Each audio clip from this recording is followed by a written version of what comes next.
Wow. Hello? Hello, everybody. Welcome back to Bimbo Cat Food. If it's your first time here, a double welcome to you. And also, I love you, but not as much as I love my girlfriend. How are we doing? I'm Luka. Today we're gonna play more Great Ace Attorney. We're gonna, I don't know if we're gonna finish this case. I have no idea how far along we are. I think Nina and Alkesti have actually just joined me in the Discord. Hold on. Hello? Hello? Hello. Hello? Sorry, we had to, I had to mute for a second because Alkesti was singing about penis. I heard Alkesti giggling as you unmuted. What an Alkesti way to start a stream. Yeah. Hey, are we gonna finish this case today? Or is this a really long one? See, if we go a little bit late, I think we'll be able to, because we've still got a decent amount left. And then there's, like, you know, the actual end of the game, which is a little bit longer than usual because it's not just ending, it's setting up the next game as well. Right. Okay, we'll see. I don't know if I can go too late because I do have work tomorrow, so... Yeah. We'll see. We'll see what happens. We'll see what happens. I want to start a game. Hold on. I want to play a video game. Let's do it. We got the CEO of racism. We call them back. We call them to the courtroom. We're gonna find out his real name. Put him on conference call. Yeah, we're zooming him in. Hello, Get him. hello, Lila, and hello, Hive. Hello. Hello. Cursor off screen. So we're gonna find out that his name is not Egg Benedict. Probably. What a surprise. What a shock. The name that he delivered with all the confidence of a dog shitting on the floor. Yeah. Up there with Mr. Snrub. Snrub. Gina, how are you holding up? Great. I'm starting to feel quite warmly towards her frequent cold shoulders now. Ginny! Are you alright? Why aren't you saying anything? So talkative. What's the point, eh? Why go to all the trouble and fight so hard for the likes of me? What? What? What? Well, you saw it. That picture. What picture? Saw a lot of pictures today. We're forgetting the evidence already. The Ryunosuke was 5 minutes ago. Iris, how much did you give him? He inhaled the fumes of the blood smoke. It's the rainbow. Oh, you mean this? The photograph taken by Hurley's red-handed recorder. Well, I didn't think it would have captured a scene like this, that's for sure. It's hopeless. Anyone who sees that is gonna think I did it, ain't they? It was just a prank, bruv. Well, I won't pretend it wasn't a bit of a shock when the prosecution first presented it to the court. Surely you've got to have your doubts about me now. You can't still think I'm innocent. Of course I can. So grumpy. Just starts barking. Ginny, why don't you talk to us? Tell us what really happened that night. It would help a lot. Yeah. Huh? Bruno's cleverly managed to piece together a lot of new information, but still. Really like to hear it from you. Oh. Alright then. Okay.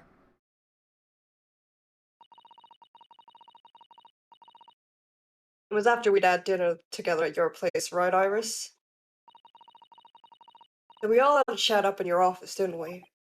Yes, I remember. I think you posed.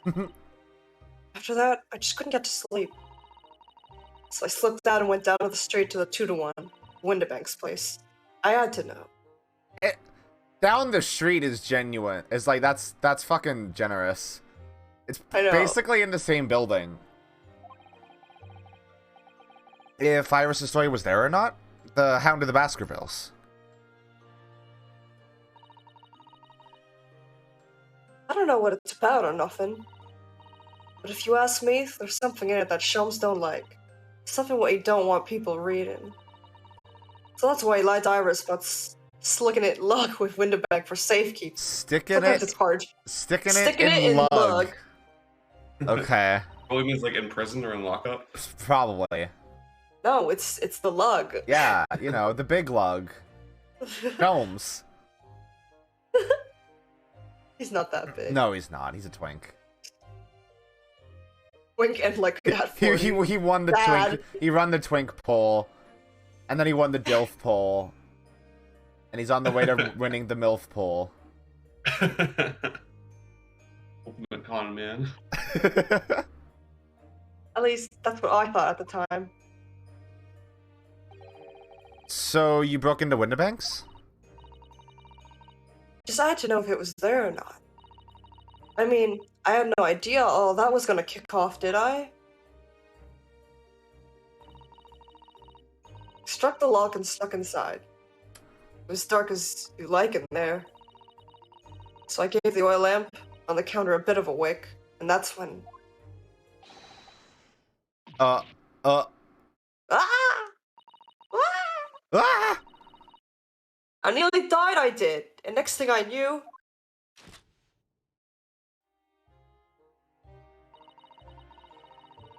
Grabbed the gun off the counter, was waving it in the air like, I don't know what. You panicked. Is this gonna automatically progress? No, it's not. Okay. No.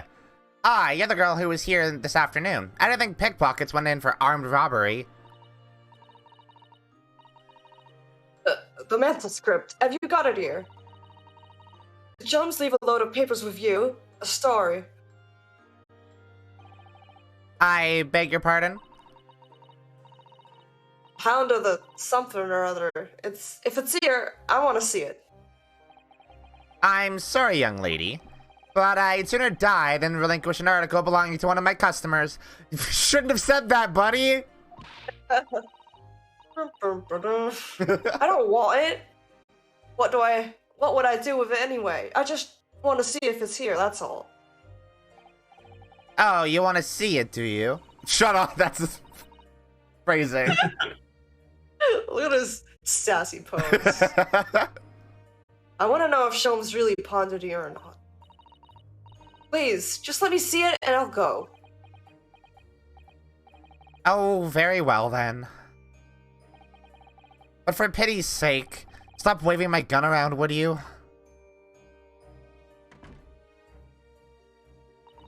Makes me feel powerful. So then the old cove unlocked the storeroom door and we both went inside. And it was there, alright. The mantle script. Shelms were lying after all. You did all that just to check for me, Ginny? Anyway, then there was a bit of a kick-up out in the main bit of the shop. The Skulkin brothers arriving on the scene, yes. Those motherfuckers. Those bitches. What was that noise? Someone's breaking in. Yeah, that happened already. Dear me, is there some burglars convention here tonight that I don't know about? I think I forgot to shut the door behind me. Sorry. I'd better go and take care of it. Could I possibly have my gun back? Oh, well, I'll come with you and... Now, don't be foolish, young girl. You must stay right here. Don't leave this room under any circumstances. Aw, he was good, actually. Yeah. And with that, he took the gun out of my hands and walked back onto the shop.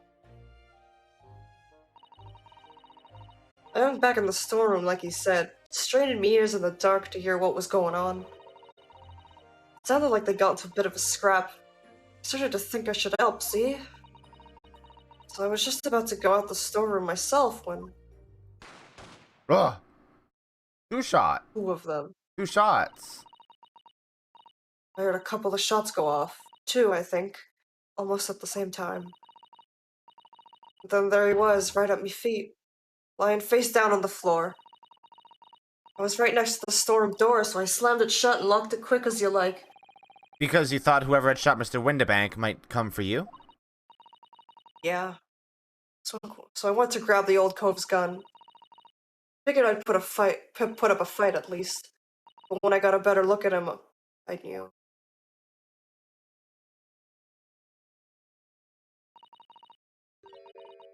Windibank was a goner. Hmm. Felt funny in my head all of a sudden, kind of dizzy. After that, I don't remember nothing. That must be when you passed out, Gina. If I hadn't done what I'd done, the old cove might still be alive. Did you tell the police everything you just told us? Of course I did, but they didn't believe a word of it, did they? All they said was, if I kept telling lies, it'd make things even worse for me. Telling lies? Hello, Oh, Charles. Papa. Hi. It'll be alright, Ginny, don't worry. Just stay strong a little longer.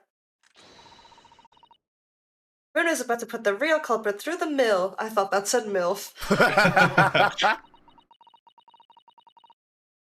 That cove what was in there this afternoon? That Eggert Benedict? Totally his real Fuck name. That guy.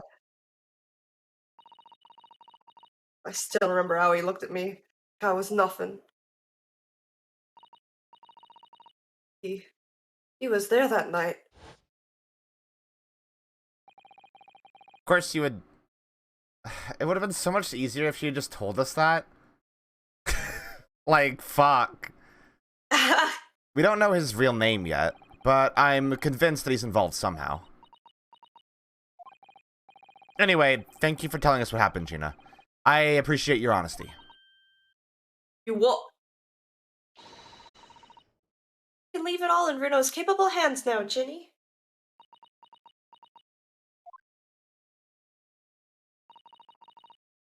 Mr. Naruto, Yes? how come you trust me? I don't get it.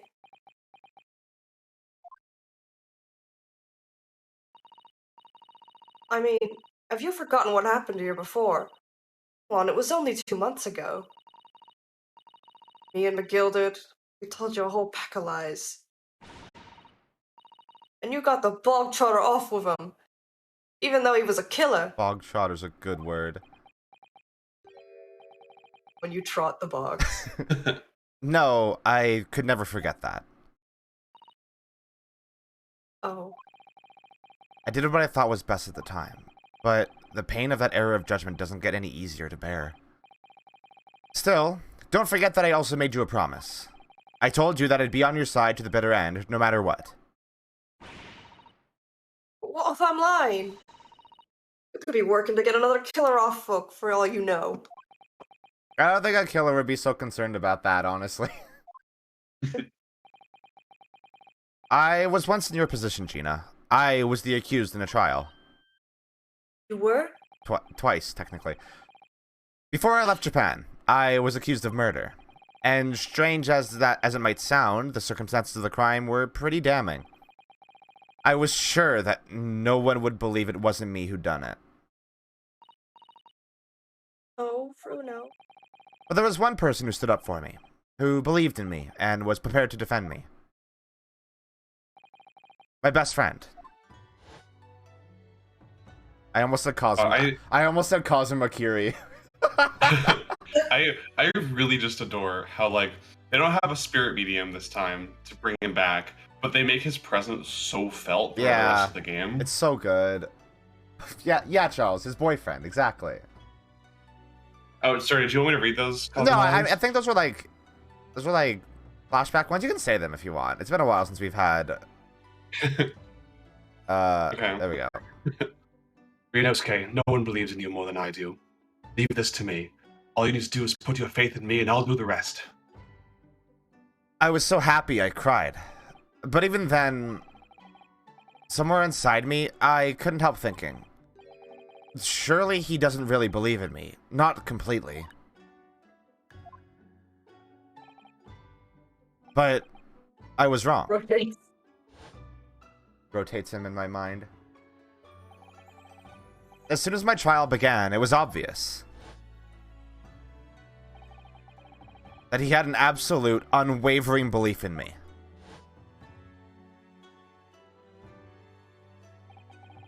And in turn, I developed an absolute, unwavering belief in him. Really gonna make me cry. Mm-hmm. That's like some believe in the me who believes in you shit. Yeah. So good. Since then, I came to realize, if you want someone to believe in you, you have to believe in the other person first. Literally! Literally! What are you saying? I promise you, Gina, that no matter what happens, I'll keep believing in you. So you don't need to worry. I won't let you down.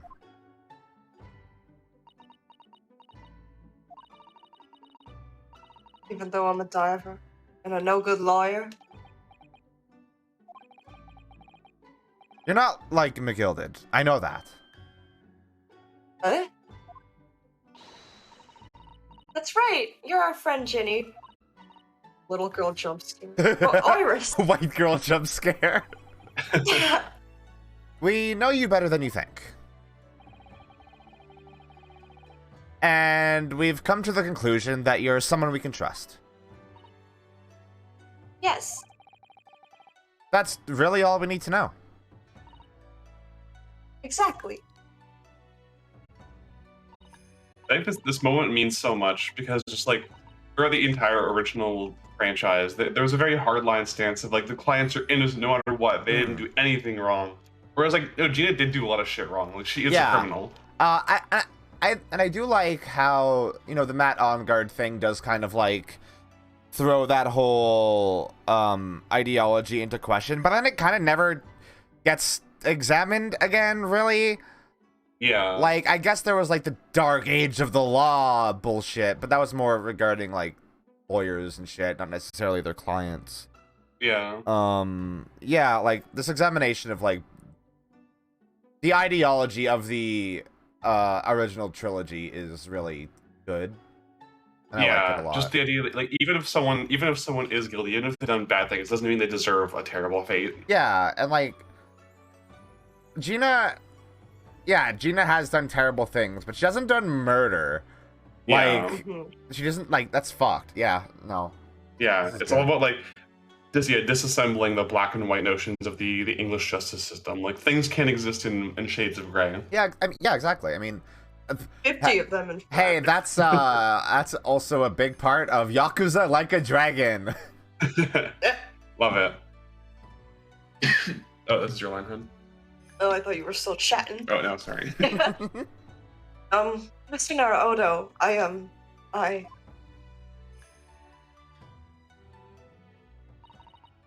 Aww.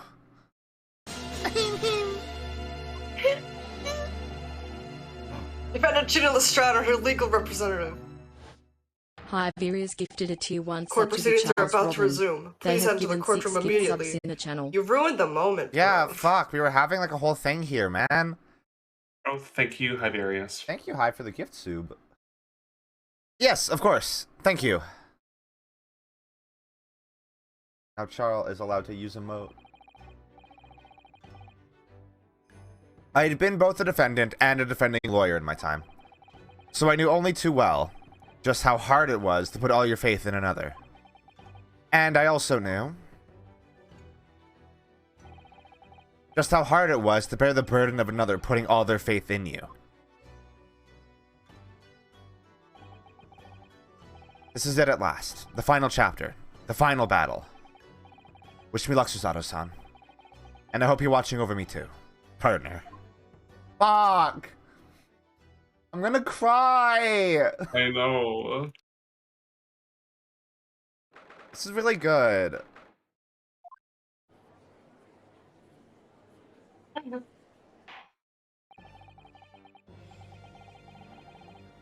Alright.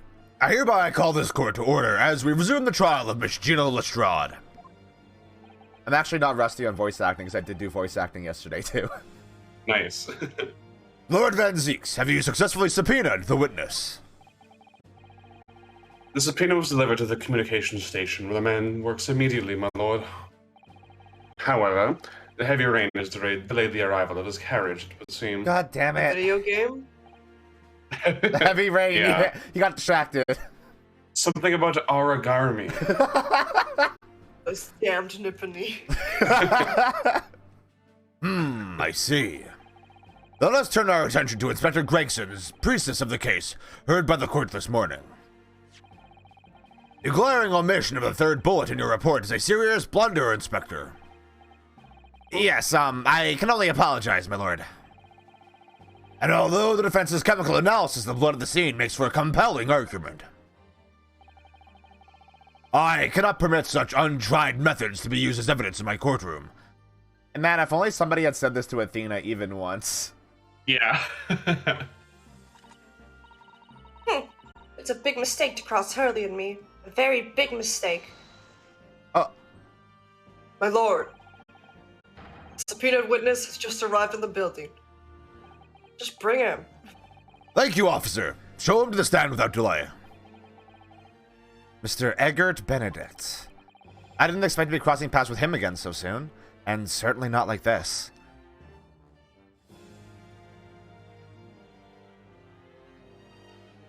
Yes. Oh, the Forskulken brothers. Thank you for complying with the court's subpoena at such short notice, sir. But of course, my lord. As an upstanding member of London society, it is my pleasure to oblige. Which brother would you marry? None of them. None of them. I mean, Gregson, he is a cop, but, like, he has an infinite supply of fish and chips, which is, like... That's true. Solve world hunger. Yeah, exactly. Now, kindly state your name and occupation for the record. Ashley Graydon, communications officer. Your name's Ashley. That's a girl's name. And Mr. Graydon and I both work at London Central Communications Station. Now, perhaps somebody would kindly explain what this is all about. What's all this hubbub about? You are apprised of the situation by the court officer on your way here, I presume. Yes, I was. Nothing to do with a murder that took place at a pawnbroker's on Baker Street. It's some nonsense about me having been there on the night in question. That's the accusation, indeed. This really is beyond a joke, you know. Very well. Without further delay, the court will hear your testimony now, Mr. Graydon. You will respond to the accusation made against you under oath. Stop. I forgot. Gladly, my lord. Gladly. His wiggles. I hate his wiggles. No, it's his best quality. Naturally, I have the occasion to make use of pawnbroking services from time to time. But are you seriously suggesting I colluded with these thugs to break into the place on the night of the murder? Yes. I have no intention of admitting to such an outrageous accusation. Even if certain parties here present claim that my blood was found at the scene, It was. some Scaramouche detective's homebrewed tincture can hardly be taken as serious evidence. Hmm. It looks like a corporate attempt to manufacture a Tumblr sex. God, you're so right. It's a shame these games came out like after the fall of Tumblr. Yeah. Because I would be really curious to see which characters Tumblr glommed onto. There's a character in the second game that I am 1000% sure would have been a Tumblr sexy man. Ooh. Like, not even like an Yeah. artificial one, just like he ticks all the boxes. Hmm. He looks like the Onceler. So, you deny the accusation completely, do you? I must say, I am dismayed. For the highest court in the land to be swayed by this self-professed detective's toy, It was the will of the jury, and our great British justice system demands the jury's will is upheld. It would seem we have the misfortune of a most inept assembly of jurors today. Hey, rude. Like, golly. How long am I expected to be detained here? If, following the defense's cross-examination, your involvement in this matter has not been established, you will be free to leave immediately. Good. Then I shall be away in time for the afternoon tea. Some small consolation, at least. I love suspects that are like, I have to leave right now. I gotta go home right I now have to go immediately. home. Let us not hold up Mr. Graydon any longer than necessary, counsel. Proceed with the cross-examination. So, we meet again, Mr. Eggert Benedict. Or is it Mr. Graydon? My apologies, you are... Oh, don't do that. Ryunosuke Naruhodo, defense lawyer. We have met. If you say so. Ashley Graydon, enchanté. Great. So... Bites him, bites him, bites him, bites him. Ooh! Okay, he do look kind of fine with that, though. His hair is, he has nice hair, yeah. Yeah. I trust we can conclude this quickly. Ugh. But I'm not holding your flashy hat while we do. Be in it. Be in it, Ryunosuke. Just take a dump in it. look at Nash. Staring. That's also how I look at him. Yes, we even met in the very pawnbrokery where the crime took place on the afternoon of the day in question. Though, of course, you introduced yourself by a different name at the time. Oh. It was Mr. Eggert Benedict, I believe. Tell me, what made you... He wasn't here to testify about events that took place that night. He is under no obligation to answer such unrelated questions. But they could be related. You can't be serious! Thank you, because I certainly do not feel inclined to answer such an inappropriate question. So he's going to be evasive, is he? In an effort not to give anything away. This could be tricky.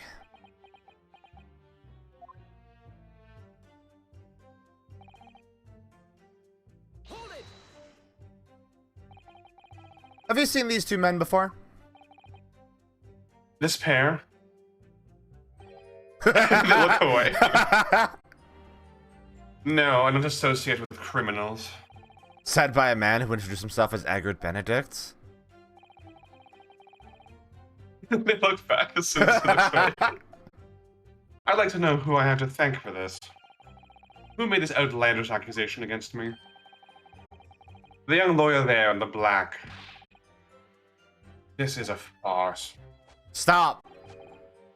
Whose idea was it to permit an outsider to work in a British court anyway? He has to boogie, okay? If he doesn't, he'll die. Then die! Well, needless to say,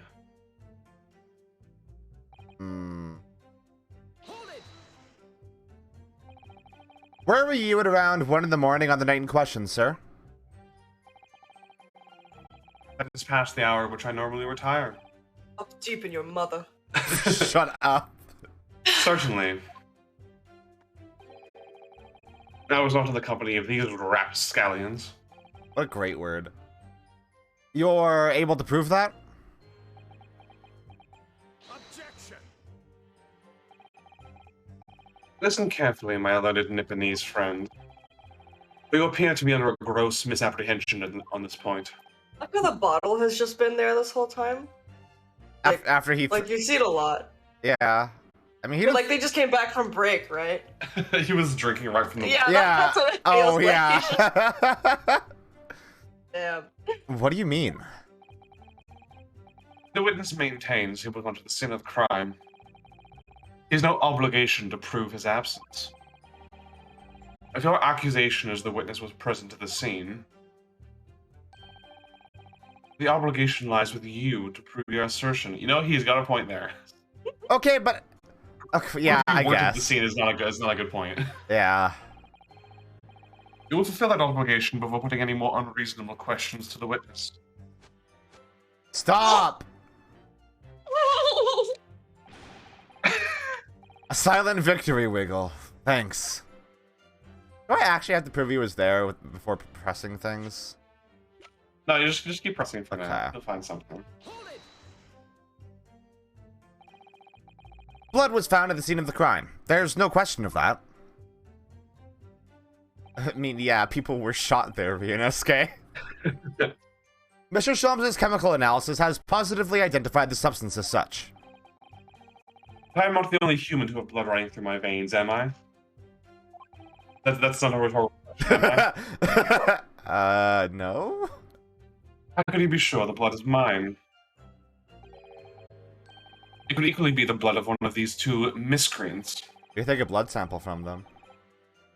Every individual's blood has a slightly different composition, it seems. Mr. Sholmes' chemical is able to differentiate. Spare me the science lesson. Who is this Sholmes character, anyway? You met him as Oh, well. he doesn't know. Oh, I assumed all Londoners would know the name. He's a he's a renowned detective. So even you are unable to bring yourself to say a great detective. A great detective, you say?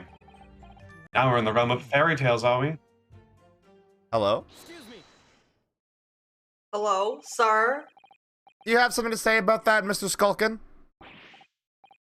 Eh, what, me? No, the Mr. Skulkin next to you. Right, I've had it up to here with this. How many times have I got to tell you? Yes, I know, you're not big bruv sulky. Mr. Nash Skulkin. Eh? God blimey, Governor. You what? Is it not the case that when Mr. Graydon just spoke, a thought went through your mind? Would you care to share that thought with the court? Me thoughts? I don't have none of them. It must have been him. You what? Mr. Nash Skulkin, answer the question, please. What went through your mind when Mr. Graydon just spoke? Nothing, honest, Cop, nothing. I was just thinking, if he waves his arm around like that much more, it'll open up the wound again, that's all. Well, What wound? Well, he took the bullet, of course. It was only 2 days ago. It ain't gonna be healed up yet. So I was, well, you know, I was worrying for him, and... What bullet? Oh, L's bells. Mr. Graydon, did you hear that? What? Your comrade is worried about you, it seems. On account of your injured arm. My lord? Yes, Mr. Graydon. I have no idea what these two wretches are talking about. how offended he looked. He's about to call the manager. He's about to cry, like... Certainly I shouldn't be expected to answer anything in relation to their mindless insinuations. We know that someone other than the victim was hit by a bullet at the scene of the crime 2 nights ago. And from the height of the bullet hole in the wall, that person was likely hit in the upper arm or thereabouts. Perhaps you'd allow a court official to examine your arm, sir? The left arm that you're currently clasping with your right hand, as if in pain. No. I refuse. Can you do that? You have shown no evidence whatsoever that links me to these common thieves. Accordingly, I'm not obliged to permit any such invasion of my privacy. As I've already said, I'm completely uninvolved in all this. I've never had anything to do with the pawnbrokery where this fellow was killed whatsoever. Well, that's patently false. I take offense to the insinuation I was in any way involved. You claim to have had nothing whatsoever to do with Mr. Windibank's pawnbrokery. My lord, the defense would like that last statement to be added to Mr. Graydon's formal testimony. Very well, counsel.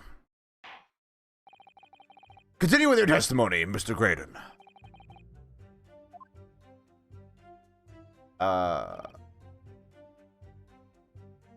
guess just press this one too. I mean, yeah, because, I mean, I guess we can't technically prove this is his blood. Oh, wait. Yeah. If Didn't you get we- more information, you might be able to get a link. It's that one, yeah. Hmm. The music box disc. Yeah. Didn't we have a photograph of him there? Yes, I think so. But that was I never think submitted as nope. evidence? It was submitted as evidence, though, yeah. Ugh. Never had anything to do with it. You forget that I was there, Mr. Graydon, on the very afternoon of the incident. Obviously, I'm not a complete stranger to the pawnbrokers. I'm currently on the lookout for an armchair to finish my study.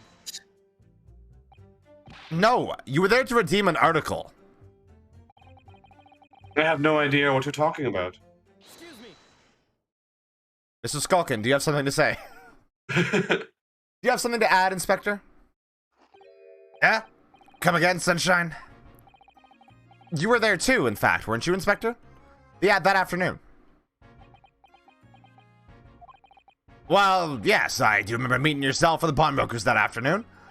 You, your young Japanese assistant, and the accused were all present, as I recall.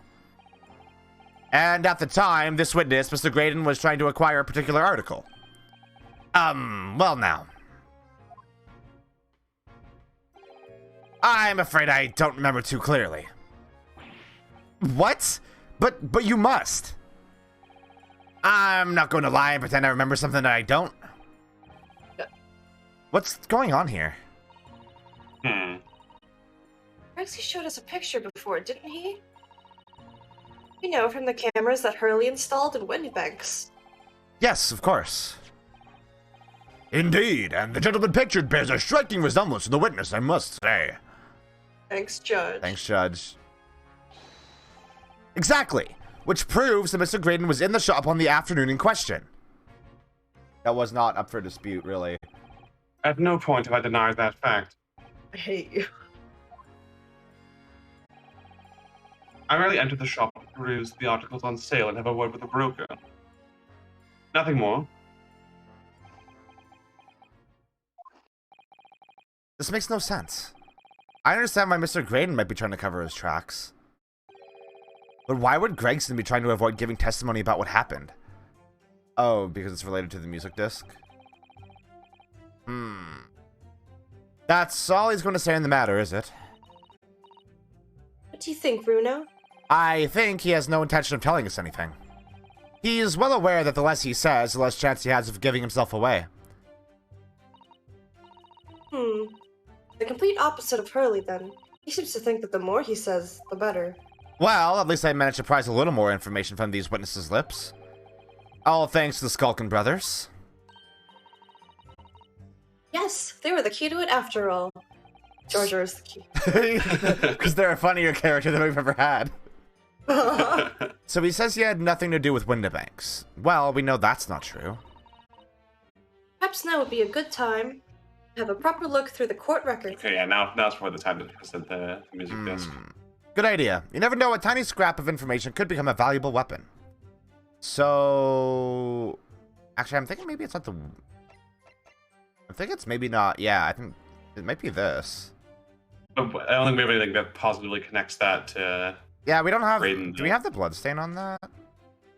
That one's... Oh, that one's fucking Mason. Yeah, that one's Mason's blood. Ooh. This one was for something completely different. Yeah, that was for a small box. I like the creature on it. I do also It's a like the good creature on it. So maybe you go to the last statement and then present the disc. Yeah.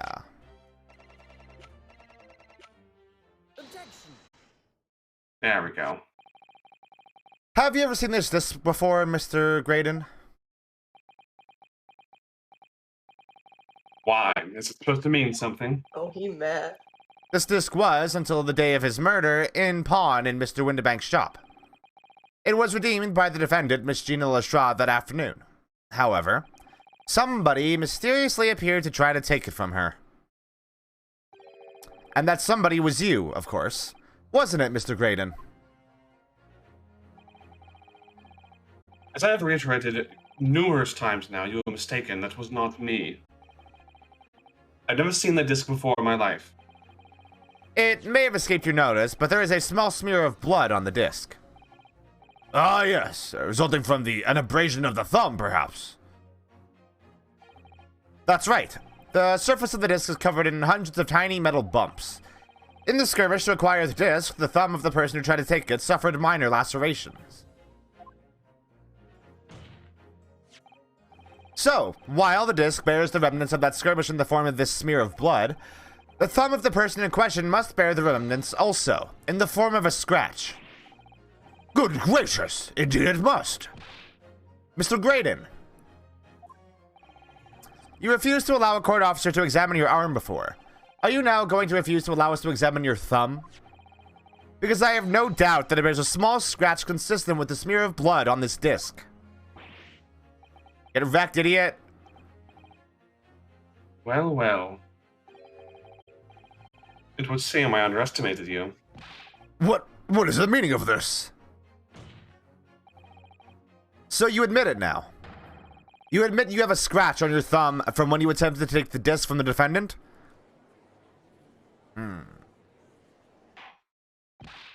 Order! Order! Well, Mr. Graydon. It would appear there's been something of a misunderstanding here. I didn't attempt to take the disc, as you put it. No, quite the reverse. What are you trying to say? It's really quite simple, you see. The disc was mine from the outset. Is there some crime in taking an item that you own out of pawn? What? It would seem, Mr. Graydon, that in this piece of evidence, my learned friend has established a link between yourself and the incident. Accordingly, you will tell the court everything you know about this disc now. He's absolutely not going to do that. As you wish. Though I'm quite sure it has nothing whatsoever to do with the pawnbroker's murder. I'm sure.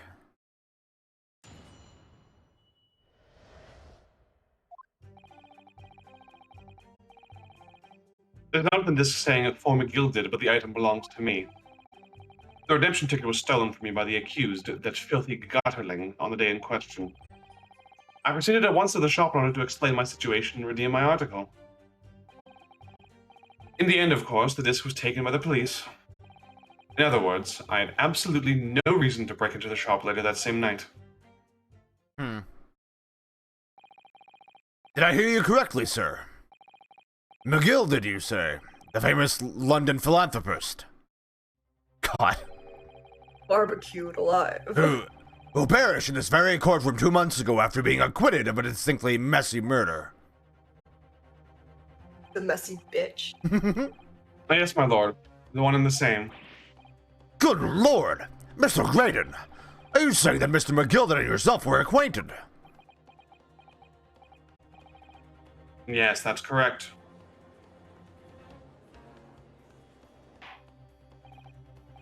Order! Well, I certainly didn't expect to hear that name uttered here in my courtroom again. According to what Gina told us, this disc was placed in pawn on that fateful night 2 months ago. McGill himself gave directions to deposit it at Windibanks. Funny that Mr. Graydon here is claiming the disc belongs to him, isn't it? In all likelihood, he's lying. So he appeared that afternoon at Windibanks in order to get his hands on McGilded's disc for some reason. I need to be careful that I'm pronouncing the S in disc really specifically. It's a dick! Counsel, you will commence your cross-examination, please.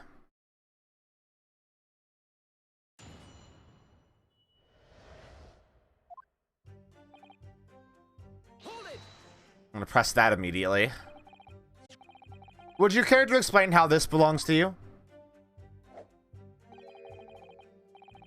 As you'll observe, a communications officer such as myself commands a fine salary. You are certainly exquisitely dressed, sir. So you see, I have little need to make use of the services provided by the pawnbrokery trade. However, I did once find myself in difficulties having misplaced my purse whilst on an errand. Which is why I pawned my fine black overcoat to the broker in question. You claim that was your overcoat. Obviously, and in my haste I clean forgot that the music box disc was in its pocket. And yet there was a note on it that reads, "For McGilded." I'm a collector of rare and unusual music box music. I first met Mr. McGilded at a gentleman's club in the city, and was interested to discover that he shared my penchant in that area. So the disc in question. It's a pre-production sample. I promised to let Mr. McGilded hear it. But then you forgot it was in the pocket of the overcoat you were forced upon. Yes, exactly. Gina didn't mention any of that in her testimony 2 months ago, did she? No, because McGilded had threatened her to keep her mouth shut. Which means that if we dig too deeply here, that's going to expose Gina's perjury. Oh shit! Oh dear. This is complicated, isn't it? Let's leave it alone for the time being. Oh, fuck.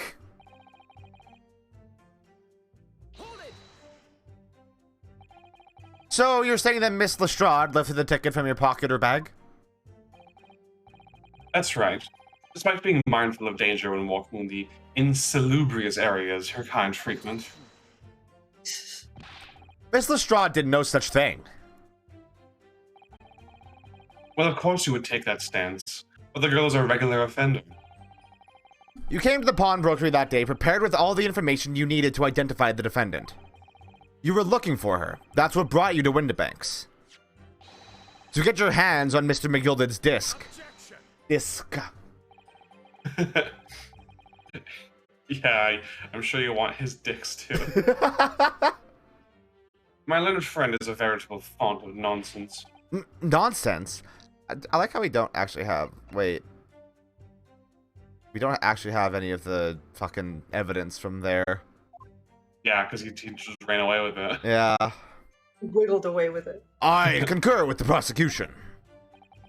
Counsel, you will refrain from conjecturing in this way. Is that clear? Yes, my lord. And I will continue with my testimony for what possible use it can be.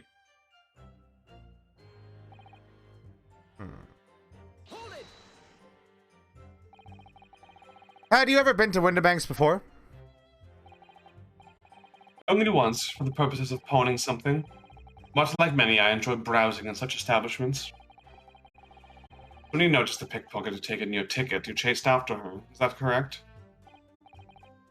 Yes, that's right. I didn't notice at first, of course, such as the art of the pick purse. But when I did, I headed to the pawn brokery at once in order to reclaim my coat before the thief could. I was really trying to recover what was rightfully mine in the first place. Ugh. He can say what he likes because he knows we have no evidence to contradict him on this. Because he took it. Because he's a sneaky snake. Ate it. He ate it! He's actually fucking Phoenix's ancestor. He eated the evidence. Yes, it was taken by Inspector Gregson here, wasn't it? That's right. This was the very man. Apparently, the police are collecting anything that has a connection to Mr. McGilded as evidence. Hello. Looks at you dead in the eye. Is something wrong, Inspector? What do you mean? The last remark Mr. Graydon made in his testimony seemed to trouble you in some way. No, it didn't. It's nothing. Leave it alone. Let me ask you this, Inspector. Why is Scotland Yard gathering Mr. McGilded's possessions? I can't tell you something like that, Sunshine. What is, Inspector? Investigative secrets? I like how Van Zeeks doesn't know this shit just because he just missed the meeting. Yeah. Like... Yes, exactly. You should know all about that. Magnus McGilded, who died so unexpectedly after his trial 2 months ago. Man, can you make it sound less like you murdered him? A man renowned throughout the capital for his great contributions to public life. Yet he had a dark side, too. Put orphans in the orphan grinder. No, he would. Gina was next. Where are you going with this, Van Zeeks? I suppose the police are dealing with the aftermath of his nefarious activities, are they? That's enough. Coppers like me have duties to carry out that we're not at liberty to talk about. That's all you need to know. Duties conferred by Lord Strongheart, I presume? Lord Chief Justice appears to have great faith in you, Inspector. So angry. The bottom line is, if you want to get more out of me, you're gonna need Lord Strongheart's paw print first. He's got paws? He's a furry. What's all this about? It's like there's something going on between Gregson and Lord Van Zeeks here. Oh, they want to fuck. No. Sexual tension. Well, it would appear that the inspector has revealed all he is at liberty to reveal. Mr. Graydon, let us return to your testimony. Did I press that again, or...? Gladly, my lord. What was statement 5? Because that was statement 4. What was statement 5? Statement 5 was the one we just pressed. No, you did. That's 4, isn't it? 4? Oh, this is... Yeah, you're right. I thought there was 6. Oh, okay. No, I think you can present something on the next one actually. He's saying, why would I return to the shop? And it's we know why, right?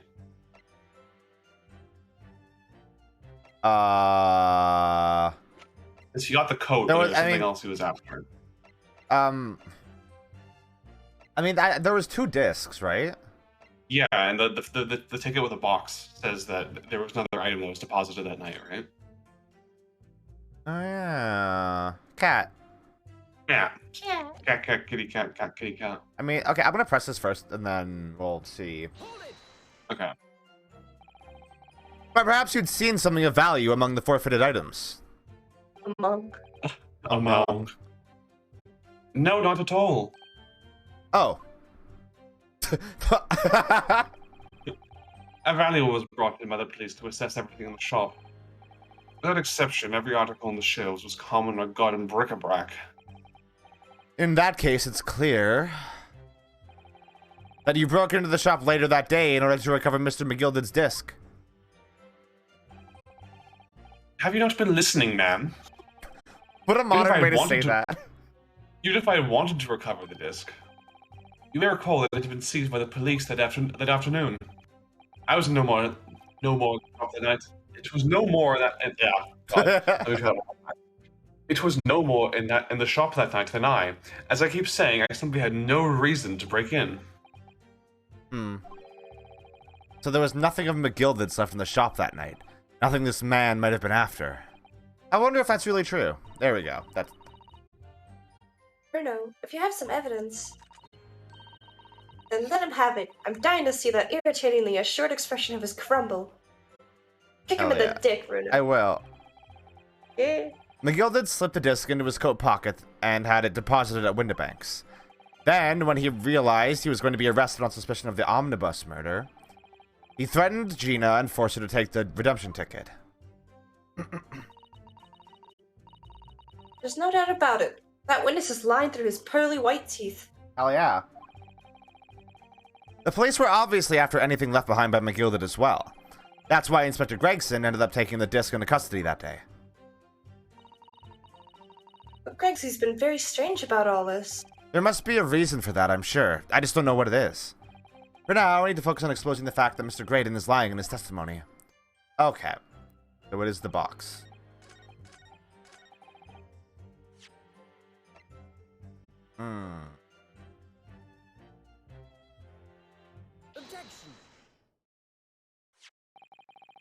This disc was deposited at Windibank's on Magnus McGilded's instructions. You knew that, and you went there with the intention of obtaining it for yourself. Conjecture again. In any case, the disc was taken into custody by the police that afternoon. The witness had no reason to visit the pawnbrokery again that night. Sorry, my learned friend, but that's not true. What? Mr. McGilded had another article in pawn at Windibank's, as this second pawnbroker's ticket proves.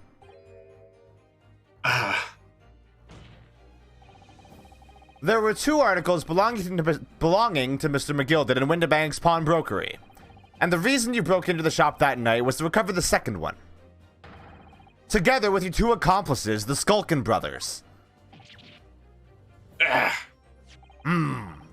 This is the second ticket, is it? What had the man deposited? What was he cooking? Does he know? Shut up. The article description reads, one small box. A rather vague description, it seems to me. Are you suggesting that I broke into the pawnbrokery with these clowns in order to steal some trinket box? I believe there are adequate grounds to suspect that you did.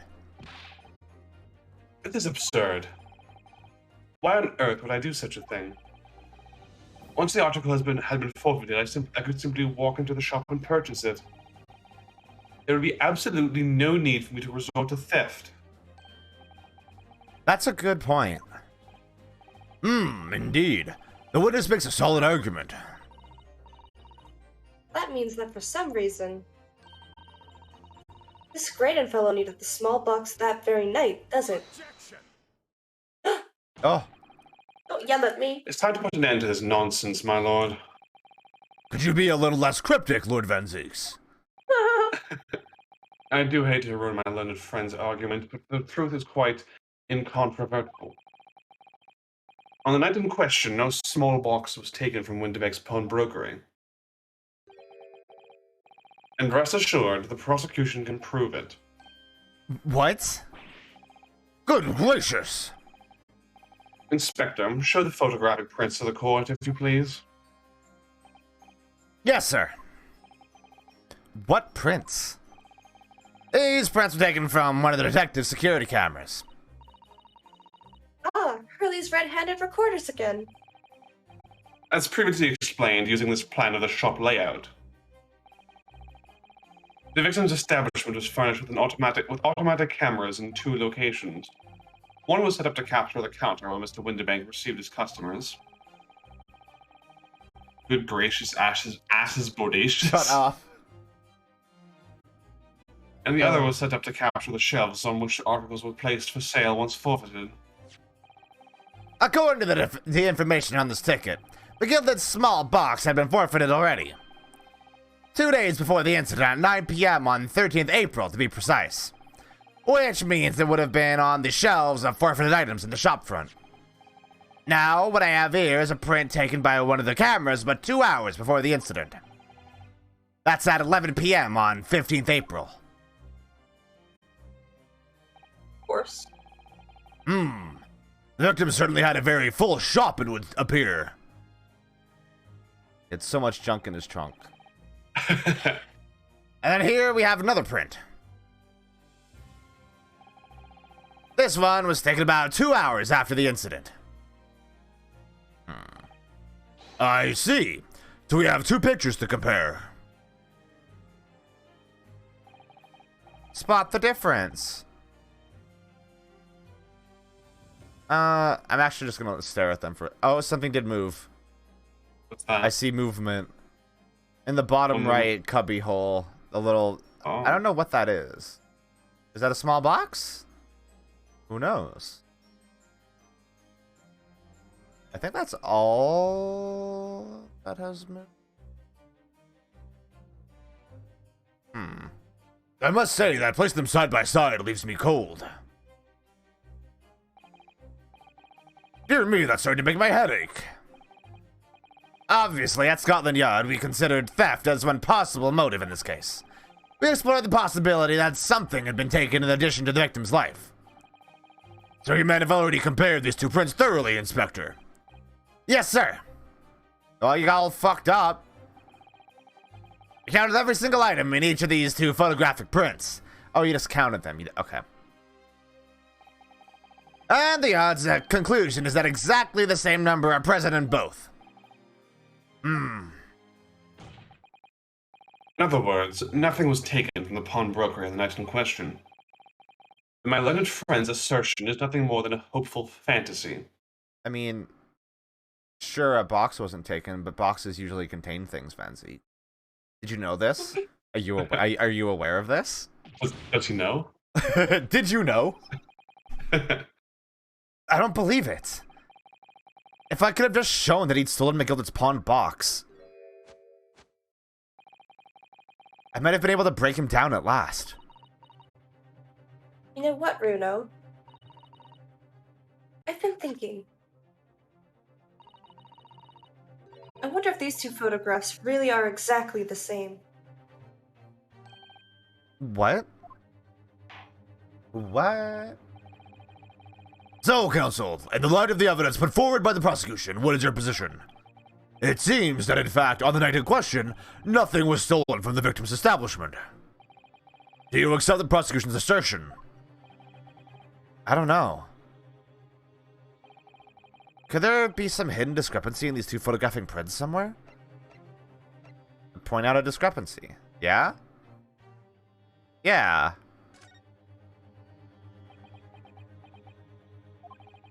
I wasn't sure at first, but there is a clear discrepancy between these two prints. What? You must identify the location in question for the court, counsel. Indicate the precise location of this discrepancy with of which you speak. I mean, it's gonna be this right here, right? Yeah. This little box. Granted, these two prints are almost identical. However, there is one minor discrepancy between them. What? But I think they actually made the discrepancy more visible for this version. 'Cause Yeah. I remember in the original having to actually, like, you know, turn it on to see the meter difference. That makes sense. When you view the two pictures stereoscopically, oh, that looks like a fucking portrait that they would use in the court record. Yeah. A single area stands out as being different. The location of this small box. Let me wait. Unbelievable. Get wrecked, fool.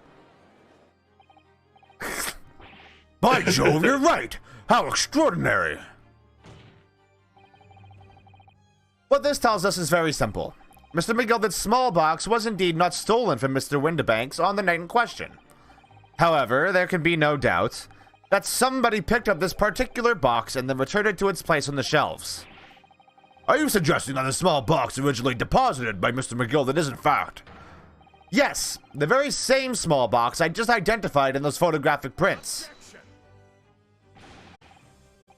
Mine's guesswork. What if it was? So a box was moved on the shelf. Nothing was stolen. You're so stupid! Which means quite simply that nothing has changed. That may be true, but... Alright, McGilden's box wasn't stolen then. But doesn't the fact that it was moved like that change things? Changes everything! I believe this changes everything about the case. How can that possibly be? The crucial point is the fact that what was moved was a small box. In other words, we have to consider what might have been inside that box. What are you suggesting?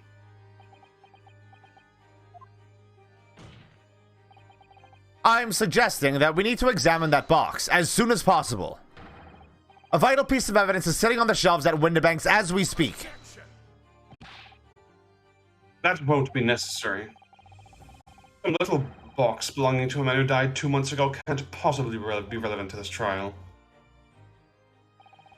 The court does not uphold your objection, Lord Van Zeeks. Bailiff, arrange for an officer to go to Baker Street at once. Obtain the small box in question and bring it back here for further examination. Ooh. You got to inspect a box.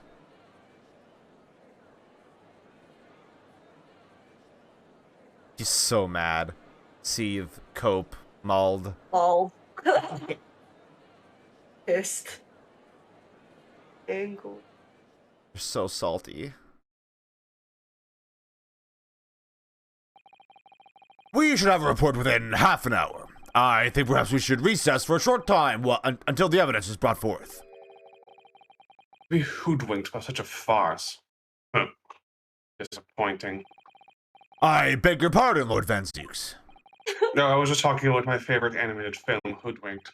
Oh, shut up. Hoodwinked 2, Hood versus Evil. This is nothing but a smokescreen, a Nipponese specialty, it would seem. Motherfucker, you have lost to me twice. What are you trying to say? He's making a racist He comment about is. ninjas or something. Yeah. My learned friend has persisted with the same line of reasoning from the very beginning. That this witness's intent was to steal an article belonging to Mr. McGilded from the pawnbrokery. Yet common sense tells us that none of the articles have value enough to be worth stealing in the first place. Exactly. It would be beyond absurd to break into a place with the purpose of stealing such commonplace property.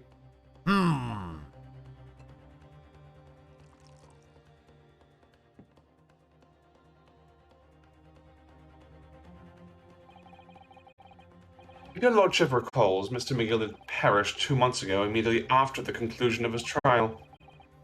A trial in which he was found not guilty. A trial in which it was established that he was the upstanding member of society his reputation implied, in fact. So I propose a toast to my learned friend in his most insightful defense. What are you doing?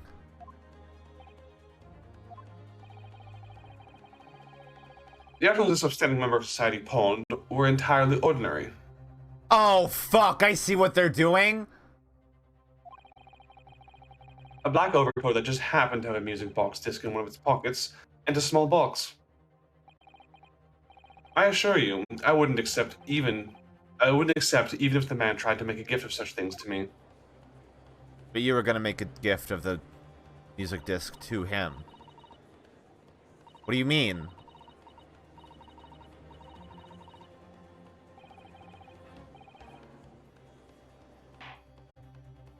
A mouse. Mouse. The prosecution's argument is undeniably compelling. It is incumbent on the defense now to bolster its argument. You didn't drink any of that, sir. To explain what possible significance these commonplace articles pawned by this fine citizen could have. God. This is a really good argument that he's making. Yeah. Because obviously McGilded stuff is of interest because McGilded did do the crime that we got him off for. Yeah. But and now he's rubbing your nose in it by Yeah. being like, because you got him off that time, it means you don't have a leg to stand on for this. yeah, exactly. That's so good. Well, counsel, is her argument in fact demonstrable? Are you able to show proof that the disc or the box are in any tangible way related to this case? Well,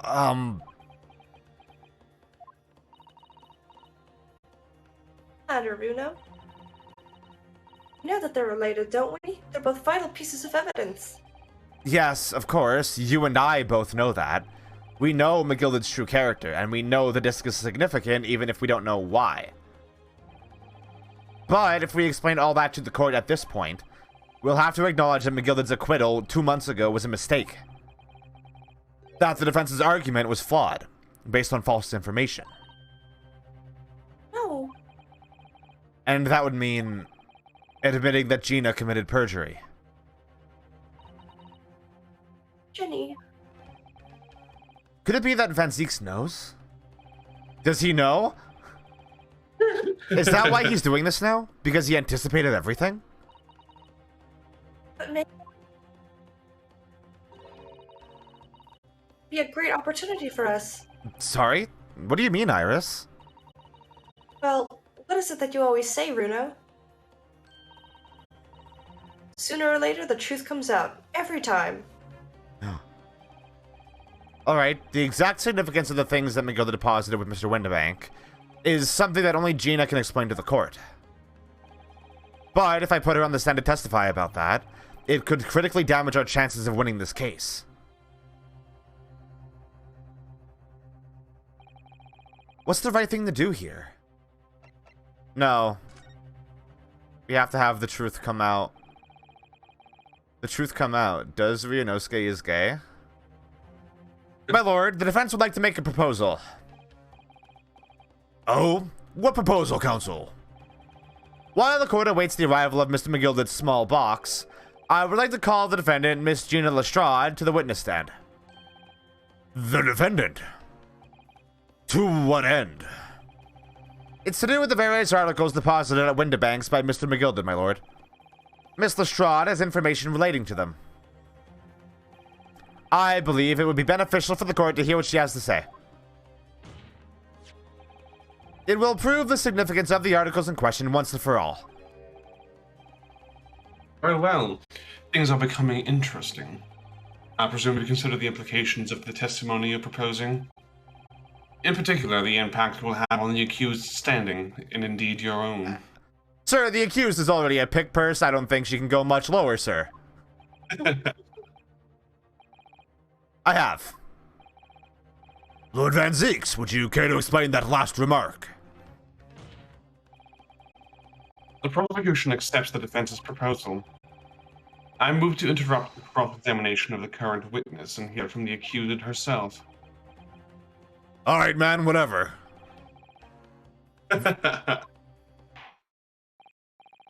So, the court will now hear the testimony of the defendant, Miss Gina Lestrade. You witnesses currently in the stand may step down until further notice. Don't go anywhere, though. You're not wearing a hat! Then I shall bid you a good day. Wait. You, sir, shall remain in the stand while Miss Lestrade testifies. As you wish. All right, then, Gina. It's time. I know this will be hard, but please, put your faith in me here. Good luck, Bruno. Thanks, Iris. Look sad. Should we take a little break? Sure. It's been almost an hour and a half Yeah. already. Let's Yeah. take a little bricky break. You're always sleepy, Hunter. You're always sleepy. Okesti Ipi. EP. The Eeper. EBDP. Okay. We be back.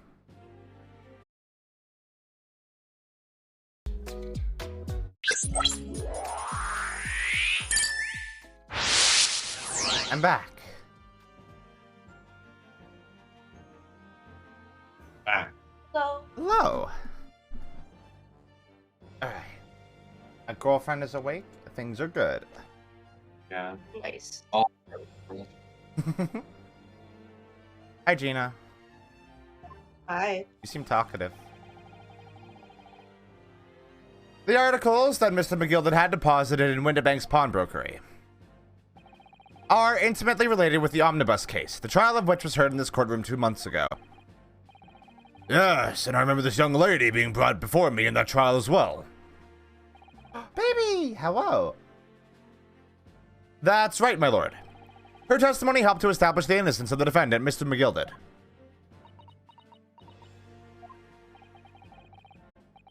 The omnibus case was intriguing, to say the least.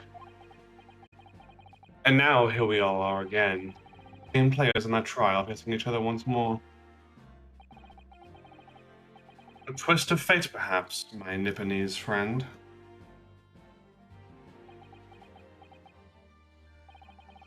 Allow me to recap the events of 2 months ago. An old brickmaker was stabbed to death in an omnibus running along London's winter streets. Apart from the victim, there was only one other person in the carriage, Mr. McGilded. Naturally, he was the prime suspect for the murder. But as the trial progressed, another possibility emerged. That the murder, in fact, took place above the defendant's head on the roof deck, with the body then being dropped through the skylight into the carriage below. It was Miss Lestrade whose testimony brought that possibility to light. At the time of the incident, Miss Lestrade was concealed under a seat in the carriage, hoping to pick the pockets of unsuspecting passengers.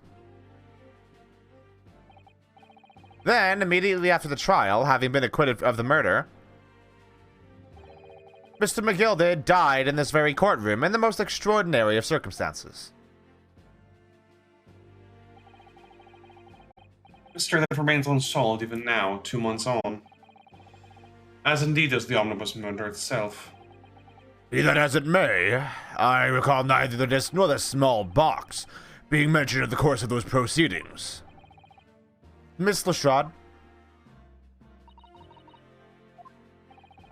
Would you tell the court now, please? What really happened in the omnibus 2 months ago, I mean?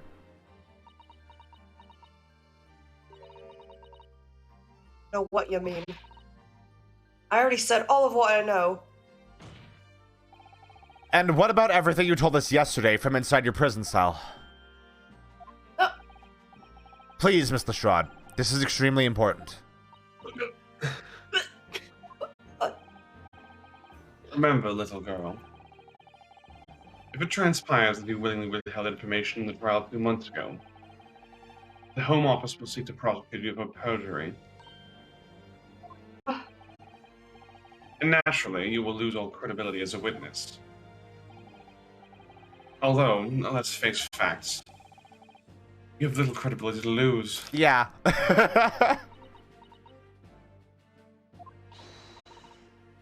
Ginny, don't listen to him. Don't listen to that rat bastard. Please, you have to trust Runo now. Iris, we're on your side. Is it still perjury if it's on threat of your life? I think it's coerced perjury, but it is still perjury. Mm. The court's like, why didn't you just tell us? We could have protected you. Right. Alright then.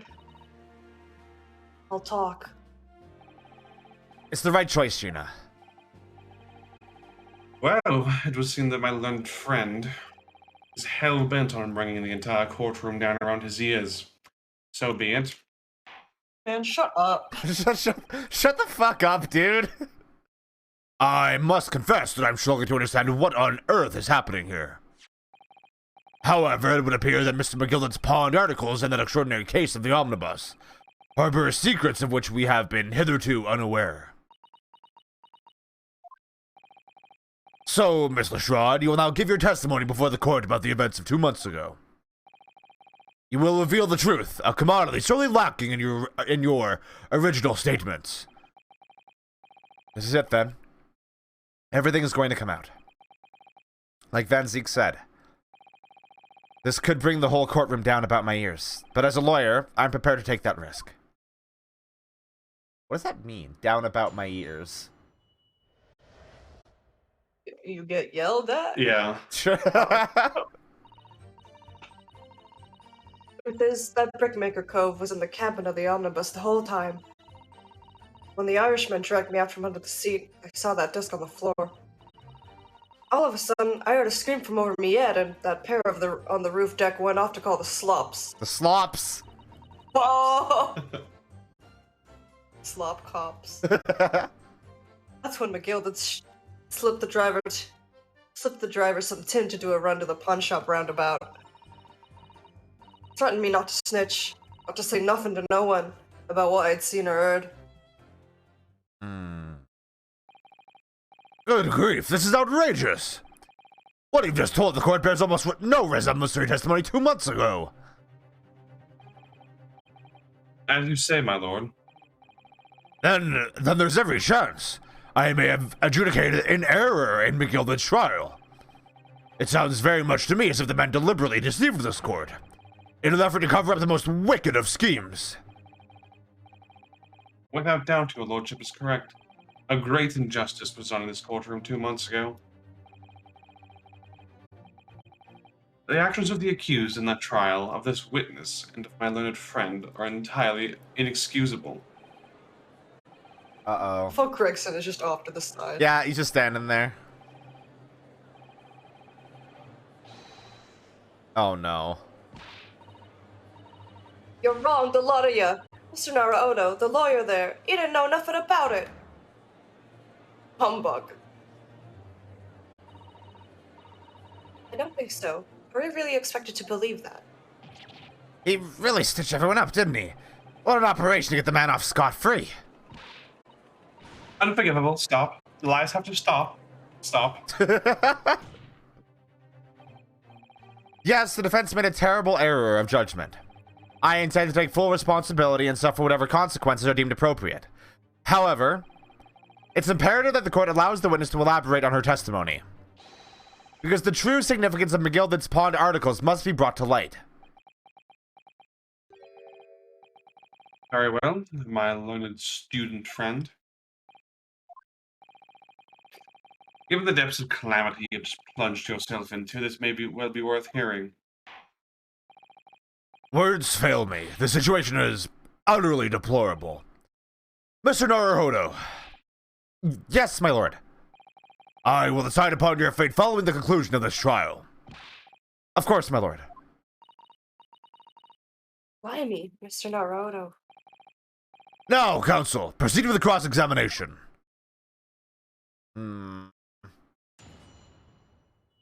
This sucks.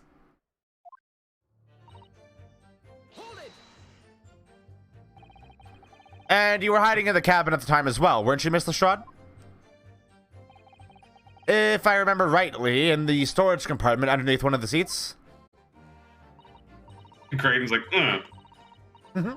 She's stinky. Yeah, that's right. It's pitch black under there, so What? you can't see nothing at all. What's happening over here? Hey, guys? Excuse me, sirs. Hey, what's happening? Do you have something to share with the Can I, hold on. I want to see if there's anything going on here. Is there something you'd like to share with the court, Inspector Gregson and Mr. Graydon?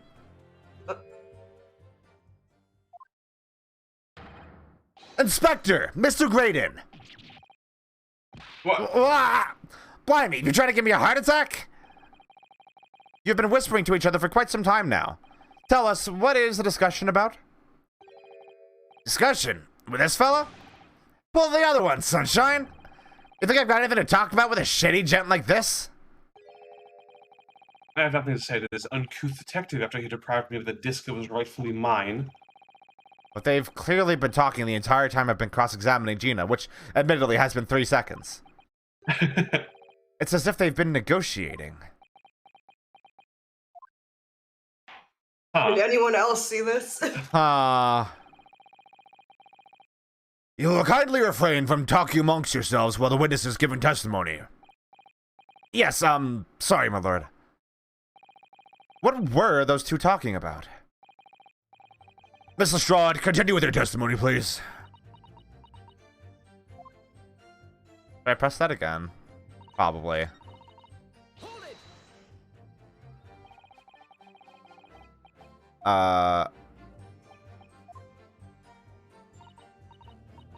Okay, there we go. Nothing at all. Yeah.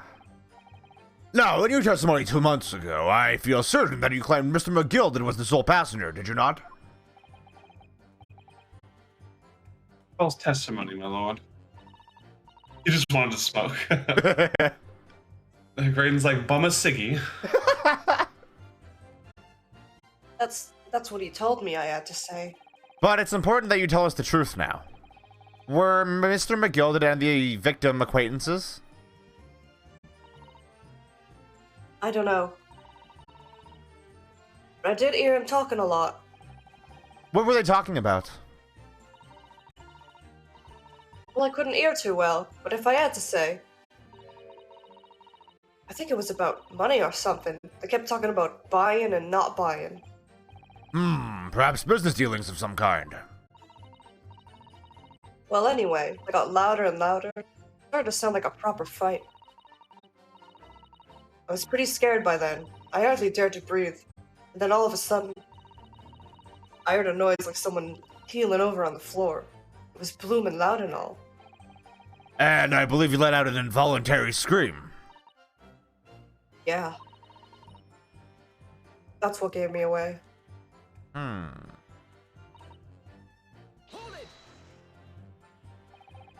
Was the disc you saw this disc? Yeah, I reckon it probably was. It was right next to the cove lying on the floor. Could this disc have belonged to the victim, perhaps? I don't know, but McGilded picked it up. Pretty smartish. And then he sat the cove with the knife up in his belly on the seat. What did he say to you at that time? Told me not to say a word about what I'd seen or heard to no one. About the disc and all. I was dead scared. The way he was looking at me, I thought, if I didn't go along with it, I'd get stuck with that knife too. Then he started asking me load of questions. Like what my name was and where I lived and that. He asked me about being a diver too. But after a while, what had happened in the carriage was noticed? Yeah, that's right. First there was a kind of rapping noise. Oh, Fairbank was rapping. No, that was Lady first. There were two gentlemen occupying the seats on the roof deck, I believe. Sort of spitting bars they did. That's right.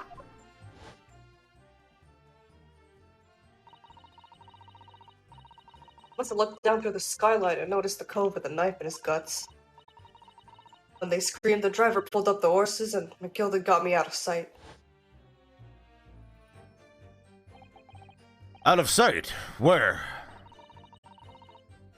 Back under the seat where I started off. Once the carriage came to an halt, 2 coves from the roof ran to fetch the slops. I love how she calls them that. So what I'm not clear on is that in the initial case, all of Beppo's tools were in that under-seat compartment, right? Initially.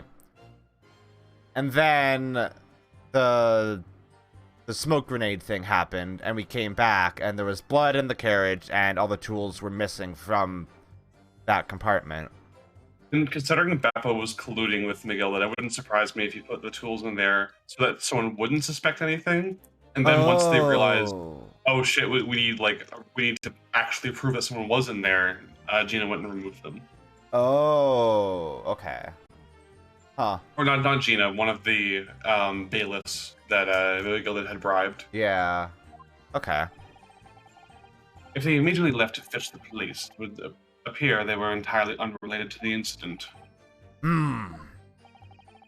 So that left McGill, the driver, and you still at the scene. Say his name. Say it! Yeah, only the driver didn't know I was there because I was under the seat. I had the cabin door open and a voice from outside. The driver, yes. He also testified in the trial, I believe. Beppo! A fellow who went by the name of Beppo, if memory serves. His nose looks like a sausage. I'll chase you to the ends of the earth, Beppo. What did McGill and the driver say to each other? I don't know what happened. Stuff like that, mainly.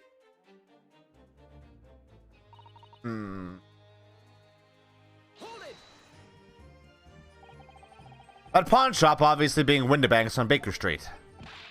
Just a moment, counsel. Do you mean to tell me that the driver gave false testimony in that trial as well? Beppo! Perhaps the excursion to the pawnbrokery slipped his mind when he was on the stand.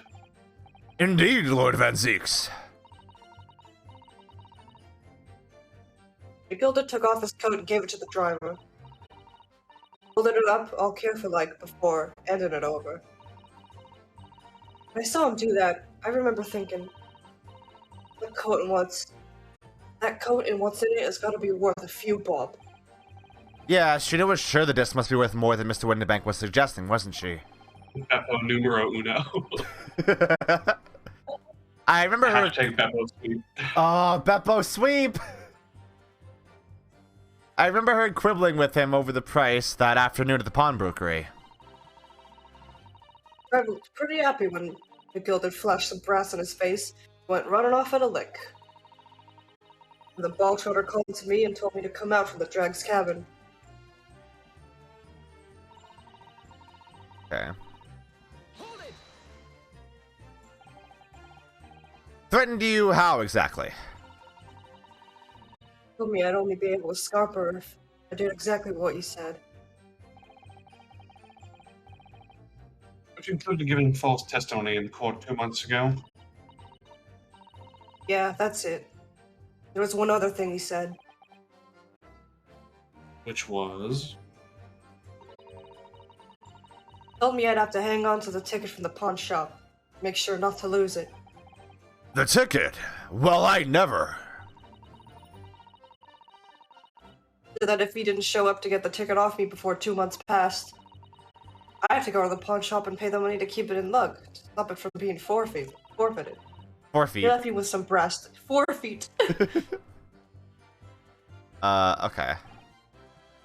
But really, why on earth would Mr. McGilden have done such a thing? Depositing his overcoat with a pawnbroker before the arrival of the police. It makes no sense at all. There would seem to be only one logical explanation, my lord. What McGilded had the driver deposit at Windibanks was something he didn't want the police to see. Something very important that he needed to hide at all costs. Oh. Anyway, after that, he let me go. So I legged it before the coppers showed up. Sloppers. Floppers. Thank you, Miss Lestrade. Thank you, Counsel. I've heard enough. I believe we now have a reasonable understanding of what actually transpired on the omnibus.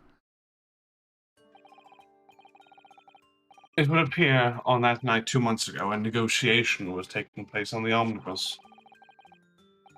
Negotiation concerning this. However, matters did not run smoothly. When the parties involved began to quarrel over price, Miguel took what he wanted by force, at the expense of the other man's life. Which proves my point. The disc is clearly extremely valuable in some way. Although I don't understand why as yet. And 2 days ago, precisely 2 months after the omnibus incident, Miguel's coat and his coffins were due to be forfeited. Didn't know what I should do with the ticket. I mean, the cove died right after his trial. I knew that. So you decided you would try to claim the articles as your own. Well, why not, eh? We're only gonna be forfeited. Why shouldn't I have got them? Why shouldn't I have got them? Anyway, you can't blame me for thinking about it. Thinking ain't no crime. The next panel is her in jail, arrested for thought crime. Miss Lestrade, it would appear that Mr. McGilded was prepared to kill in order to take possession of this disc. Do you know why that would be? I ain't got a clue. I reckon it must be worth a fair bit of brass. He was probably gonna sell it. And you can't blame me for thinking that. Thinking ain't no crime. Oh. My lord. Oh. The evidence your lordship requested has been located and is ready for the court's inspection, sir. Oh. Oh, it's box time. Time for a box. Why is the umbrella logo behind the judge? Uh-oh. Capcom Easter eggs. The mysterious little box deposited by McGilded 2 months ago. There's no doubt in my mind that it's a key piece in this far-reaching puzzle.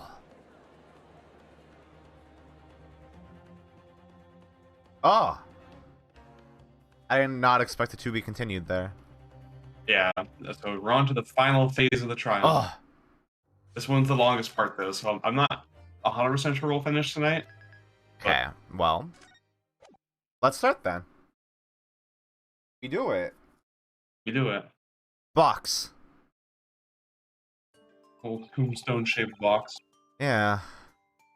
So, this is the article in question, is it?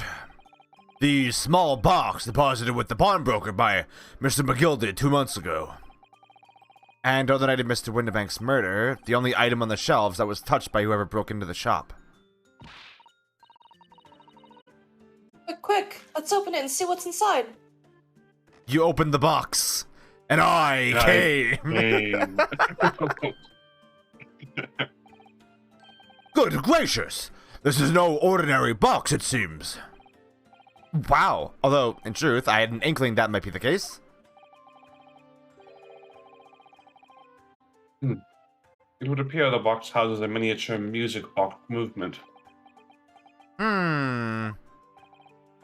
Then, is it too much to expect?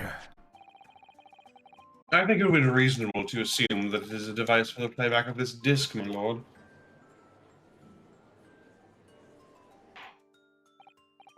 So, here we have the means to play back Mr. McGilded's disc, deposited at Windibanks at much the same time. That's certainly correct, my lord. It was not McGilded's disc. It was the disc of his victim in the omnibus. But why, for heaven's sake? Are we to understand that the brickmaker was trying to sell his music box disc to Mr. McGilded?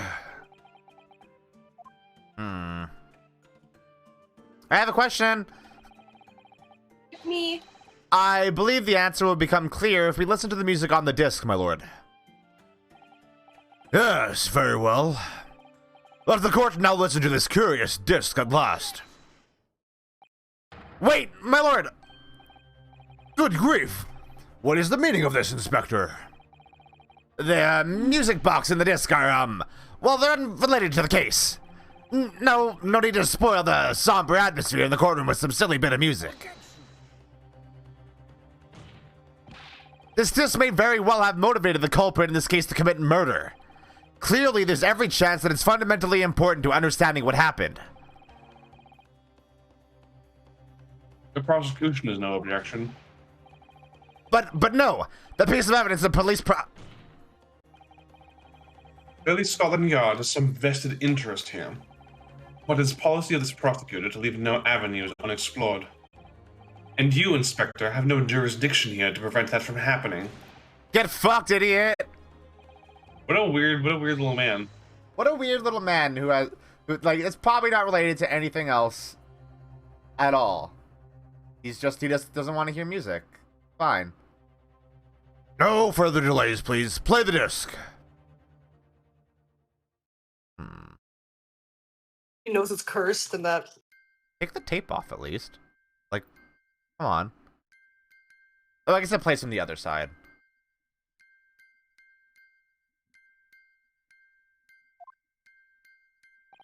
You know, I was kind of expecting like a voice. What on earth? That's certainly not what I would call music. No.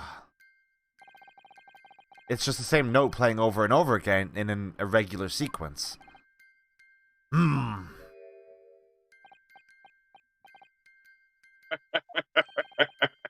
Mr. Graydon.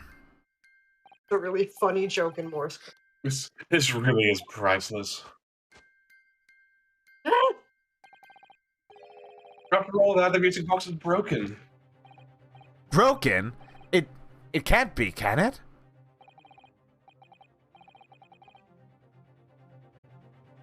Well, obviously. In fact, I wouldn't be surprised. You took a bite in between that, didn't you? Yeah. It is. If the officer sent to fetch it didn't drop it on his way back to the courtroom. Well, with much regret. I fear the court must accept that this music box offers little in the way of clues. It's obviously like Morse code or some shit, right? Are you ready to move on, counsel? Come on! Yes, alright, it does sound as though it's completely broken, but is it? Could this music emanating from the music box possibly be a new clue? Yeah. I believe that it could be relevant, my lord. Good lord, but how can it be?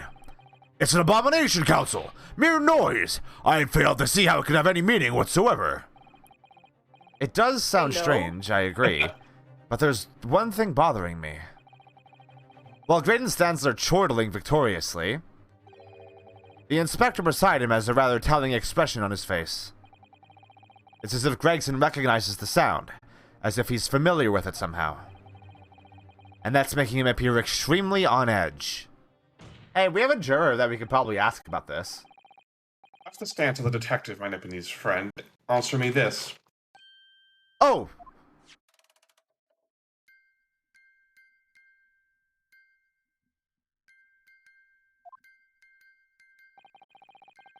That's what relevancy proposer's woeful chiming has on this case. It's the defense's belief that the sound emanating from this music box is not supposed to be music. Just because this is a music box, it doesn't necessarily mean the sounds we're hearing are music. Look at that. The smile vanished from Graydon's lips as soon as I said that. I'm on the right lines here. I must be. Making deductions based on how people to react to what you say. You're acting just like Harley, Runo. What? The sounds we're hearing aren't necessarily music. Well, now that you've told us what they are not, I'm sure the court would like to hear what they are. Do enlighten us, my Nipponese friend. Well, Surely you have an idea in mind, because if not, it will be the death of your ill-formed argument. oh, Sorry. Mina die. Exactly. The music box is clearly broken, refusing to accept that fact as pure foolishness. Voicing the racist has killed her. Two of them. They've got me. I don't know what the answer is yet. Bruno. I love that expression so much. It's so You good. should make it into a sticker. It's so good. God. Close up of that face. I've just examined the music box very thoroughly. And I'm fairly certain that it's not broken at all. Really? Really, the way it's been made, it can only produce a single note anyway. Thank you, Iris. That's incredibly helpful.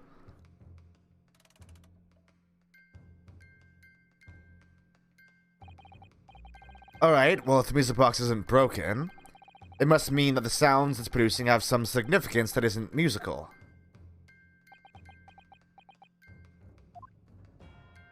We are indeed, Sammy. We're gonna kill the CEO of racism. Could it be... Is that what these sounds are? What?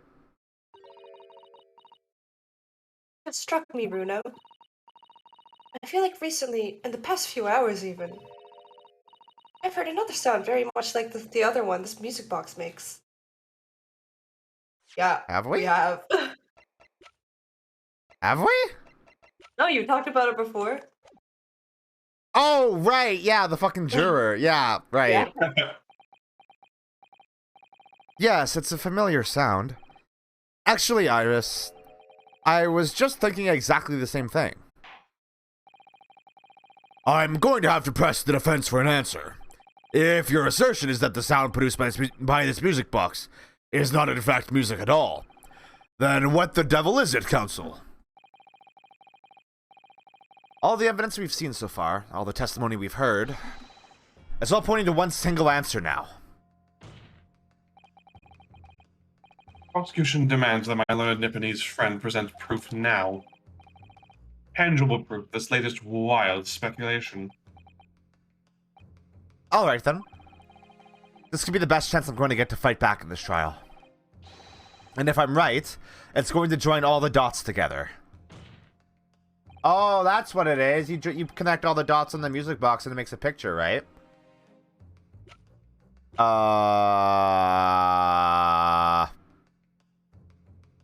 What? The evidence that explains the true nature of the sounds in this music box is... What evidence do I have? Huh. Surely not. You should look at it again. I mean, yeah, there's this bit. Right? Yeah. We've looked at this already.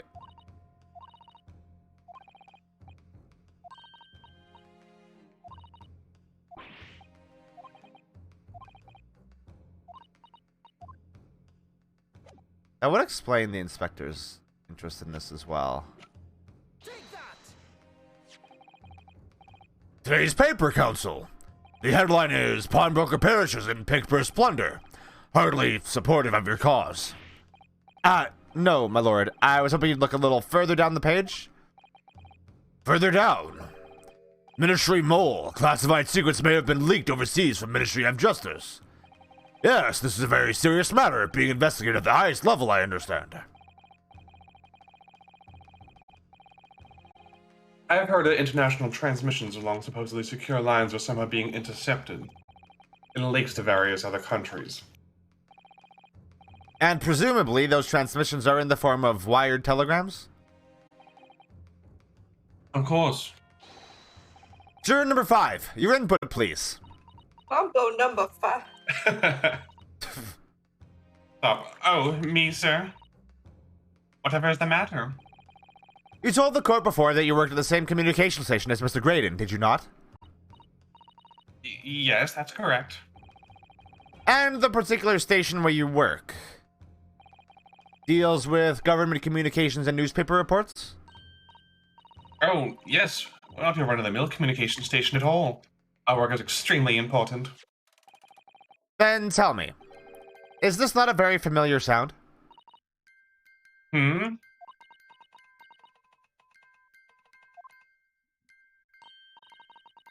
You don't mean to say, is it? I don't know, you tell me. Yeah, I don't fucking know. This is your shit. That's right, madam. It bears more than a passing resemblance to the sound made by your telegraph machine as you tap it. I believe it's called Morse code. I don't believe it. Now, correct me if I'm wrong, but when it comes to leaking telegrams from government departments, there could be nobody more perfectly placed than a highly skilled communications officer. Are you suggesting the music box disc contains stolen government secrets in Morse code? Damn! Order! Order! Please, everyone, order! But this is high treason, council, deserving of capital punishment.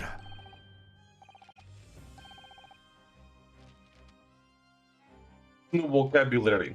What is treason? And what is capital punishment? The sorts of words I'd half expect you to know.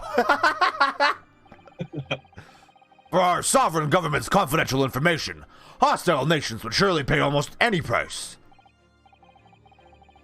Yes, and on that night 2 months ago, that was the very negotiation that was taking place inside the omnibus. But in the end, Mr. McGill perished, and the old disc lay claimed in the pawnbrokery. My word! In which case, whoever stole that information in the first place must surely have been beside himself with worry. Because if the disc were to be discovered before it found its way out of the country, it would reveal an act of high treason punishable by death. So the culprit had no choice but to retrieve it. And in order to do that, he would have to gain entry to the pawnbrokery illegally in the middle of the night. Because the article left behind by Mr. McGilded would incriminate him too much if it got into the wrong hands. Isn't that right, Mr. Graydon? You think I've been stealing government secrets? Preposterous. Absolutely preposterous. So, in response to the defense's accusation, you claim complete innocence, do you? Well, of course I do. I had to stand here in silence whilst that pretentious foreign lawyer has been prattling away. Only I can call him that. And by all means, counter the charges, sir. Surely this is an accusation that Ryunosuke would make, that Van Zieks would be like, hey, you gotta prove that shit. And now this time he's like, actually, he's right and you have to prove the negative? The prosecution demands the witness testifies in response to the accusations brought by the defense. He's basically just saying whatever his response is has to be on the record. Yeah, oh, that's fair. They're delighted, I'm sure. The witness is reminded that the crime under scrutiny in this trial is the murder of the pawnbroker, Mr. Winterbank. That being a most flagitious offense, for which the law of this land sanctions a capital punishment. Flagitious? Flagitious. I think it's flagitious. Flagitious, yeah. But the heinous act of high treason is no less serious a crime. I urge you to bear that in mind as you testify, Mr. Graydon. So then, let us proceed. You may... Yeah? Yeah, gotta let us have a rabbit and pork here, Governor. We got things to say. I beg your pardon? Who do you think you are? Name's Nash Skulkin. Occupation is professional baddie. Name's Ringo Skulkin. But we ain't baddies enough to settle out of motherland. That's right. We're what they call... the Three Skulkin Brothers. Bad timing, fellas. Very bad timing.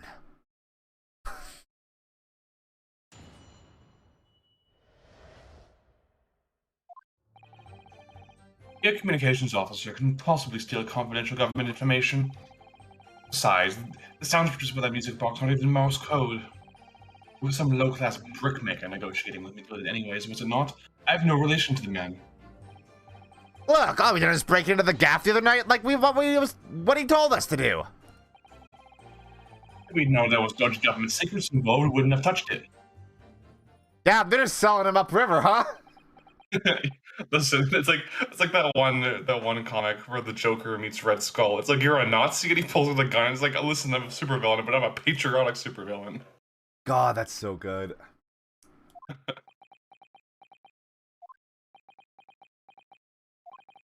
Mr. and Mr. Skulkin.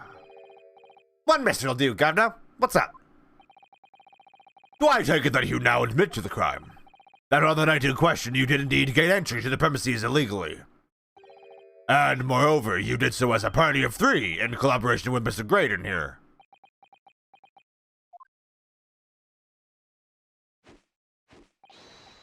We did, Gov, we did.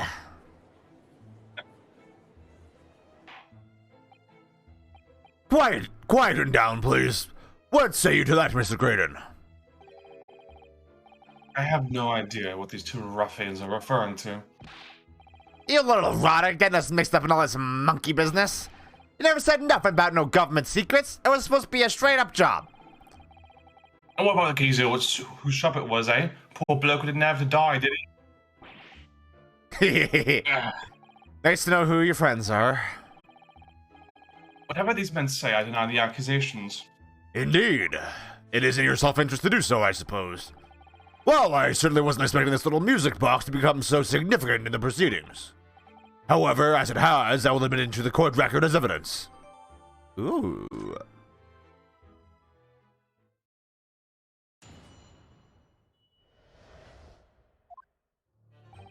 I should probably look at that. Or McGilded. Well, there's nothing visually suspect. There's a little button on the bottom. Oh. What is it, Uno? I've just noticed something about this music box. It looks like the button of it, the bottom of it opens as well. Oh, you're right. Well, come on then. What are you waiting for? Let's open it.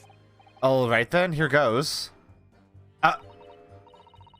Oh. There's another movement on the underside.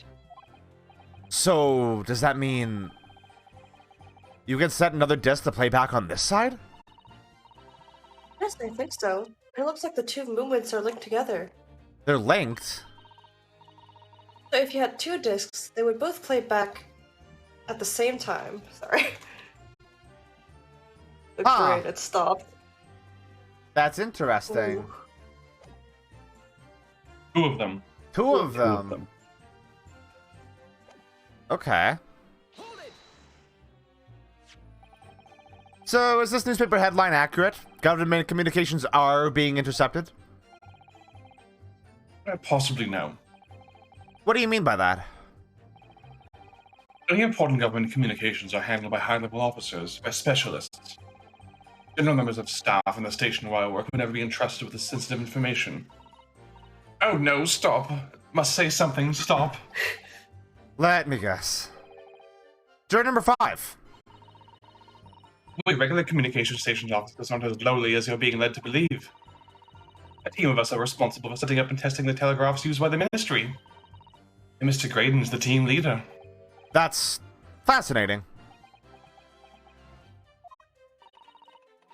Graydon is highly skilled operator, stop.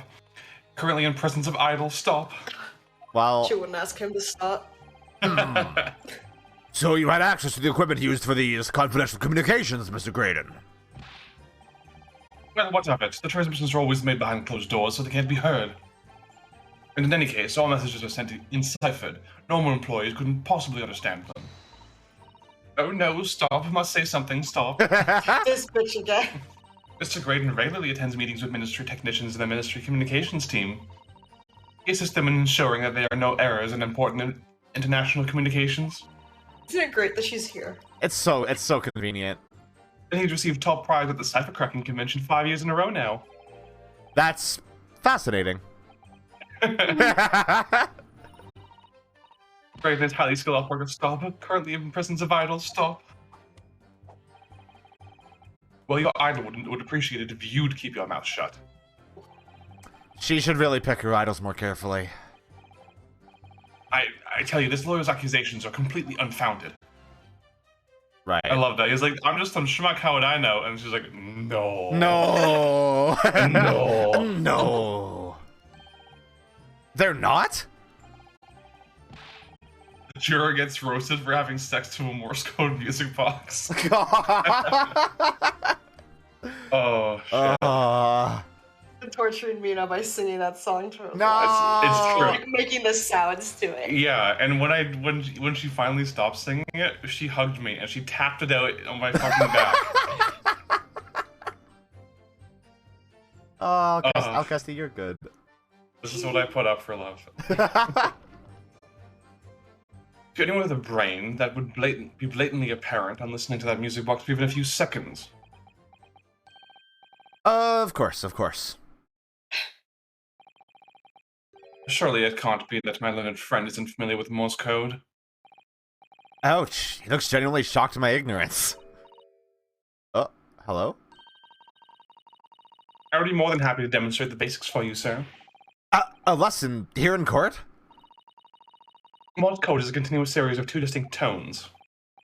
Tones, you say? Tonies. Tonies. Yes, a short dot and a long dash. By combining those in different ways, you construct letters. How did she do that with her mouth? Beep. Beep. I see. For example, this is A.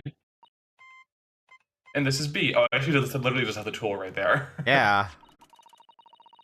When you listen to the sound produced by this music box, you only hear one tone, don't you? But it sounds so similar. The rhythm of it is the same in everything. But there's no discernible meaning to this apparently random sequence of sounds. So your assertion is fundamentally flawed. This is not Morse code. Morse code.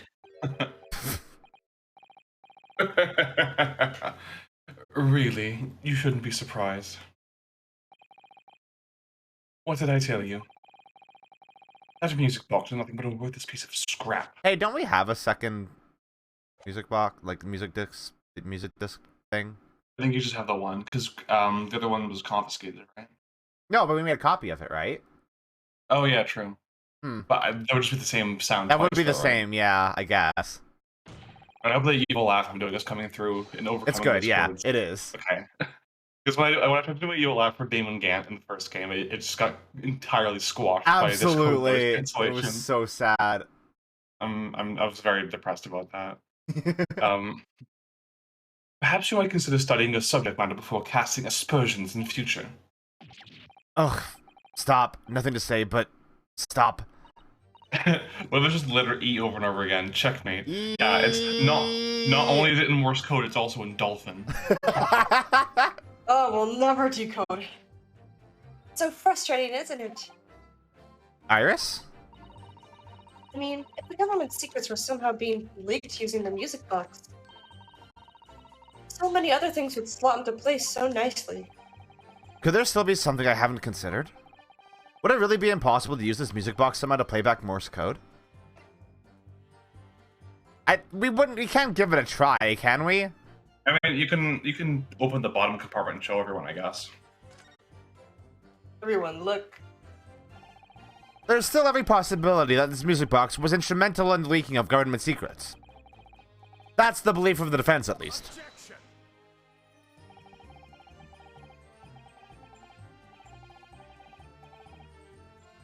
Does it please you in some way, my Nepalese friend, to repeat the same line of argument ad infinitum? I want to draw Venzeeks with Doritos dust on his white gloves. God. Already been established that to be Morse code, 2 tones are required. Dots and dashes. Yes, I'm well aware of that. Then what? Well, it would appear the defense has a hypothesis to put forward. You had better present your idea at once, counsel.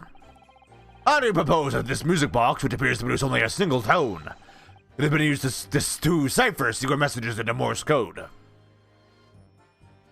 Look at its ass. Yes! This is it then! I think you had to open it first and then present it. Oh, what? Fuck. God damn it. We took away your star. I've already examined it though. We know already. Get it together, Bruno. Fuck, we gotta go. Oh, we gotta fucking cross-examine again. Okay, press that. Gotta just hold the circle button for a bit.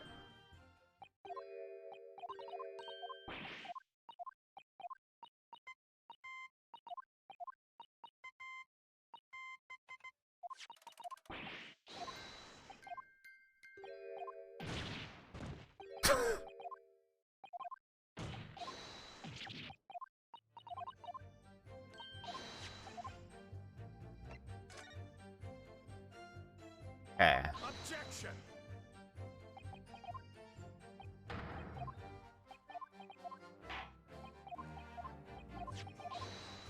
Alright, open it. Wait. Okay. I like how the button isn't actually in the fucking legend down at the bottom right. So I wouldn't assume that I could. We've seen this. Can we look at it again? Yeah. So this is gonna be the same thing. Okay.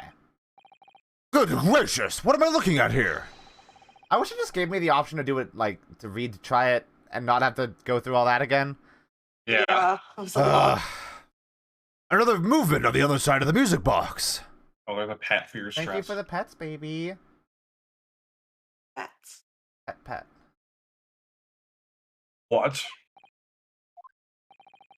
It appears, my lord, that the two movements are linked together. In other words, you can put two discs in this music box, and the sounds of both will play back at the same time. Good heavens! As the court has heard, Morse code comprises of two tones, a short dot and a long dash. With a second disc in place, this music box could be used to generate Morse code and convey a message.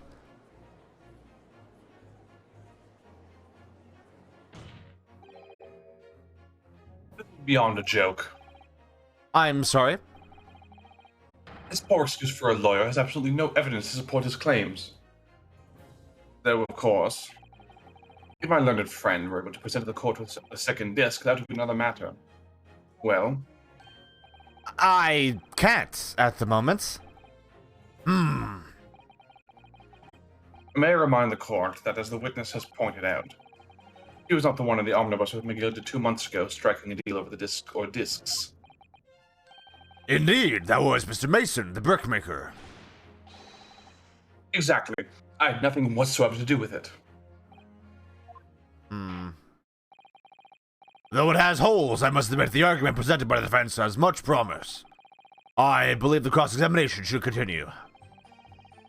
The link between Graydon and the victim of the omnibus case must be there somewhere, but I haven't found it yet. Dear. Look, you need to give your argument more strength, Runo. You will reiterate your testimony if you please, Mr. Graydon. I keep thinking it's Grayson. The more normal Like name. Dick Grayson. Yeah. Like Dick Grayson or something. Yeah. If I must, though, I maintain exactly what I did at the start of this pointless cross-examination. Okay. Well. I just have to look at the evidence again. Okay, so we have this. So this doesn't do anything for us at this moment.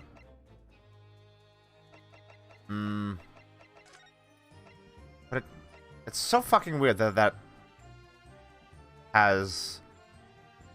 I guess all this is doing is linking McGilded to this ticket, right? Yeah. Okay. Maybe check Iris's. Oh, sorry, the case manuscript. Or to the right, Oh, that. The purple folder. The what? To the right, one This? more. Yeah, that one. Sorry. The case notes. Okay.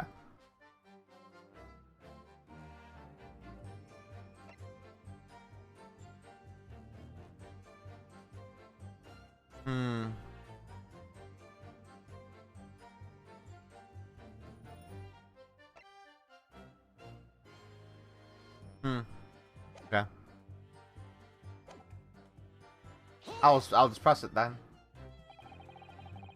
So, 2 months ago in that omnibus, McGilded killed the brickmaker and stole the disc. Mr. Mason was a single man with almost nothing to his name. It seems he lived in an artisan quarter some years ago, but the people there remembered little about him. That doesn't make much sense, though, does it? How would a humble brickmaker come to acquire secret government information? How indeed? Great point.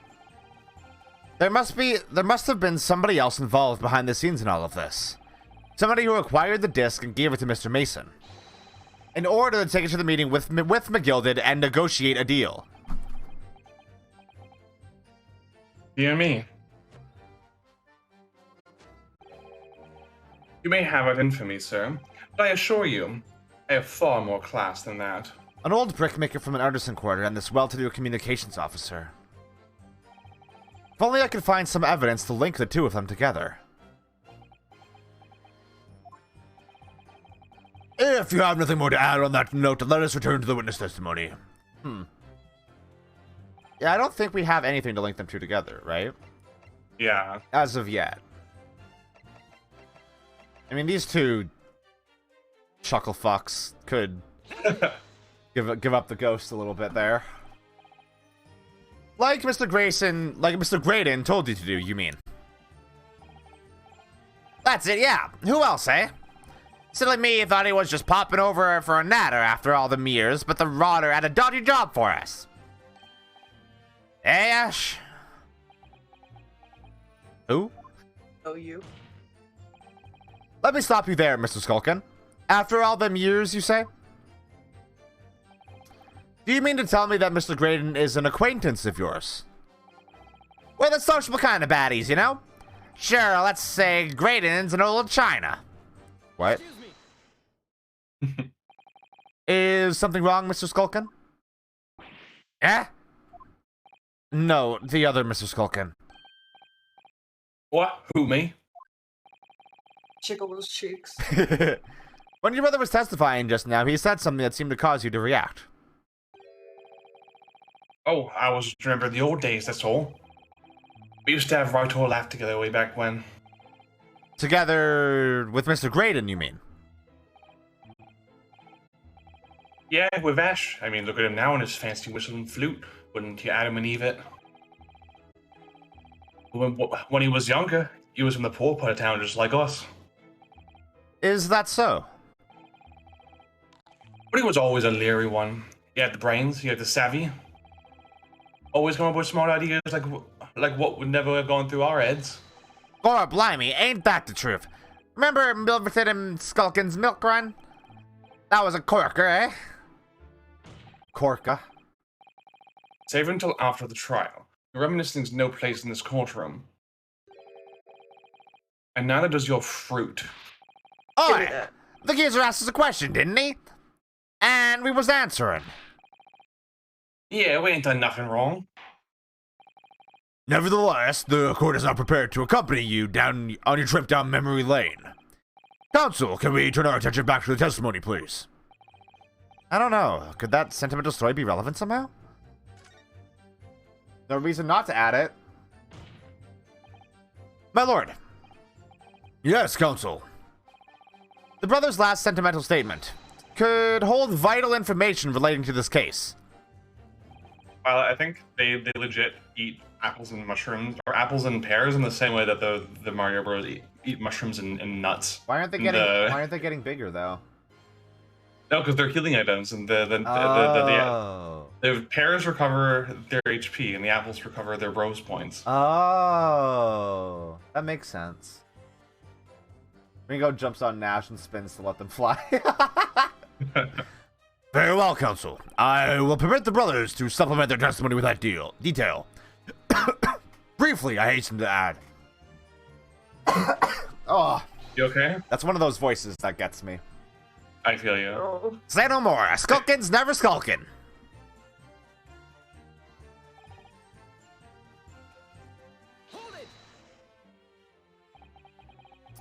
I'm sure I'm going to regret asking, but what exactly was that? Some kind of business? Just a little scheme we had going back when we was youngsters. A bit of fun, really. They were in fresh meat to the locals. That's what it was all about. That sounds alarmingly legitimate. There must be a catch. Alarmingly legitimate. That's a very good combination of words. I suppose since we're here, I should ask them to elaborate, but on what? So this business was just a bit of fun, you say? And it was just yourselves and Mr. Graydon involved? Yeah, that's it. Milverton and Skulkin's milk run, was it? Yeah, that's it. And where did the Milverton part come from? Oh, right. I thought a clever clogs like you'd have worked that one out. This is... Enough of this. How much longer will we expected to listen to this drivel? I don't... Let me guess. You don't accept anything these two witnesses are saying? Tell me, why is it that it was only at the mention of the name Milverton that you decided to interject? Because well... Should have said less. It weren't the happiest homes that one came from. Yeah, his old man was struggling for money so much, his wife walked out on him. Should have the name Graydon then, you see. But Ash will always be Milverton to us. Milverton. So that used to be your surname, did it? Of course not. That is all bunkum. I've been a Graydon since I was born. Hold on. We got a full name for Mason, didn't we? Is he in our... He's not in our profiles. Was that elsewhere? Ah. That sure is that guy's last name, huh? Do you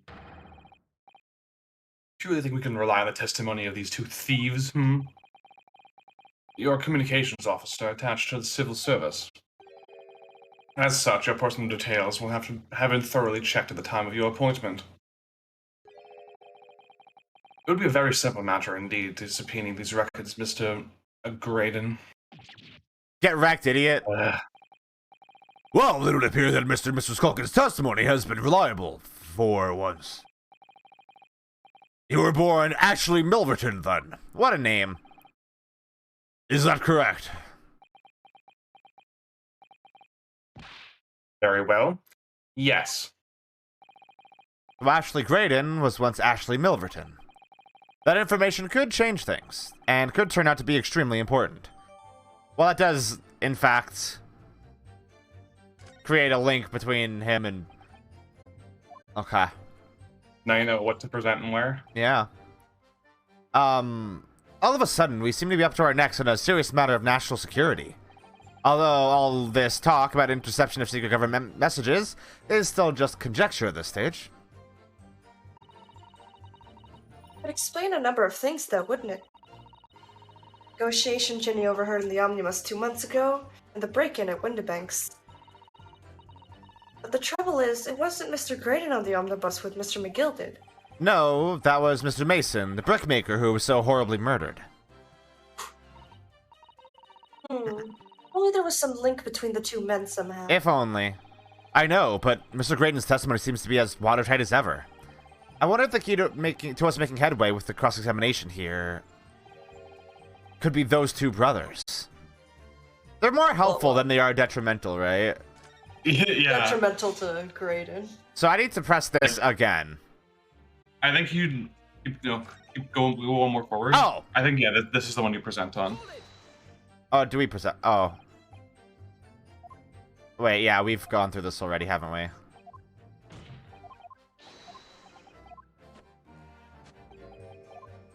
Wiggles. Yeah, okay. I will present the profile on that. I can't, which means I have to present this. Wait, what do you mean I can't present a profile? What do you mean? You can present the file that has his last name in it. I guess, yeah, but usually you can present profiles and shit. Mr. Ashley Milverton, tell me, why did you try to hide your former name from the court? I haven't gone by that name for years. It means nothing to me.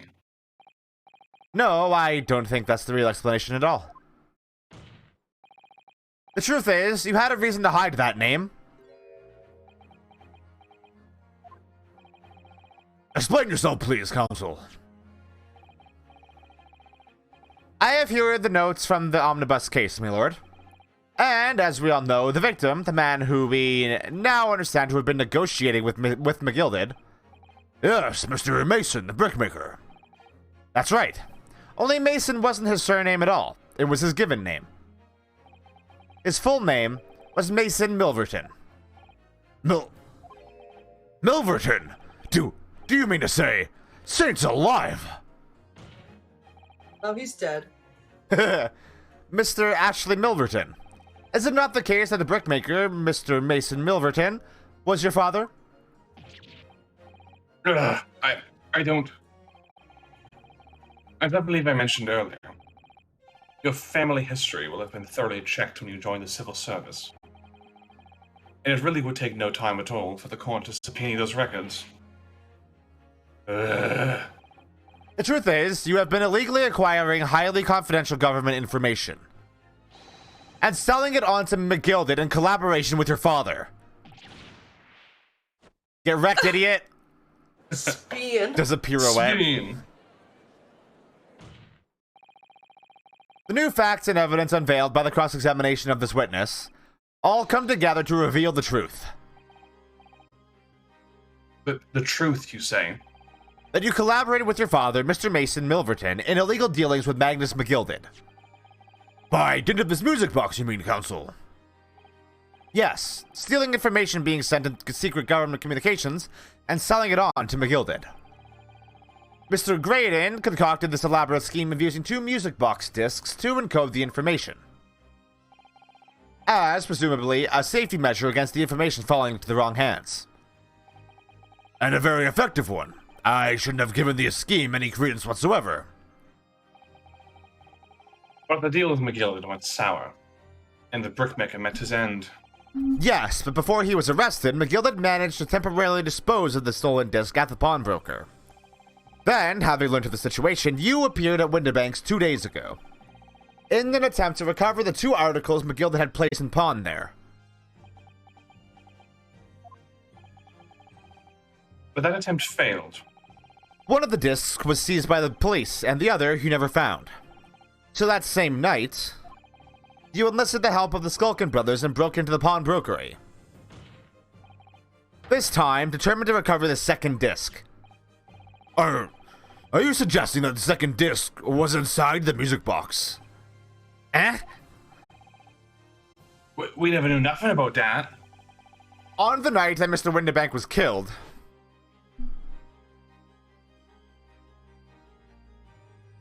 I know. The intruder to the pawnbroker touched one item and one item alone, the music box. As rather ingeniously demonstrated using the 2 prints from the security camera, indeed. So, the question that naturally begs answering is this. Why was only that one article disturbed? The answer is obvious, because it contained the second disc, which the intruder was desperate to retrieve. Since, if it were to fall into the hands of the police, it would be proof of high treason.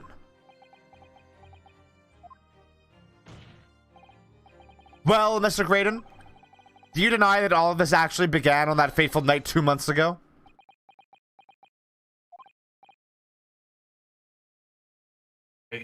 I refuse to accept any of this nonsense. You don't have to accept it, idiot.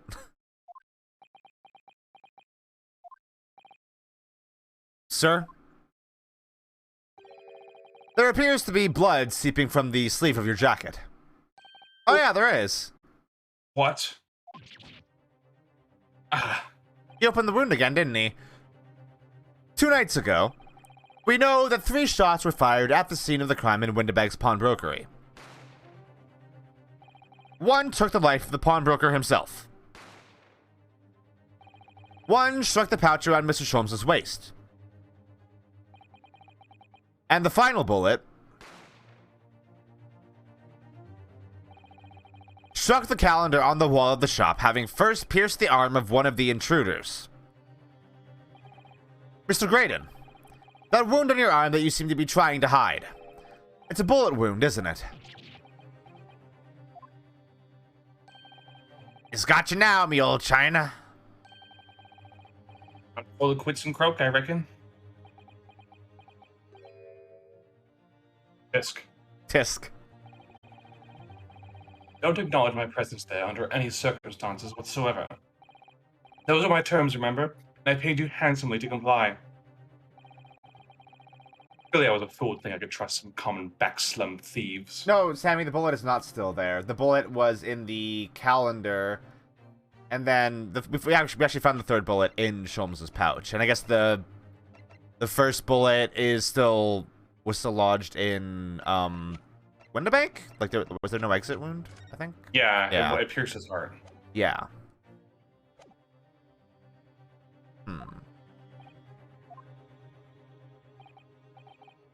Fine. I admit it. I was there in Windibank that night. I paid this pair 10 guineas to accompany me. As you've noticed, I sustained an injury in the course of my adventures. Oh no, I'm sorry, Sammy.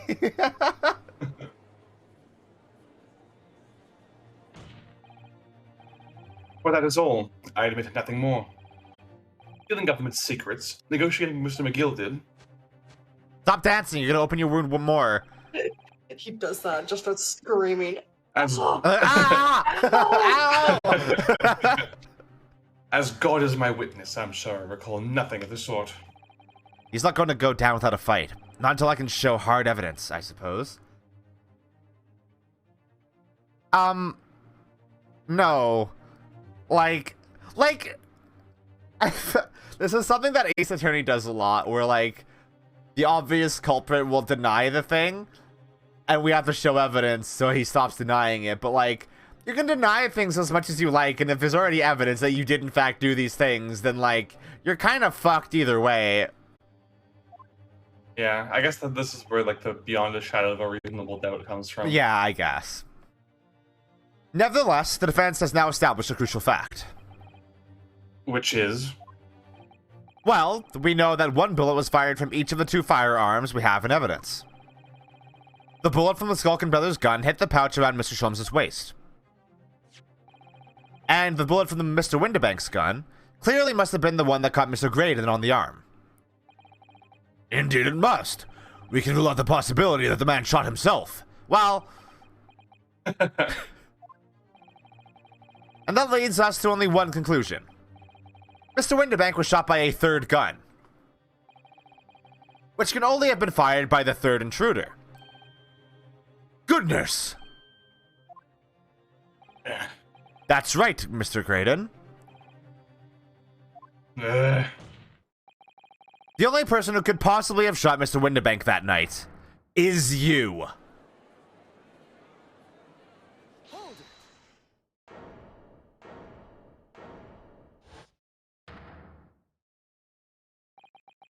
Oh, is the breakdown moment? With this little upstart, you made a grave mistake when you summoned me here. What? What's that supposed to mean? Yes, as you rightly say, I was there at the pawnbrokers. I did my best to hide the fact, naturally. I had no intention of ruining the distinguished career I built for myself in the communication station.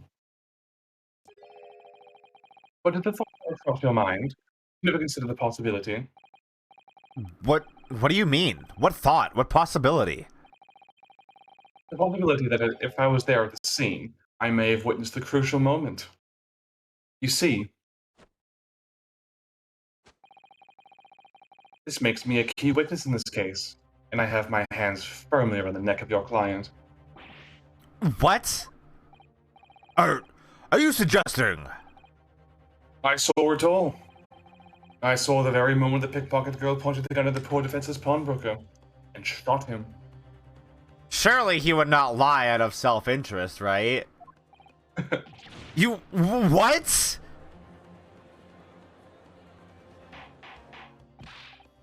Order! Order! Order! Well, It would seem we are finally entering the last act of this theatrical trial. Mr. Graydon. Yes. I trust you are fully aware of the implications here. It has shown that your claim is false. You will have incriminated yourself as the killer. Oh, I understand fully. Then I must ask you to give your formal testimony once more. You will explain to the court precisely what you saw at the moment the defendant allegedly shot the victim. Nothing would give me greater pleasure. I have to pee. We should take a break. Yeah, for sure. Let's take a little break. I should save the game as well because that makes sense to do. Catch you all in a little bit. All right. We will be right back.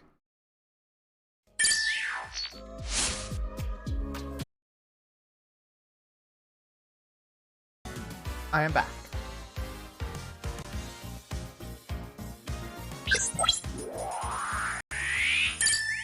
I scarfed down a couple very small tacos.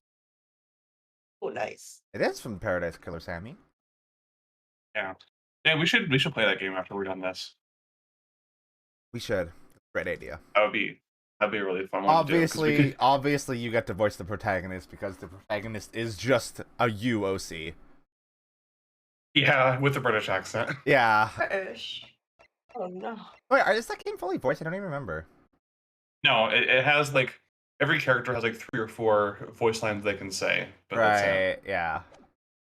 All right. That would be a really fun one to voice though. That would be fun. The cast of that game was amazing. Maybe we can bring Christy back for that one too. Yeah. I want to see her reaction to that game. Grulatin Man. While these ruffians were jostling the broker, I was still near the entrance to the shop. When Windermere threw Nash over the counter, I felt a sharp pain in my arm.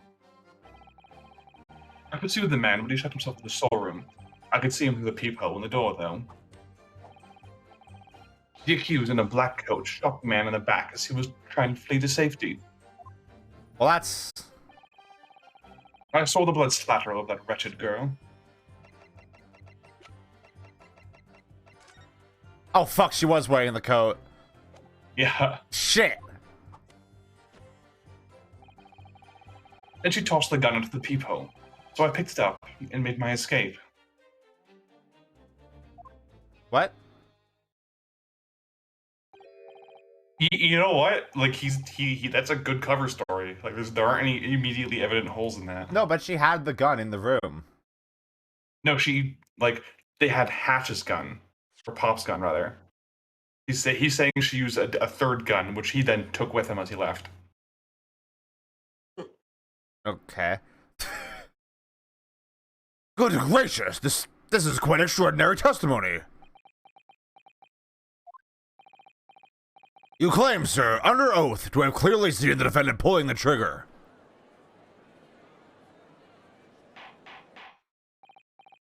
Order, order, order! It wasn't my intention to testify in this way. But neither is it my intention to be found guilty of a murder I didn't commit. So you see, my hand has been forced, I tell the truth now, as an act of self-preservation. The truth? Until now, the prosecution was completely unaware of these details. Yes, well, sorry about that. Having shot me in the arm, the pawnbroker was then shot in the back by the accused. Stop doing that. As I said, she was showered in his blood. You say the blood splattered over the accused coat. Are you sure on that point? Oh yes, quite sure. All over the back, all over the black overcoat that the pickpocket girl was wearing at the time. Really? If her coat could somehow be shown to harbor vestiges of blood, that would be conclusive evidence here. That bastard. Such an investigation is entirely possible, my lord. What? Only very recently, a German scientist has discovered a technique to identify human blood. So here's to true science, not some amateurish detective's dubious foray into the world of chemistry. There's nothing dubious about Hurley's work. His ideas are all sound. My dad could beat up your dad. Ideas are of no use to us here. In science, as in law, theories must be proven before they stand.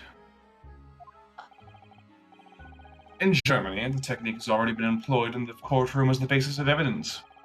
A lot of people theorize that he's German because of his name. Yeah, that makes sense. Scotland Yard has a small quantity of the chemical reagent used with your lordship's permission. Why? We could shatter all vestige of doubt within minutes. He's using it as a visual metaphor. I see. Hmm. This doesn't look good, Bruno. Why not? Well, no, don't we? But there's blood all over the front of Ginny's coat.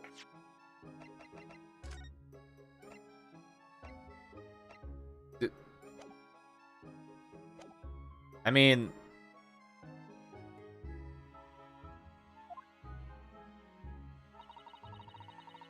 They test it with their chemicals. Oh, help! You're right! I was forgetting what happened yesterday. Wasn't it purple blood? Yeah. Oh yeah, this is flashback.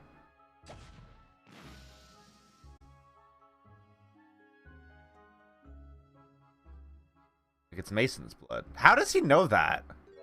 Wait a second, how does he know that? Because, like, we needed to shoot it with the gun to see it, right? If it was the coat that McGilda was wearing on the night of the on the night of the murder, Yeah. and he knows the guy was murdered, like, there would definitely be blood on it, right? Yeah, but he couldn't have seen it when he said he saw it, is the thing. Oh no, definitely not. So he's just using his like extra knowledge to frame her. Yeah, okay. But that's not Mr. Windibank's blood. That stain is from 2 months ago. That's Mr. Mason's blood from when he was stabbed by McGilded, who was wearing the coat at the time. My lord, the defense objects to the test proposed by the prosecution. Overruled. Lord Van Zeus, make it so at once. Make it so. Earl Grey, hot. With pleasure, my lord. And while we await the results, the defense may proceed with the cross-examination. Oh, fuck. Once they find that blood on the overcoat, Gina will be... Counsel! Yes, my lord. A cross-examination. Of course, my lord. If this cross-examination doesn't go well, if I don't manage to uncover some decisive evidence or a really compelling clue now, I have a very bad feeling about the outcome of this trial. I would also love it if he missed the shot behind him and, like, the wine just, like, splattered against the wall. Yeah. Okay, let's press everything. Mr. Windibank emerged from the storeroom, I believe. Ringo and Nash were scouring the counter when he suddenly appeared and flew at them. He already had the revolver in his hand. Fortunately, it wasn't too close, or I wasn't too close. I've never been so scared in all my life. Yeah, we were just your regular mild-mannered burglars, that's all. We don't like violence. Says the pair who carry a gun. I love the idea that these criminals are just fucking destroyed. They're just portly punched up when they're doing judo throws. The fucking idea of Windibank throwing Ringo over the counter is so good. Yeah, like it just does like the Geese Howard toss. Yeah, Predictable. What do you mean when you say you were near the entrance to the shop? I was at the doorway and rolling my eyes over the shelves of folded items. Looking for the music box, of course. The broker went for Nash in the first place. Then Ringo joined in, making it 2 against 1. I assumed they could handle the situation. But I was wrong. They weren't worth shit. I was trying to help Mila LeBrev, but the old geese chucked me over the blooming counter. So I pulled my gun on the old fella, and that soon made him scarper. A pair of you setting upon the poor defenseless pawnbroker together. Shame on you. Judge, there are so many other things that we have to, like, shame these two for. Sorry, Gov. Sorry, Gov.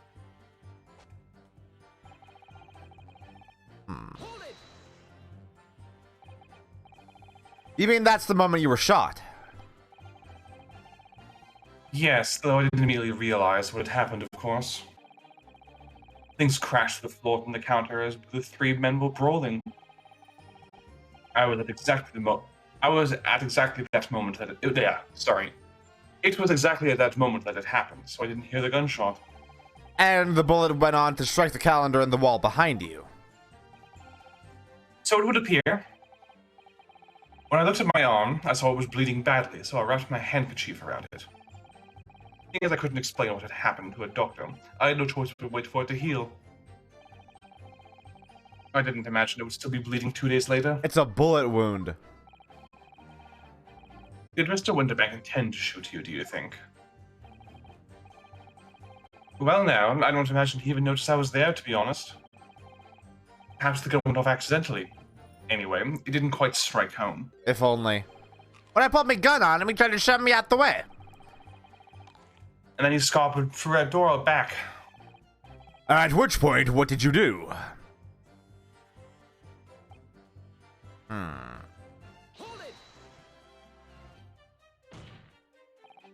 Do you mean you chased after him? I don't recall the reason why, but I ran after him to the back of the shop. And what about this peephole in the door you mentioned? Well, unsurprisingly, the storeroom's door is a solid job, made out of stout wood. But there's a small opening in it about head height that lets you see what's in there from the outside. Actually, I should know that, shouldn't I? I looked through it myself that night.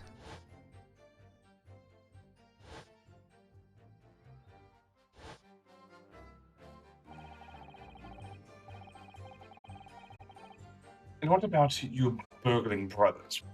Did you see what went on through the peephole as well? Not likely, Gov. Didn't see nothing of the sort, Gov. I doubt if these buffoons were even aware of the peephole's existence. So the Skulkin brothers were there, but they didn't see the killing of Mr. Winterbank take place.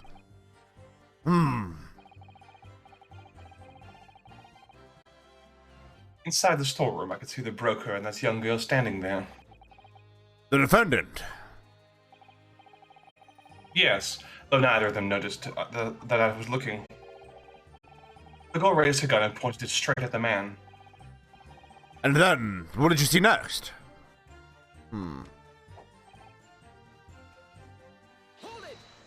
Where would he be trying to flee? Yes, when the crime was discovered, the defendant was found with a gun in her hand. That was Mr. Winterbank's gun, from which only a single bullet had been fired.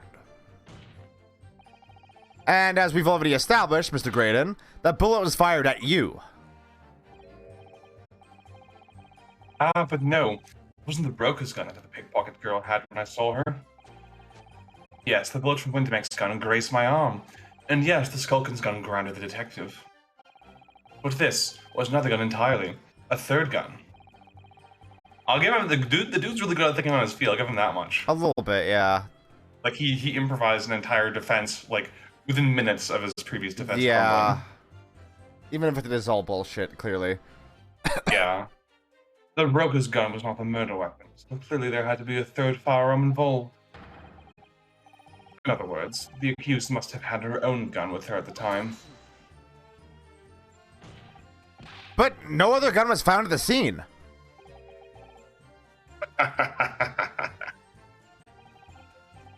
Calm yourself, counsel.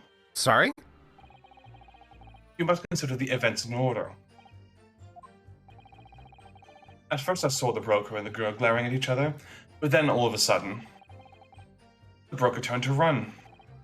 And it was at that moment that the little gutter rat shot him in the back. A chilling image, I must say.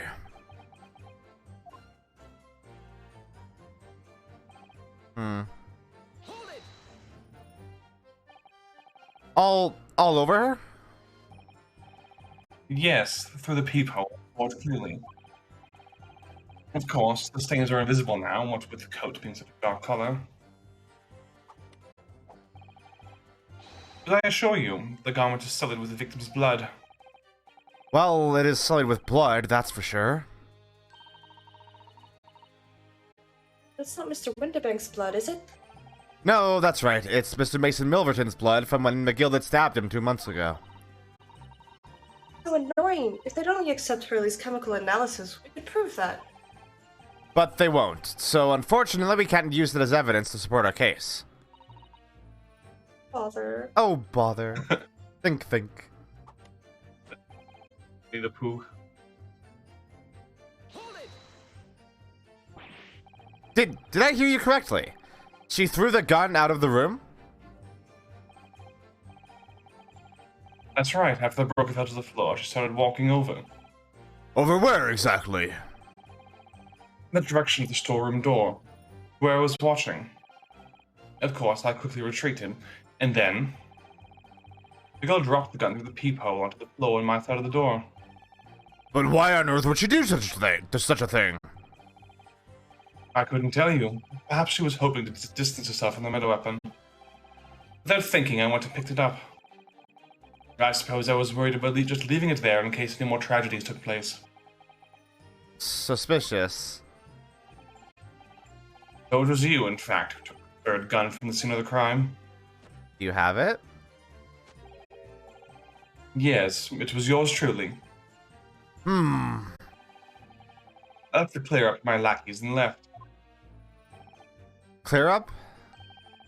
We made a bit of a mess around the counter, so Mr. Whistle and Flutie here told us to tidy up. You think he's out blue and mum sometimes. But I was paying you enough, by God. Tell me, Mr. Graydon, when you left the pawnbrokery that night, was it by any chance with the second disc in your jacket pocket? You're like a bullet at the gate, aren't you? What the fuck is happening over here? Kill him. Did you see what he said? No, I didn't. He said, you little toe rag. Gentlemen.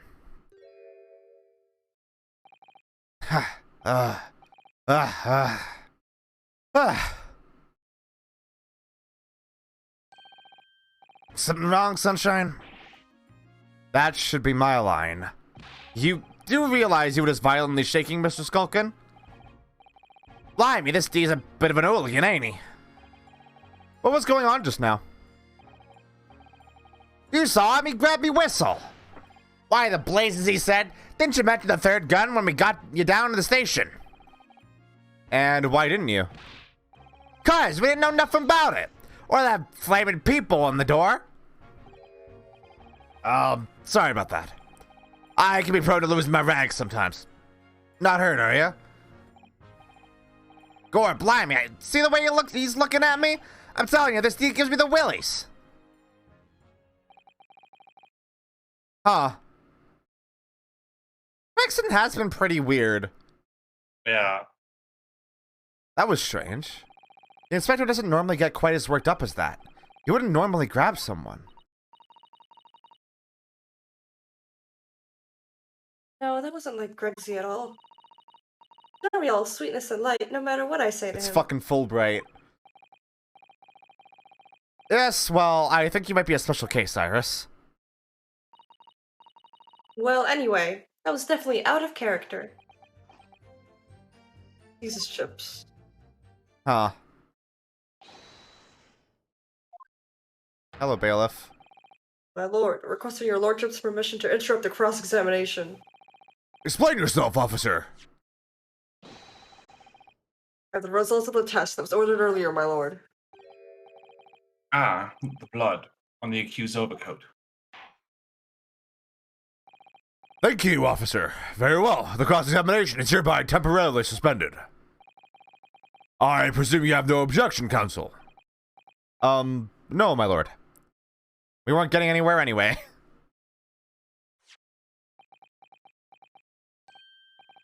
Well, there you have it.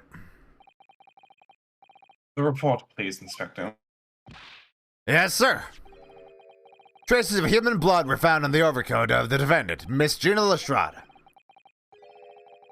From the extent of the stains, it would appear that they were the result of spattering following a gunshot wound. End of report. Goodness me. Fulbright is a character from Ace Attorney Dual Destiny, Sammy. See? What did I tell you? Also known as Fulbright. No! The blood on that coat is not Mr. Windibank's. What on earth makes you say that, Counsel? The coat originally belonged to Magnus McGilded. Just before his coat was deposited at Windibank's, Mr. McGilded had fatally stabbed Mr. Mason Milverton. So the blood on that overcoat is the blood of the brickmaker from the omnibus case. Well, the dead cannot speak. Isn't that right, my Nipponese friend? If only we had a spirit medium. Sorry?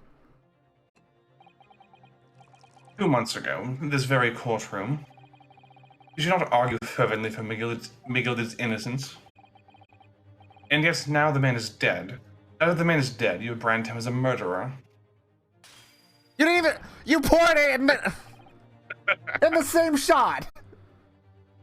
Your conduct shatters any shred of respect you may have earned for yourself in this country. But that was... I call it a bully disgrace. Treachery, that's what it is. How to determine whether the blood on that coat is 2 months old or not? Even a stereoscope couldn't help the answer to that problem pop out. It can't be done. But... We use Mr. Soames' specially formulated chemicals. Mr. Soames is a detective, not a chemist. Would you put such faith in a chemical formula devised by me, for example, when I'm a communications officer? I don't know, is it good? Support my argument? I handled Prosky disturbing boy, and he ran away crying. Broski? Is it like a pierogi? Sherlock Sholmes is barely more than a figment of the public's imagination. No, he's a real dude. What are you talking about? His name carries no weight in this courtroom. No weight at all. How could you say that? Victory is sweet indeed. The Prosky are like buns full of meat, essentially. Oh, yummy. Yeah. This proves that my testimony is the whole truth from start to finish. How do you arrive at such a conclusion, sir? As the witness said, the accused coat was spattered with the blood of the victim. The only way Mr. Graydon could possibly have known this fact is if he saw it happen. In other words, his testimony is solid and the conclusion is singular. It was the accused who shot the victim in this case. That is the whole truth. I don't think so. Hello? My lord, been a long battle, this one. This old warhorse has something to say now, if you please. Mr. Foreman! As of this moment, sir, the squadron has reached its final decision. Ready, men. All for one now. Okay. Sir! Guilty. Guilty. Oh. Uh-oh. Guilty.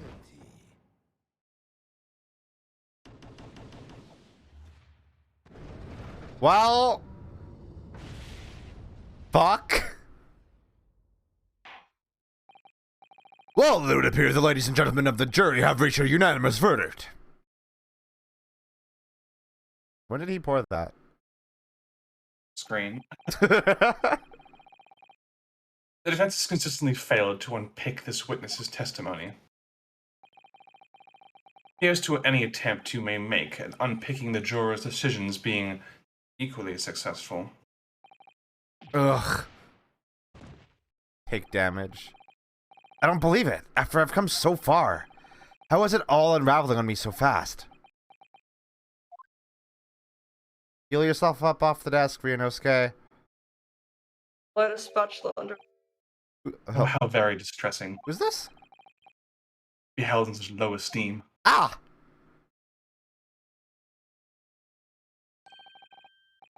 Wouldn't you agree, Mr. Naruhodo? What? This asshole! Officer! You've delivered the report now. That will be all, thank you. It occurs to me with some regularity, Mr. Naruhodo, that scientific truths are determined not by science, but by none other than the human mind. I know that voice. Am I going mad? Ah!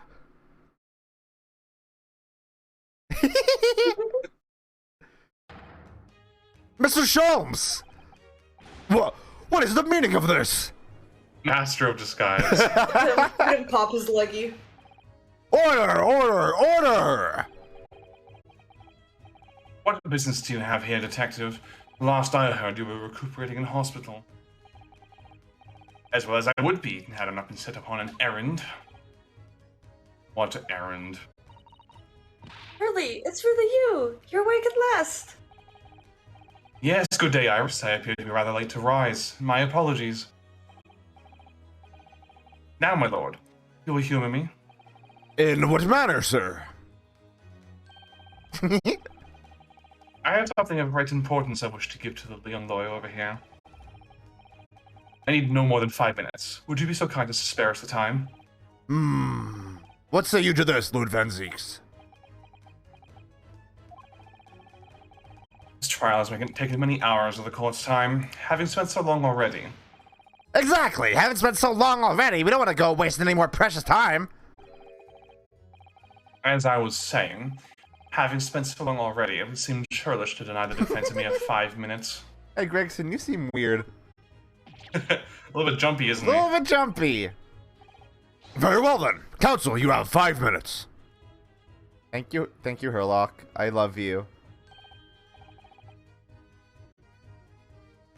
My dear fellow, I apologize for my tardy arrival. Mr. Sholmes, are you all right now? All right, I'm all wrong. Sorry? I've only just managed to summon the strength to stand, man. I asked the judge for 5 minutes. I fear even that may prove too much for me. Pray forgive me should I pass out. Let's make this discussion as short as possible. Hurley, this place is full of idiots. I don't see how wonderful your chemical blood analysis is. Ah, well, that concoction of mine was really just a bit of sport to assist me in my investigations. I never troubled to refine it for appraisal by the scientific community. An oversight on my part. Right. Modesty? Surely not. But none of that. I'm here to give you this, my dear fellow. What's that? A lavender furoshiki wrapping? A leaving present, Mr. Sato. From Mr. Sato? If possible, matters were to be settled without me giving you this. Those were her instructions when she asked me to do her this favor. I don't understand.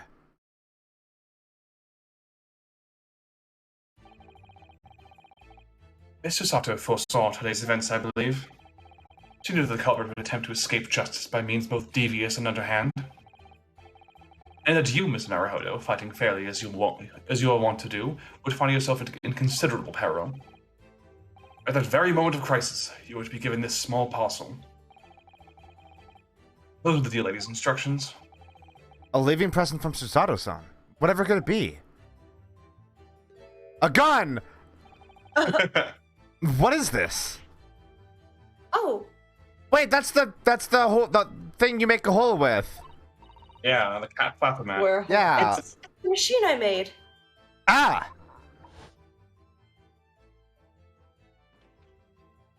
Cat! Yeah. Kitty. Yeah, the cat flap-o-matic. Call it the cat flapper. Why would I need this? What's Susie up to? Is there anything I could conceivably use this on? Well,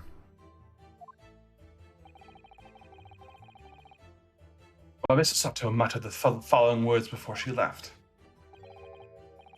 I'm a failure. I don't deserve to be a judicial assistant. What? Didn't she say something like that?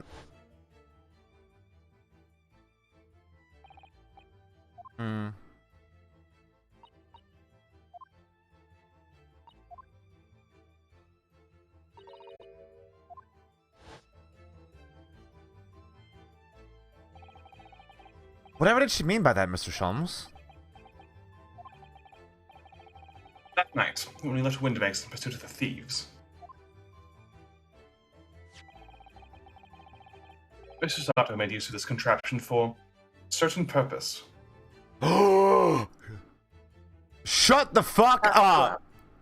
That hole wasn't there!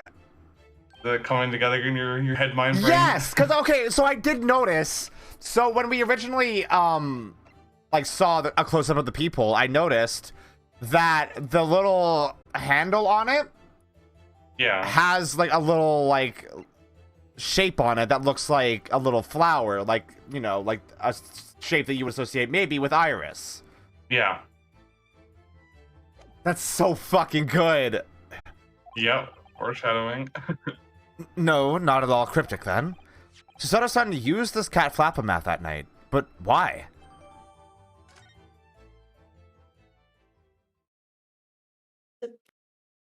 Big sippy. God! We need to do a counter every time he does it. Drink every time he throws it. Your 5 minutes is over. We're out of time already?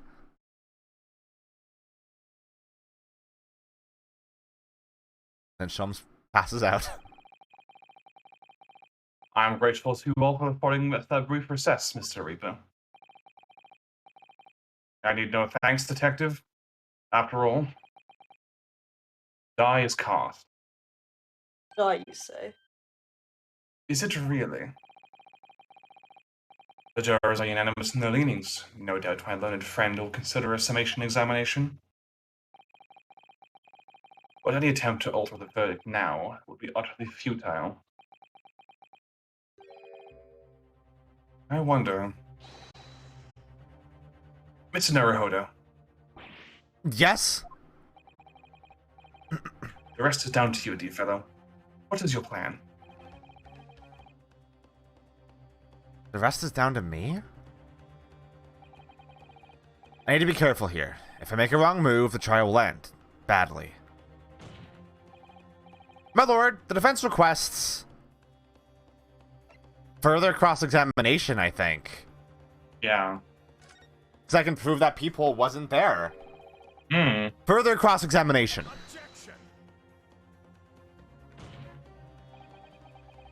The jurors have spoken. Protocol dictates that you may not cross-examine a new witness now. The defense is not asking for the cross-examination of a new witness. Rather, to continue with one of an existing witness. What? It would appear that a rather important detail has escaped your attention, Mr. Reaper. Oh yeah, you can literally see that exact same, like, symbol on Sholmes' clothes. Yeah, it's Iris' signature. Yeah. So, Sholmes' signature is the gear and Iris is the flower. So I saw them together as, like, yeah. Yeah, it's Very so cute.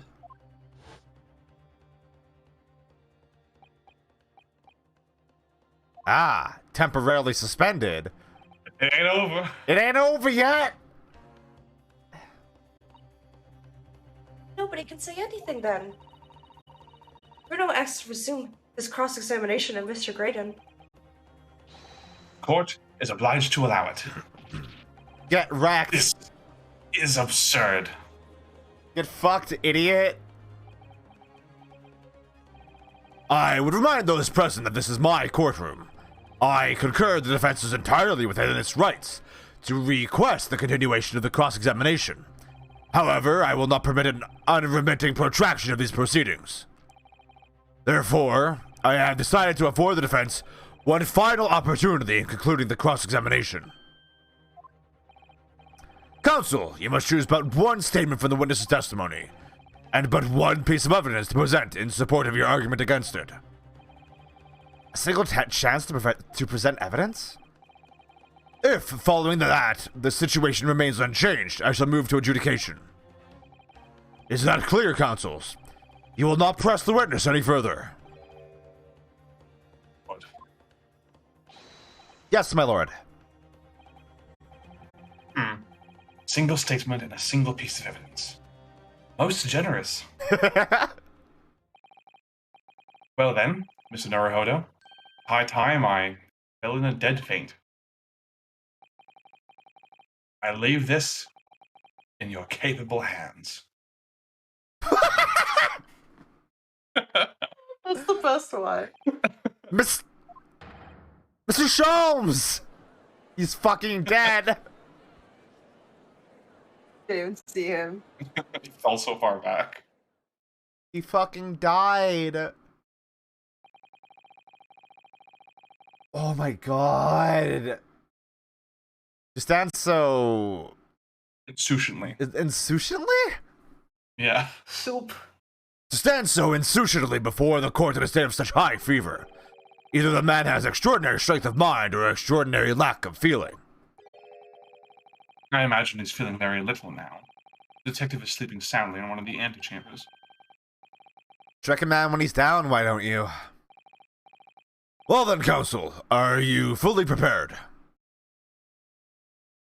The Schlappies? Yes. One statement, one piece of evidence. I won't let Mr. Sholmes down. Or Iris. There's the Schlappies! Yeah. And I won't waste his final chance that Susato's son has given me. Sato MVP. This is going to decide the entire outcome of the trial. Susato is MVP. Very well then. Under the terms I've outlined, you may resume the cross-examination. Alright. Time to wreck this fool.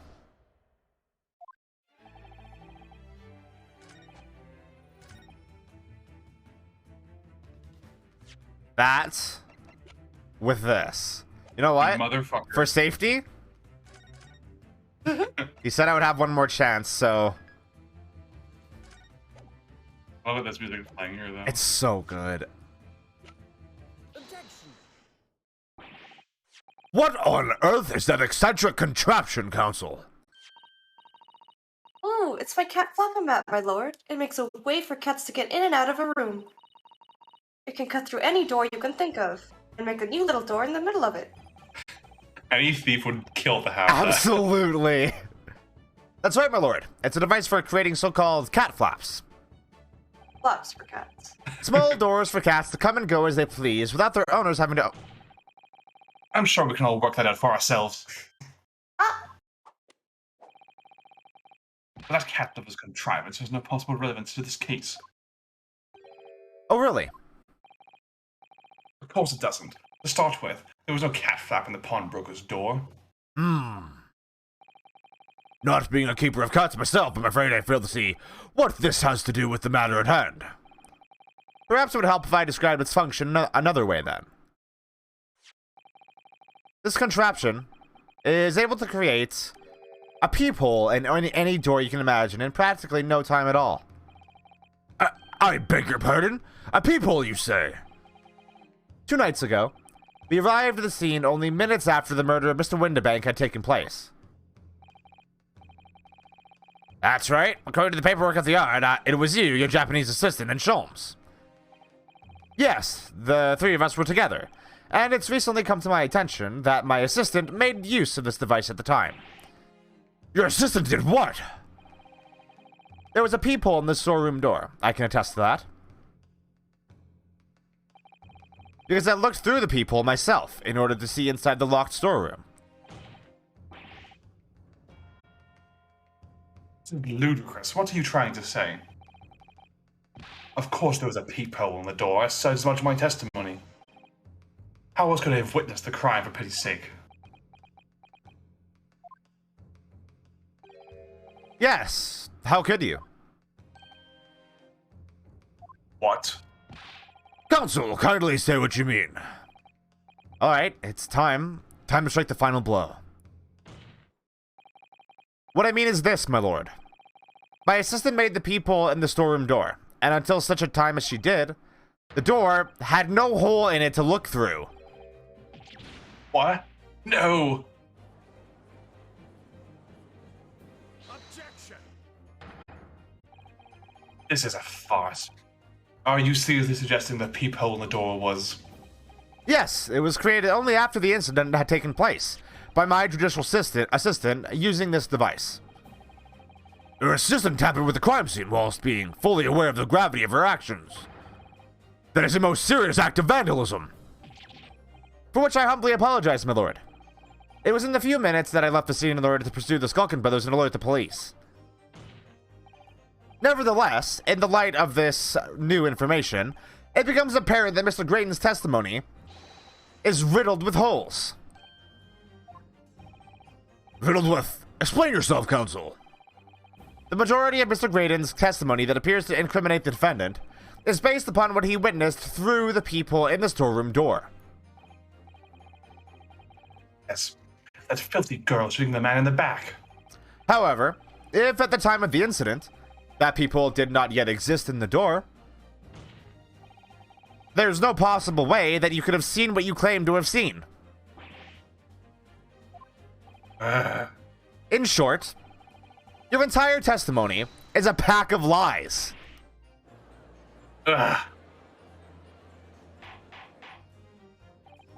Order, order, order! Is there any credence in this revelation? None whatsoever, as my learned friend must surely realize. Exactly. This is just some cheap trick designed to discredit me. I'm afraid not, sir. Of course it is. Do you seriously expect people to believe that that plaything can cut through a solid wooden door? Oh yes, I decided to be very powerful. It can cut through even the toughest of doors. That's absurd. I don't believe it for a second. Haha, I had a feeling you'd say that. We'll use it on you. What? Waggy, cooey, time for dinner.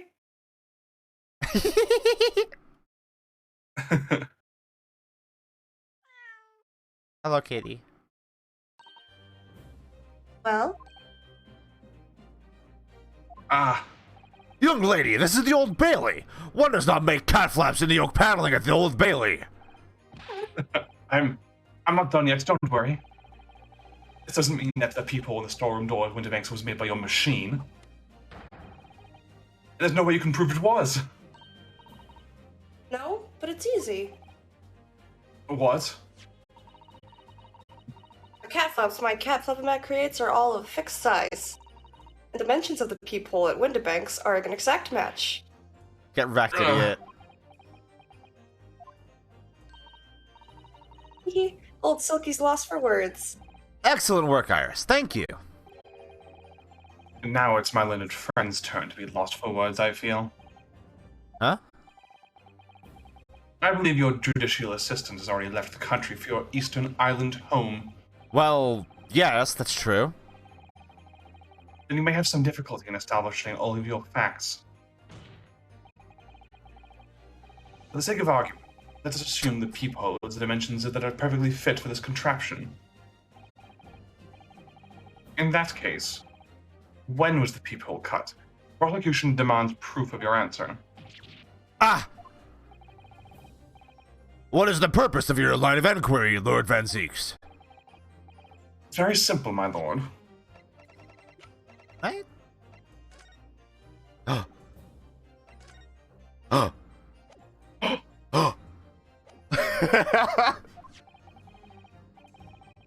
The defense argues that the peephole was created after the incident using this device. I always forget to make that long A sometimes. It doesn't feel right. No.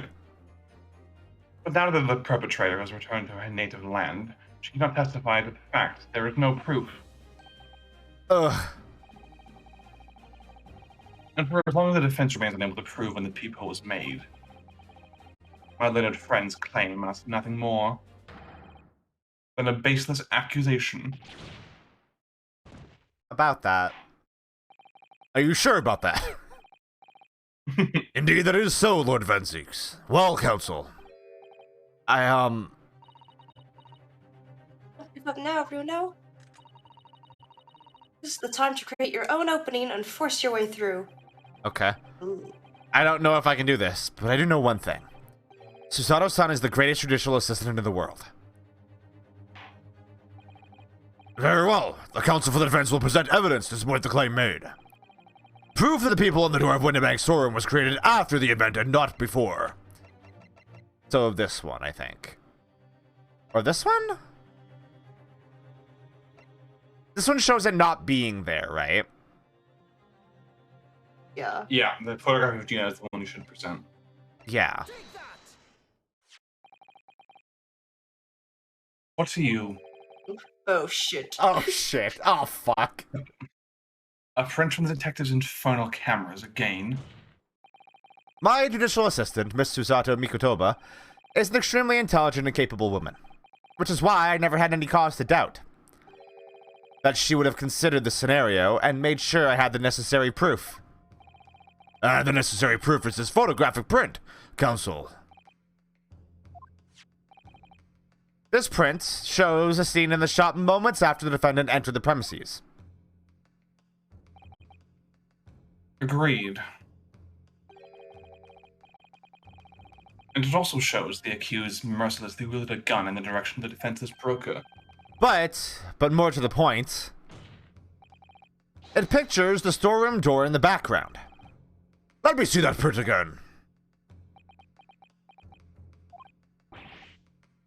I don't believe it. This really is quite remarkable. The door to the storeroom is completely devoid of a people of any description. Mr. Graydon, you couldn't possibly have witnessed the crime as you claim to have done, because at the time it happened, there was no people in the door. In other words, your testimony is a catalog of lies. Oh. Yeah! Get wrecked, idiot. Order, order, order! I am satisfied with that the defense has substantiated its claim beyond all reasonable doubt. This witness's testimony was entirely fallacious.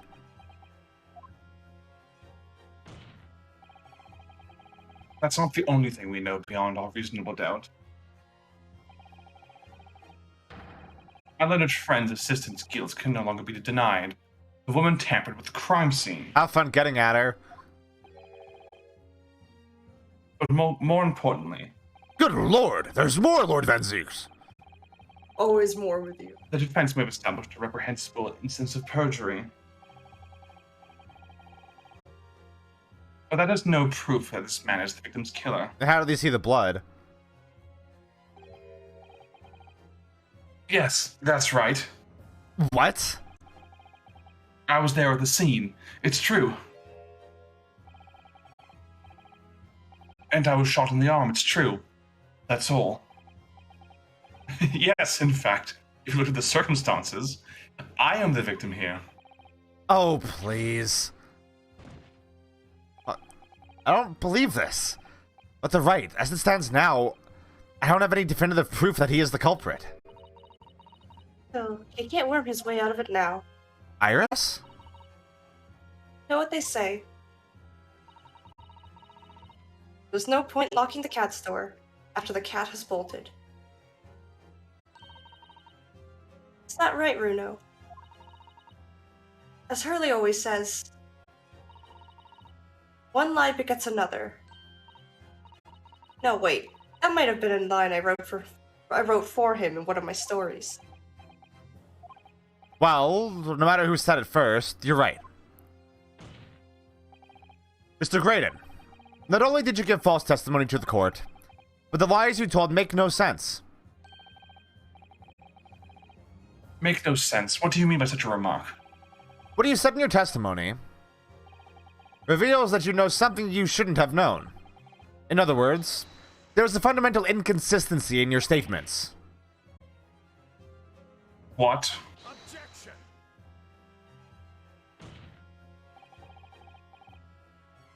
This is provocative talk, counsel. Won't you enlighten the court? Explain this alleged inconsistency. Iris was right. One lie begets another. The inconsistency is revealed by the lies in this witness's statements. They show that Mr. Graydon had knowledge of something he shouldn't have known anything about. Namely,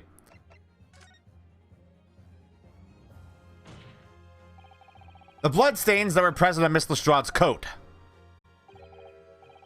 That's right. The victim's blood splattered all over her. Sorry. The victim's blood spattered all over her when she shot him. I keep forgetting that wasn't a word back then. But how could you possibly have known that? Obviously, because I saw her do it through the peephole in... Oh shit. Ah, fuck. He's like, wait a second. The point is not that you lied in your testimony, Mr. Graydon. It's the nature of the lie you concocted that is so revealing. You're not making any sense. Then let me ask you a simple question. How is it, Mr. Graydon, that you knew of the existence of the peephole in the storeroom door? What? Well, obviously, As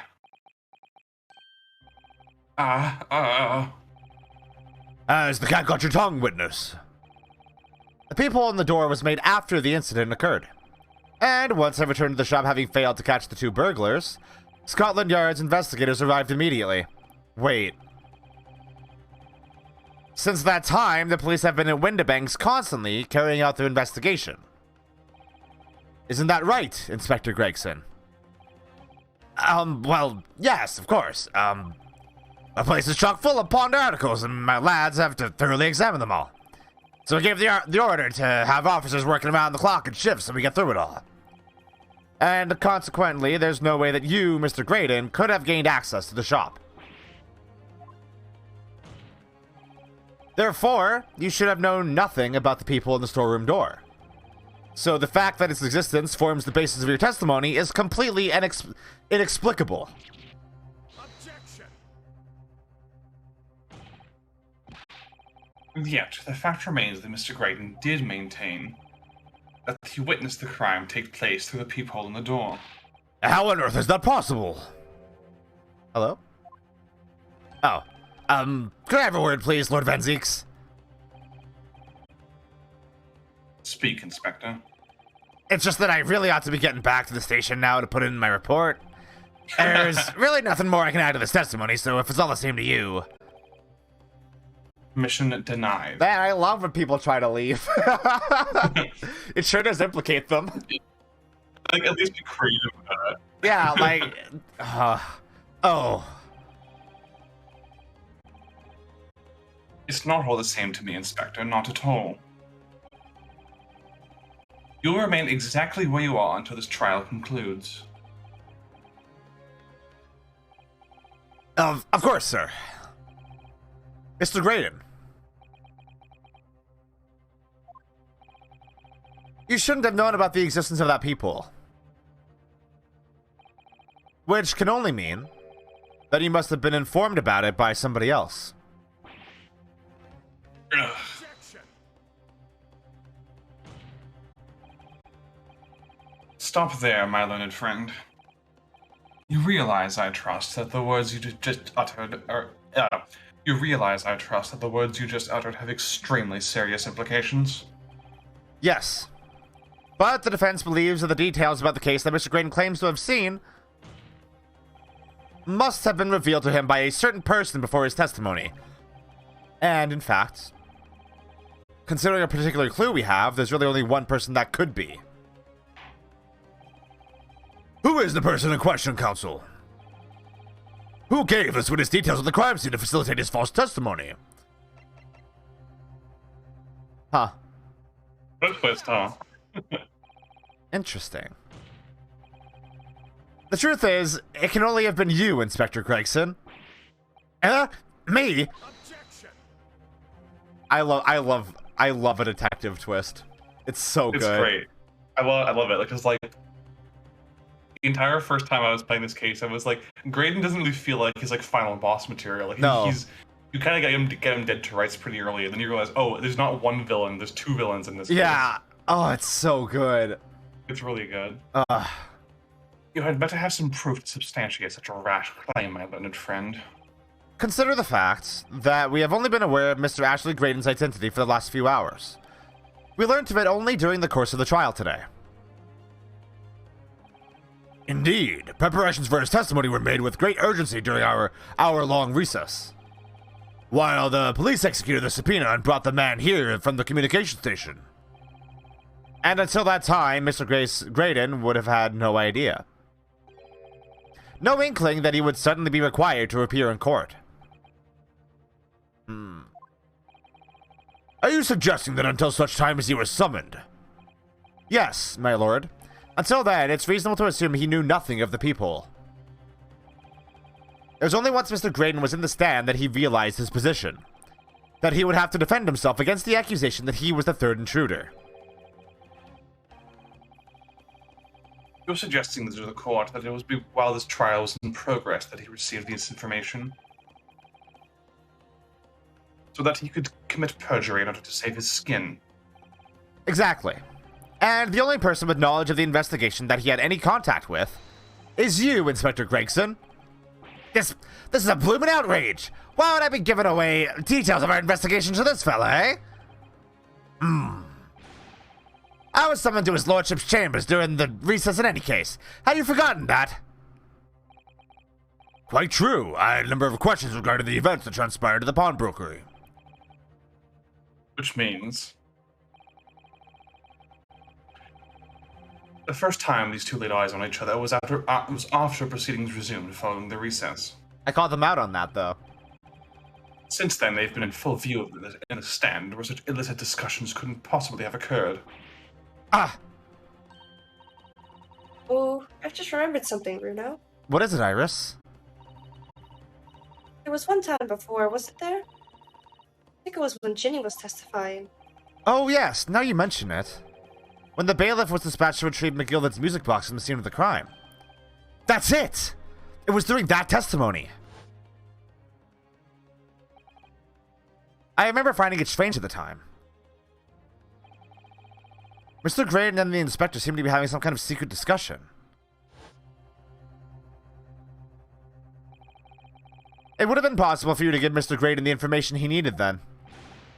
You little toe rag, you're making all this up! I'm a respectable Scotland Yard inspector, for crying out loud. Why would I do something like that? Why would I be giving away confidential details the likes of this bloke? Admittedly, you wouldn't have had any reason to do something like that for no gain. But perhaps it was part of a deal of some kind. Then it starts to make more sense. Deal, counsel. I wonder if perhaps in exchange for details about the people at the crime scene, Mr. Graydon agreed to give a certain something to the inspector.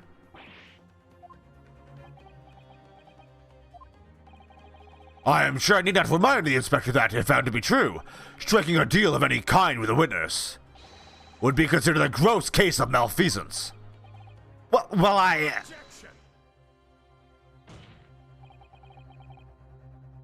Quite clear that jumping in with accusations is this Nipponese student's specialty. I don't do that. But with the stakes so high, the prosecution is not prepared to listen to baseless charges. It is incumbent on the defense now to present evidence in support of this diabolical claim. Evidence? Just what are you proposing that the inspector demanded of the witness in return? The court must see proof of this alleged deal. If Inspector Gregson really did strike a deal with Mr. Graydon, then logically, there's only one thing he could have asked for. That must be it. Bruno, do you think it could be? Yes. It's the missing link that would join all the dots together in this puzzle.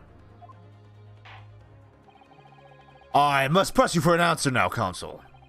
What evidence explains the nature of the alleged deal that Inspector Gregson made with the witness? I think it's the music disc, right? Because Gregson didn't want that entered as evidence in the first place. But clearly it's not specifically about this one. He also wants the other one. Yeah. That Graydon assumedly has. Inspector Gregson, besides this murder, is it not true that you've been working on another very important case? What are you getting at now, Sunshine? Is it possible that this other top secret case is what's alluded to in this newspaper article here? The classified secrets being leaked overseas from the Ministry of Justice. How the bleeding Nora could you... We discovered, during the course of this trial, the music box deposited at Windibanks by Magnus McGilded. A special music box designed to play 2 discs at once. It would seem very likely now that encoded on the pair of discs that were in McGilded's possession are the leaked classified secrets. So I put it to you, Inspector, that in order to recover the second of the discs containing those secrets, you covertly made a deal with Mr. Graydon in which you exchanged the disc for details of the case. You little... Ah! Oh, this track fucking whips. It's so good. Order! On the day of the incident, when we met you at Windibanks, you said this.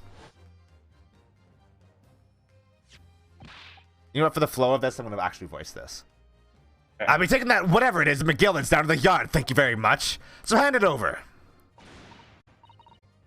No, don't give it to him. It's mine, that is, mine. I'm sorry, miss. But anything belonging to McGillen has to be taken in as evidence now. Scotland Yard already knew at the time, isn't that right? That Magnus McGilded was involved in the stealing of government secrets.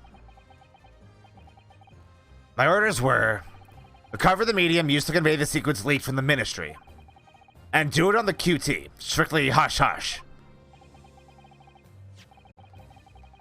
That explains why, when I presented this disc's evidence to the court, you objected so heavily, I presume. Because you knew that it contained highly confidential information. Blimey, not likely. I mean, I wasn't sure of it myself. I realized that there was a possibility, that's all. Inspector, surely you're not saying that in order to acquire the second of these music box discs, you did indeed reveal confidential details of the crime scene to the witness. To aid and abet this man in giving false testimony. There's no other way that Mr. Graydon could have known of the existence of the people. It's the only explanation. A deal was struck between these 2 men. Ah! Oh, Objection! if, and I stress, if, this sobering assertion turns out to be founded in truth, it would mean that the second disc is, as we speak, here in this very courtroom. Wait, what? In this courtroom? How could you possibly make a claim like that? Where's the evidence? Because Inspector Gregson is a Scotland Yard detective. What? What's that supposed to mean, eh? As a seasoned policeman, the inspector will have approached this alleged deal with caution. Certainly he would not have accepted the gentleman's agreement in this manner. No, would have insisted on having the article agreed upon in the palm of his hand. Good gracious, then you mean to say Inspector Gregson already has the item in question in his possession? He has the second disc actually on his person? Yeah, correct. The defense demands that the inspector is searched at once. Definitely. They could only have struck a deal with each other when Ginny was testifying before. And Gregsy hasn't moved from the witness stand since. My lord, please. Order an examination of his personal effects immediately. Well, Inspector.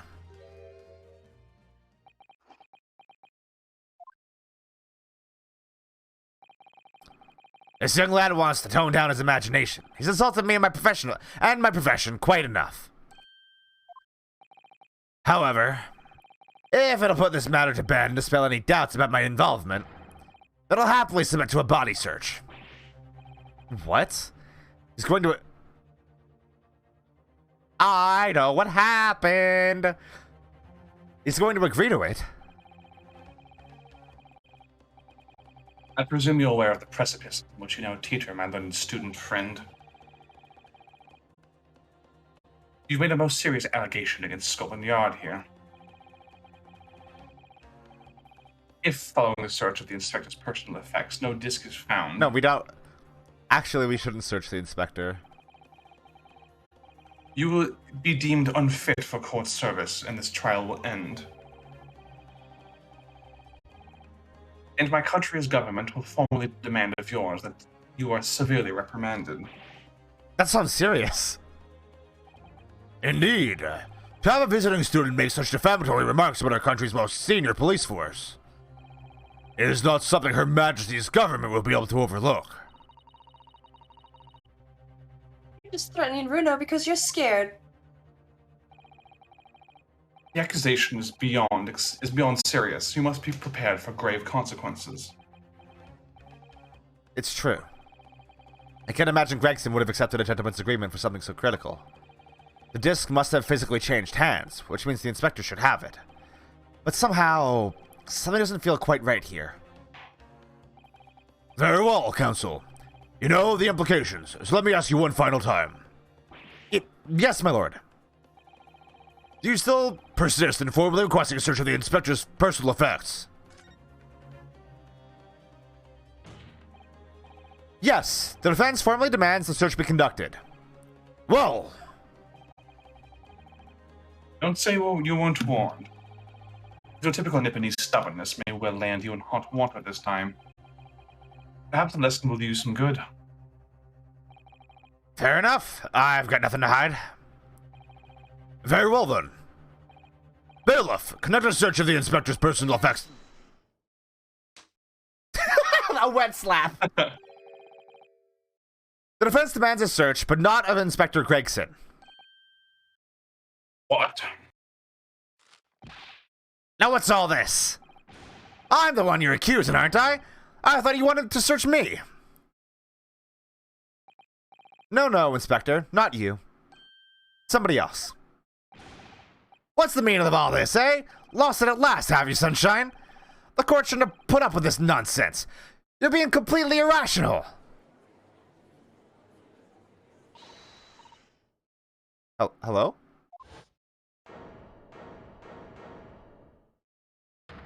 Oh, Iris. Be quiet, all of you. Runo's doing what you all told him to do and having the courage of his convictions.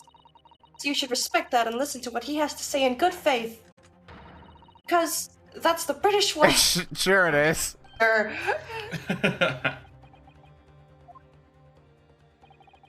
Well said, young lady. She's so young and idealistic. I can't wait until the idealism is stamped out. As it is with all the British. Indeed, this court is in awe of the defense counsel's conviction and eagerly awaits his next words. What? Now don't be hasty, my lord. If I'm not mistaken about the things I've seen in court today, I'm fairly sure that I know who has that disc at the moment. There's only one person that can be. Counsel, of whom do you request this search now? Of, my lord, Mr. Nash Skulkin. Well, I never. Me? Him? The little point, so cute. Yeah. Very well then. Bailiff, restrain the witness and conduct a thorough search of his personal effects. Please, my lord. Inspector. Scotland Yard, has to object to the search. Luigi is the key to all of this. Unfortunately for you, Inspector, your objections carry no weight here. In this courtroom, only the prosecution and the defense have the authority to object. But Lord Van Zeeks! I have no idea what forces are in play that might influence your actions. But personally, I have no intention of obstructing the course of this trial. Bailiff, carry out the search. Now, hold on a mo. I don't know nothing. Nothing about no disc. Cut it out! Aw, poor Luigi. Oh. We found it. Good lord, that's... Another music box disc. I don't know nothing about it. Nothing. He's so mad. That is the second music box disc left behind by Magnus McGilded. Is it not, Inspector Gregson?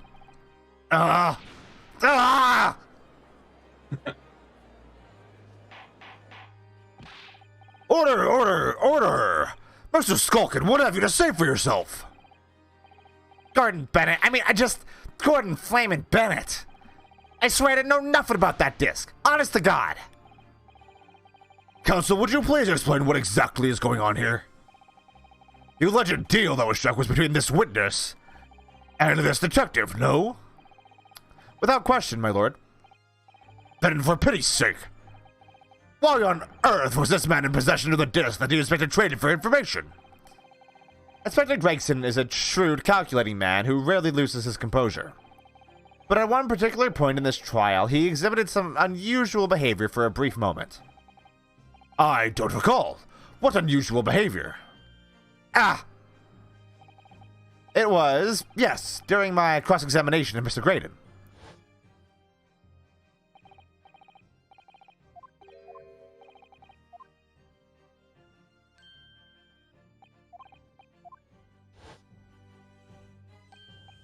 Yeah, he didn't know. But me noggin was gonna fall clean off, I did. I was wishing I had been born as me brother, I was.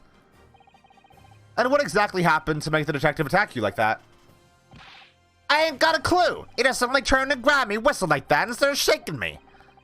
Why the blazes didn't he mention the third gun when we got you down the station? That's what he said. Yeah, that right down my ear hole, he did. Me head's still throbbing now. The way the detective behaved was extremely out of the character. But looking back now, it must have been then that he did it. That was the opportunity Inspector Gregson created for himself in order to hide the disc. Well, bless my wing, he hid it!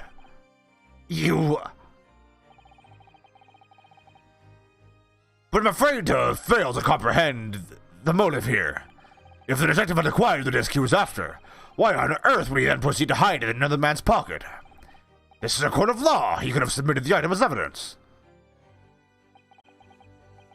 It would appear, my lord, that the inspector was not at liberty to do that. Why ever not? As the man himself revealed earlier, his current assignment has some special conditions. Yeah. Hush, hush. A top-secret assignment, is it? As far as we're aware, if the information stolen comes from confidential government communications, it would seem that if the information were to be revealed in court as evidence, it would be problematic. Does that sum up the situation, Inspector? I'm operating under direct orders from the Ministry. I'm afraid I'm not at liberty to answer that question. So, realizing there was a chance you may be searched here in court, you took steps to hide the disc you'd acquired from the witness. Babe, you're a cutie. Oh, does this mean... You only pretended to attack Mr. Skulkin in order to get close enough to him, to slip the second disc into his pocket. So it was all a pretense.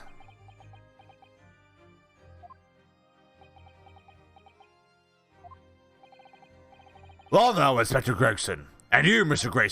Graydon, are you prepared to admit to the accusation made against you of this alleged deal?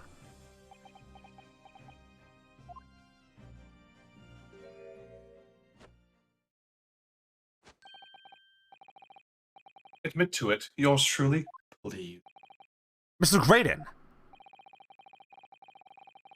Clearly our Eastern visitor has an uncommonly active imagination. However, there's no proof that I parked the disc to the inspector. But then, how do you explain the reason why you knew about the peephole? I'm under no obligation to explain. What? Yes, I lied in my testimony, that I admit, so sentence me accordingly. But that is all I admit. Murder, leaking government secrets, striking a deal with a detective. All of it is this young Eastern man's fancy. I have no idea what any of this is about. You... What?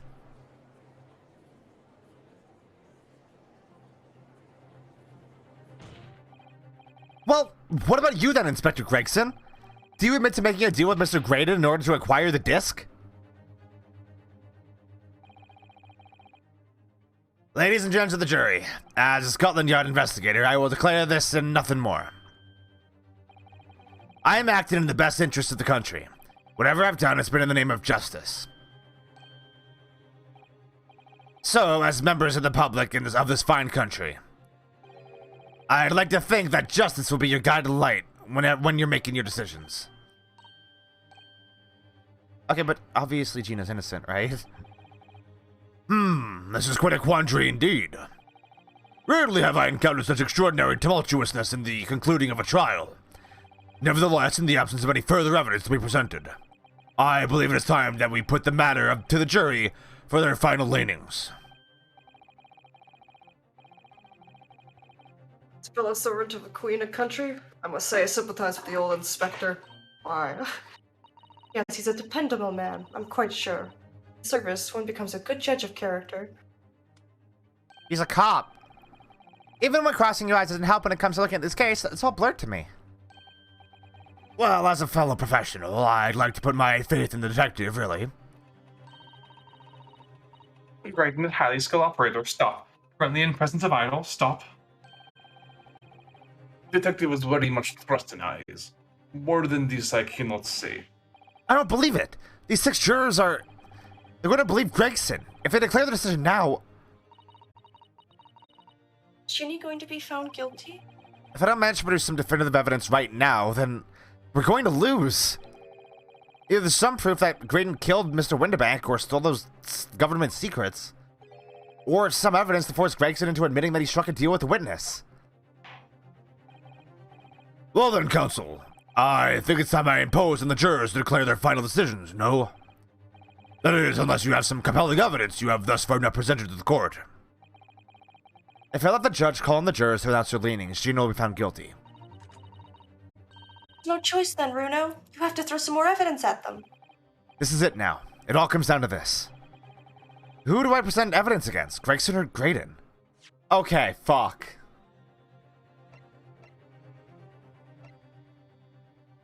What could I possibly present? Well, who's the weak link here, I guess, is the thing you should be asking. Probably Graydon. But you don't have anything on Graydon. I don't have anything on... But I don't think I have anything on Gregson either. Well, he's freaked out before. Why did he freak out?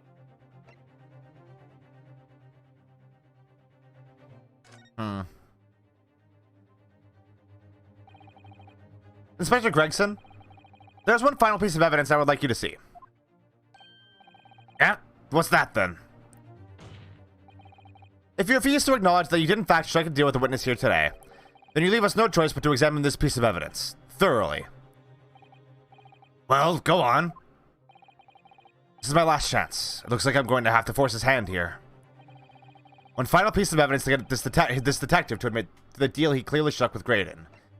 I mean, the music box made him freak out before. Music box disc. Then there's the music box. What have you recovered since then? A second disc. Right. So, how do you make him crack? By using the other music disc? Or like... So should I present the music box? Or the disc? I think either should work. It should be one of those cases where you can do one or the other. Is that Mr. McGillen's peculiar music box, counsel? Yes, with the disc already in place, ready to play.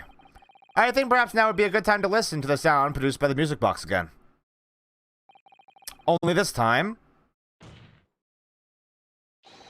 with the second disc we've just discovered set in place as well. Goodness, this disc, counsel! No, wait! I can't let you do that! Why not? Because, well... It's got nothing to do with this case. That's why. Not true, Inspector. Huh? The defense has already proposed that the sounds heard by the court earlier from this music box were part of a Morse code message. We know that Morse code comprises of two distinct tones. The defense believes that the second disc contains the second tone needed to complete the message. And now we have a chance to confirm that theory. We're crying out loud, Sunshine. We're talking about state secrets here. If you go letting the whole courtroom hear confidential information like that, it's treason. And do you admit the charge? That in order to protect those state secrets, you engaged in unlawful dealings with the witness? You're mad. If you let that secret information out into the public domain, you'll be making an enemy of the entire British government, you idiot! Let's not forget, Inspector, that you, a Scotland Yard officer, leaked confidential case details to a witness. That you continue to lie to the court, and all because, by fair means or foul, you're determined to do your duty. Oh. Well, by fair means or foul, I'm prepared to do mine. Don't you dare. I will stop at nothing to protect my client. I don't care who I make an enemy of.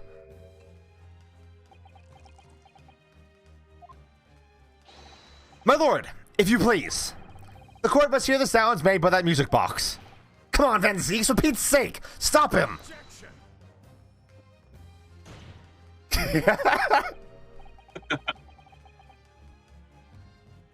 Inspector, you should know my methods by now. I'm a prosecutor. I'm no Scotland Yard puppet. Ugh. I may be a racist, but I'm not a cop.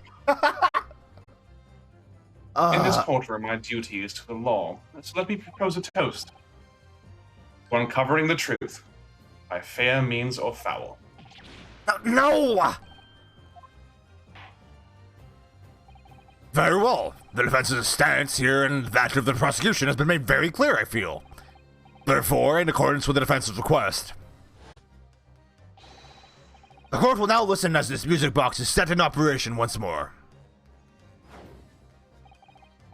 This time, with a second disc in place, and both discs playing simultaneously.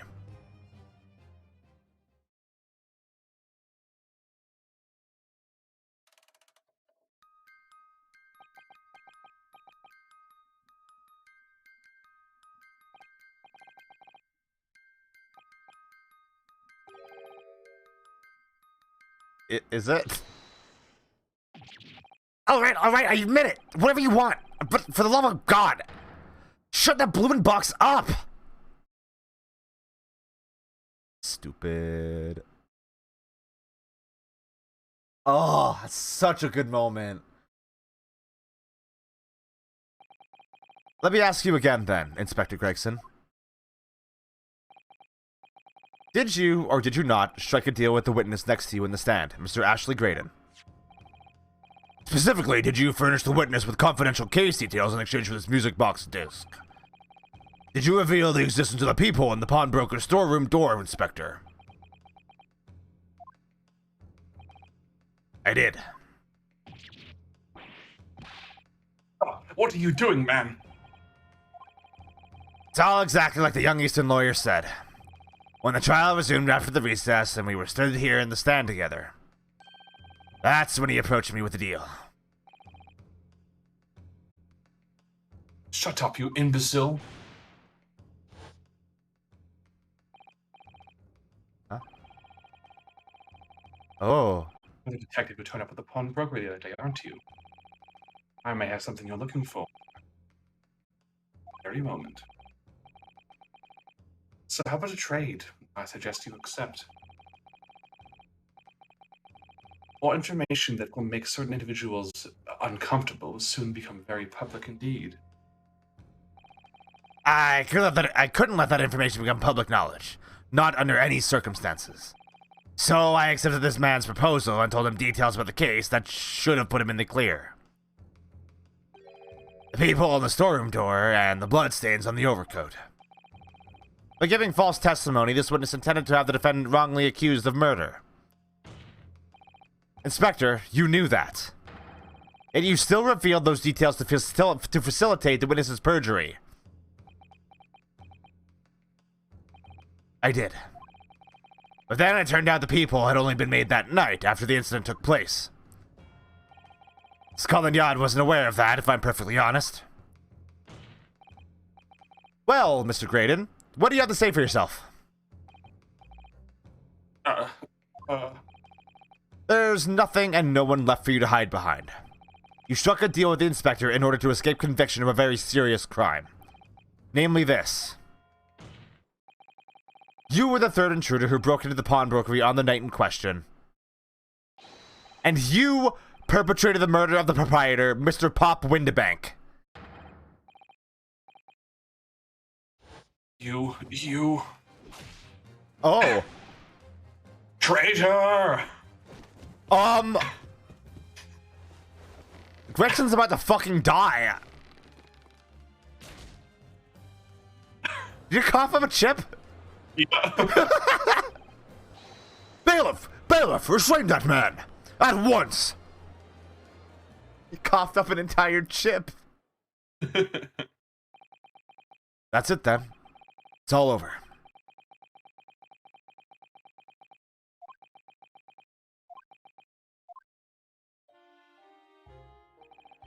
I despise my life. Oh wait, who is this? Oh, that's fucking. This is great. Graydon. Yeah. I despised my life growing up. Slums of vile places. I was cursed from birth, born into poverty, the son of a penniless artisan. My parents did nothing but quarrel all day long. The money they had was never spent on me.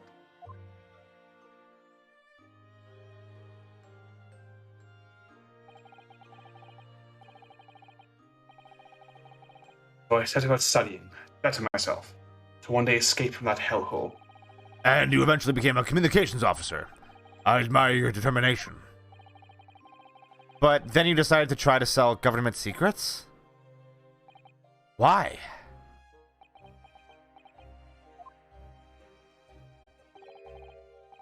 Isn't it obvious? Because I wanted money. Even now, years later, nightmares of my life in slums wake me in the small hours. I wanted to drown them out. More money than anyone who lived in that swallow could ever imagine. Then one day, I met him. Mr. Magnus Begilded. Horrible little troll man. You're a fiend with acquired talent, so you are. I've money to throw your way if you're interested. All you need to do is go along with his little plan now.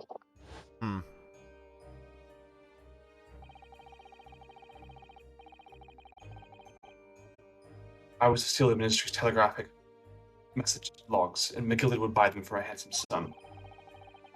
As I was responsible for inspections of the ministry's communications office, it was a simple enough task. The lure of the devil's offerings. How easy it is to succumb. But you must surely have realized the seriousness of the crime you were committing. And for that reason, I took great lengths to ensure that my actions were untraceable. By using the music box.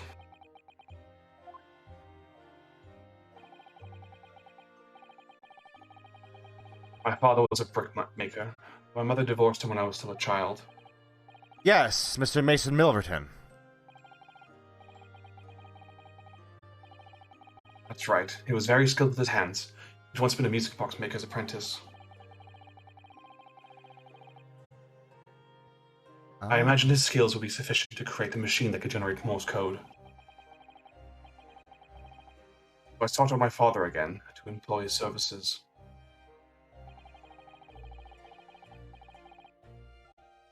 First time I'd seen him since I left the slums 10 years earlier.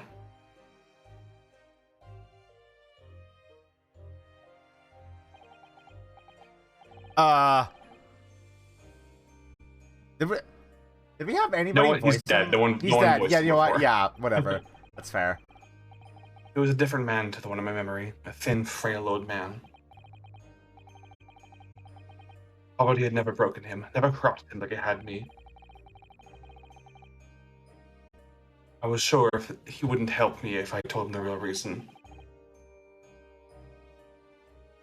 So I made up a story. Got some work for you, Father. I need some music box discs made. A musician friend of mine has written up some music he wishes to sell to the public. I've brought the score with me. There are two, actually. Hmm. This is honestly really sad. Yeah. This sucks. Yeah. That's why I had to make the 2 discs. Thereby splitting the information in 2. We were taking considerable precautions indeed. To protect myself as much as anything. Meant that I could deal with McGillet in 2 separate transactions. The first involved the first of the 2 discs in the music box playing them. I exchanged them with McGillet for 10 guineas. Then, on receipt of the second disc, he would pay 1,000 guineas. Whoa. So You know what? that's a lot of money. Go for it, dude. Squeeze the rich. Yeah, get that bread. Yeah. So what happened on the omnibus 2 months ago? Was the second part of a deal? The exchange of the second disc? Yes. I sold the man information that way a number of times already. But it seems he became reluctant to part with his money. Well, that doesn't quite make sense, Mr. Graydon. Why was it that on the omnibus 2 months ago, your father, Mr. Milverton, was the one dealing with Mr. McGilden and not yourself? I received 1,000 guineas after my first completed dealings with McGilded. I decided to give 200 to my father for his troubles.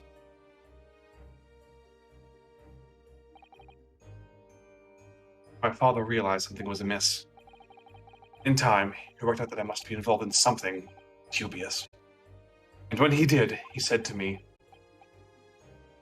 next time there's an exchange, you'll let your old man do the talking, won't you? Otherwise, I won't take your money anymore.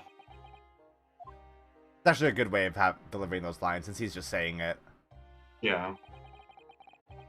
Perhaps my father's way of dealing with it, I suppose. Climb into the omnibus, hand over the second disc, and take the money from Mr. McGilded. That's it.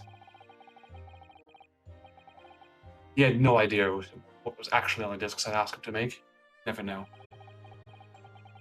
Just like I'll never know why everything went so horribly wrong that night. All I know is that the disc was taken from him. Never returned home.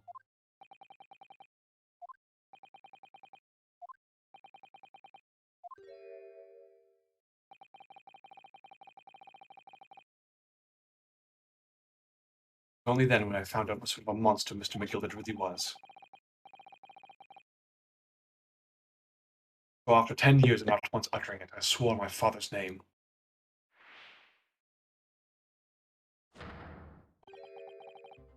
To exact revenge. Did you kill him? Revenge?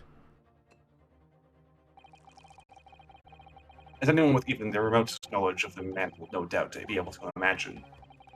McGilded had brought all his wealth and influence to bear in the most despicable of ways. Crush any semblance of justice in his trial. When the crime scene was tampered with, evidence was fixed, and witnesses were bribed. That trial 2 months ago was a farce from start to finish. My feet had barely touched British soil back then. And I walked into that hornet's nest, completely unaware of the sinister background to it all. I'd made plenty of money at my dealings with McGilded by then. Hey, I'm just remembering something. Didn't Strongheart want us to get McGilded off? It's kind of implied that he was expecting you to fail, though. He was like, "Well, here's a good, here's a basically unwinnable trial. So go do it, and then you can go home and stop bothering me." That's fair.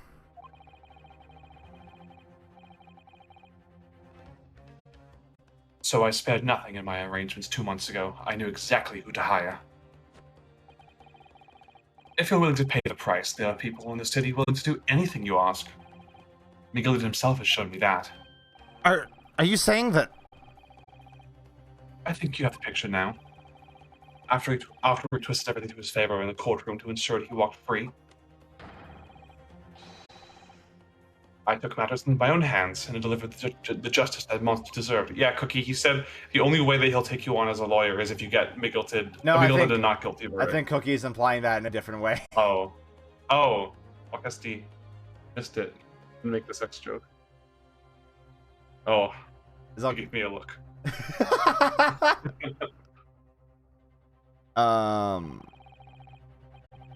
It's planned and executed by yours truly. McGillen's there's death that confirmation. day was It wasn't caused Van by Zeek's. this man? It wasn't Van Zeek's.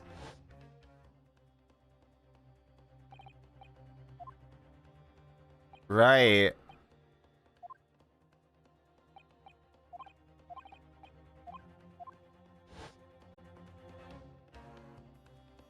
Listen, Violet, it's late, okay? It is late. We're almost done, though. Yeah, we are almost done. So that policeman who came to tell McGilded he could examine the omnibus again. That's right. An imposter hired by me. They were sus. He vented to get away. Shit. McGillard uses his wealth to manipulate the trial. He paid people to adulterate the omnibus with all manner of false evidence. He threatened witnesses to lie their testimony. I'm glad that guy's dead. So, like, in retrospect, him framing Gina, you know what? Totally fucking fair. Like, that is the woman who meant that his father's killer like, got away with it. Like, obviously, still terrible. No excusing it, but I totally understand why he decided that was an acceptable thing to do. I guess it's just like she was threatened on like death. Like, yeah, but he didn't know that. All he saw was this person lied on the stand to protect my father's killer. I guess. I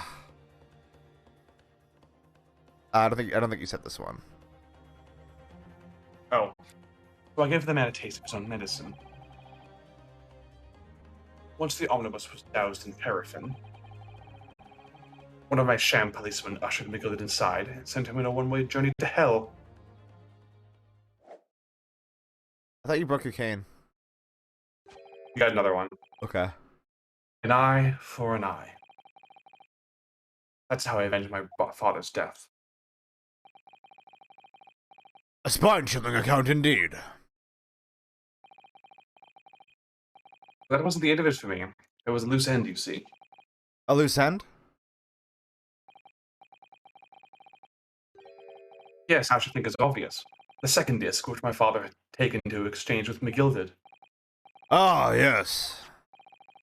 There was indeed no mention of it in the man's trial 2 months ago. Clearly because it had been removed from the scene of the crime. When I realized it was missing, I remembered something. Something from the first time I dealt with McGilded. Huh?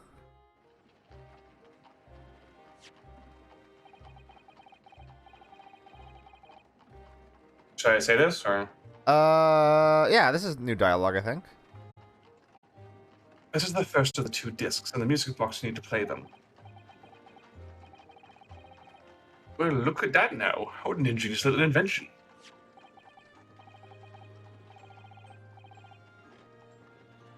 So then, as promised, 10 guineas for you, young man. What's this? Winterbank's pawnbrokery. Aye, it is a pawnbroker's ticket, so it is. You can use it to redeem an article I've just potted there for ye. There's no need to give a name, just hand over the ticket and tell the fiend a watchword. I'll put a jewel in the pawn for ye. It'll fetch a good 10 guineas if you sell it, so it will. I've never heard of a pawnbrokery being used in quite that way before. Have you not, Mr. Graydon? London's pawnbrokeries are very useful places, you know. Each one is like an extremely secure vault. Huh.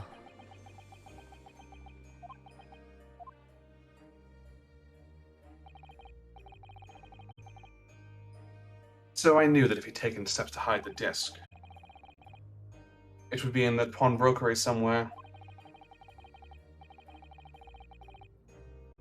And that, on the night he killed my father, he must have entrusted the ticket to someone.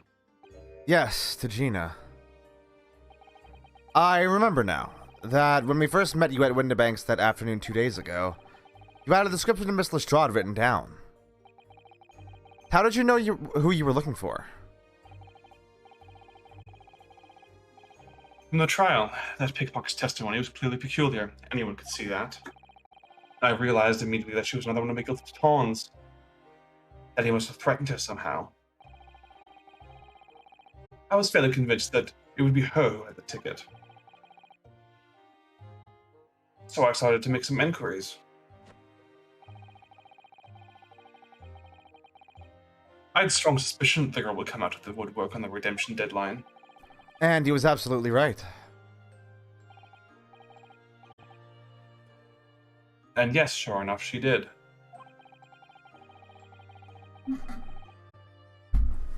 All I needed to do was wait until the girl went to Winterbanks to redeem the articles. But unfortunately, she redeemed only Mr. McGilder's overcoat and the one disc that was in his pocket. The all-important music box with the second disc inside was missing, because it had already been forfeited 2 days earlier. I was unaware of that fact. Had I not been, I could have avoided my nighttime excursion. Meanwhile, as our investigation into the stolen government secrets was progressing, we'd picked up on the fact that McGilded was involved. Inspector, you've recovered fast. My orders were to recover the stolen information as quickly as possible, as we started gathering the fellow's possessions and examining whatever we could lay our hands on. We had a full-scale investigation going on at the yard, but we had to keep it as quiet as we could. Then, when the inspector here took the disc from me in the pawnbrokery that day, I became nervous. I was sure the music box and the second disc were there in the shop somehow. So I knew that it was a race against time. I had to find those articles before the police did. So that's what prompted you to break into the place that same night.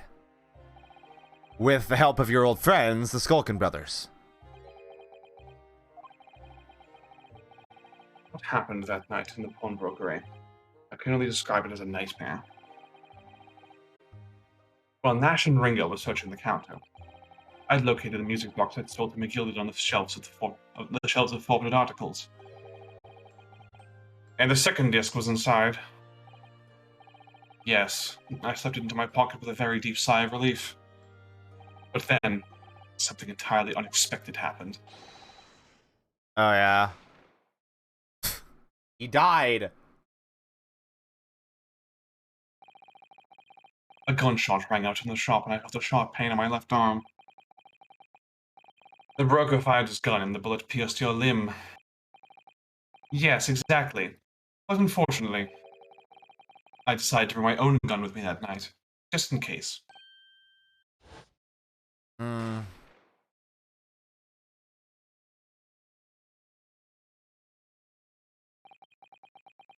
Before I knew what was happening, I fired back. The man had already turned to flee. I hadn't intended to fire in his direction, much less kill him. But unfortunately for both of us, the bullet hit home. It struck him in the middle of his back as he fled through the storeroom door for refuge. Sorry, tale.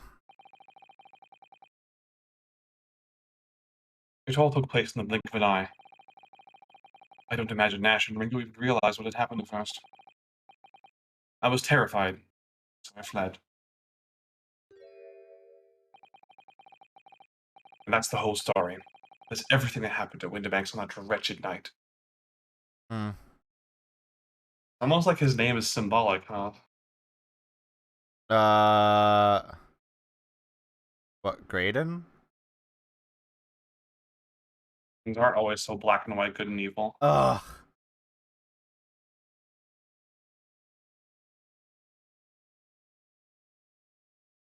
Full motive, still murder. On two counts. Yeah, still accidental murder, though don't think anyone in London would blame him for McGilded's death. No. That's Fuck that guy. Fuck yeah, that guy. fuck that guy. Fuck that guy. Earlier you called McGilded a monster. A man who used his wealth and influence to distort the facts and escape justice for the crime of murder.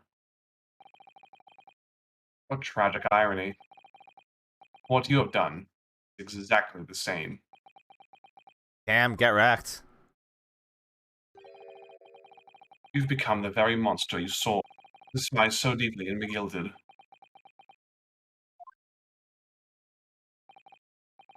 Yes, I think I have. And now you'll be executed, like, for sure. Like, triple sure now. Triple executed, yeah. For double murder and treason. No. Well, this has been a long and exhausting trial. Tell me about it. However, it would seem that at last we have arrived at the truth. Inspector Gregson, one of Mr. Ashley Graydon. He's been restrained, my lord, and is being escorted to the yard. He'll be charged with the murder of Mr. Winterbank and the stealing of government secrets. And you? Very good. And you, Inspector. Regrettably, you will have to face charges yourself. Thank you. Yes, my lord. Of course. It transpires that you were complicit in helping a criminal escape justice. The fact remains whether or not you were doing so in the line of duty. Crime is a serious one, Inspector, and inexcusable. Now to the defendant, Miss Gina Lestrade. Yeah? It is time for the final adjudication. Is the jury ready, Mr. Foreman? Yes, sir. Carried up squadron standing by, sir. This is really it now. The last push, the final call, the finishing whistle. My men are ready to deliver their verdicts. Sir, you're not allowed to act cool after this entire time you're voted guilty on her every single time. Thank you, Mr. Foreman. His wife is clapped up. His wife is clapped up. Very well, ladies and gentlemen of the jury. You will now declare your final decisions to the court. Not guilty. We fucked up if they all said guilty, and I'm like, wait. Yeah. Not guilty. The surgeon says guilty because it's like, I didn't hear what was going Yeah, on. what? Uh-huh. I was asleep, what?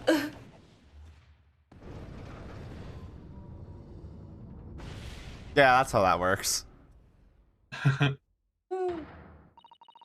ha ha, that's the stuff. I'm off the hook. Finally, Bruno, you finally managed to do it. Finally is the word. I really wasn't sure if we'd come out on top for a while there. Susie was right. You're the best lawyer in the world. Miss Lestrade, I am not finished with you yet. What are you looking at me like that for? Before you start enjoying your freedom, there are certain other crimes to consider. 2 months ago, in my courtroom, no less, you gave false testimony, did you not? And in relation to the trial today, not only did you unlawfully enter Winterbank's pawnbrokery, you also attempted to abscond with Mr. McGillet's property, it seems. I never done nothing of the sort. Of course not. It's not like you were gleefully wearing McGillet's coat in your cell yesterday or anything. It was cold. Just when I was getting excited for throwing a party for Ginny this evening. And turning our attention to the fence. Determining that when played together, the music box discs contained a message in Morse code was, well, it was certainly the most unexpected revelation, Counsel. That'd be. Quite so, my lord. The prosecution was caught entirely off guard. In fact, I think we should applaud my learned friend's courage here today. I propose a toast. Demanding the government's secrets be disseminated before the entire courtroom. Man, fuck you! Very sorry about that. It was the only way that I could get Inspector Gregson to admit to what he'd done, so... Oh? Isn't that... Oh. It's, heard the sounds produced by the music box before. I do wonder if that was really Morse code at all. What are you saying, madam? Oh, well, it's just that I'm really rather fanatical when it comes to Morse code, you see. So much that the whole world seems to be covered in dots and dashes to me, in fact. Goodness, madam, an unhealthy level of obsession one feels. But I must say that in my opinion, the sounds produced by those two discs were nothing more than that, a meaningless series of two different tones. Oh. Is that... A harmonical kind of looks like a dash dash and a dot, like the little chain, which I think is kind of cute. Yeah. Mm-hmm. What? Can that really be? It wasn't Morse code after all? Wet slap. My lord, the defense would like to listen to the music box again. Are you Oh, off your no. nuts? How many times do I have to tell you? This contains ministerial secrets, Sunshine. This courtroom is not an appropriate forum to discuss the nature of government communications. We know we could conspire to trade national secrets with our enemies, secrets acquired from Mr. Graydon. Now that the man is admitted to his crimes, we have no need to pursue the matter further. Ugh, but that's really going to bother me. Miss Lestrade, Yeah, me, Lord. that Me, which you Lord. have seen today here in this courtroom has been extremely disturbing. Falsified evidence, intimidation, perjury, a grim catalogue of depravity. An appalling experience to befall any child. Come on, it ain't nothing I don't see most of the days back in the back slums. I beg your pardon. If you're weak, you pay for it. That's just how life goes. Gina, But look, I reckon I've worked something out today.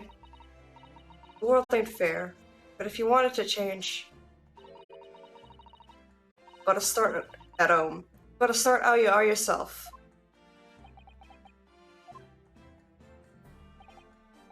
well, that's a very laudable lesson, I would say. I eagerly look forward to the born-again Miss Lestrade never gracing my courtroom with her presence again. Now, with regard to the murder of Windibank, proprietor of a pawnbrokery business on Baker Street, I hereby declare the defendant Miss Gina Lestrade. Yay! Yay! We do Most it! hard-fought victory yet. Fuck, yeah, no shit.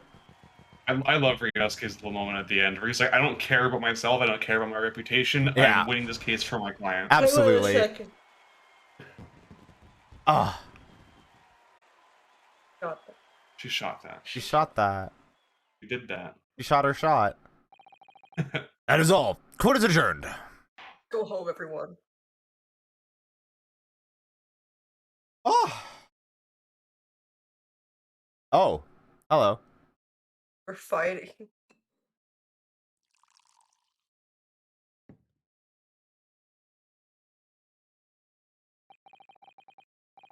On a personal note, I must say you've surprised me, my Far Eastern friend.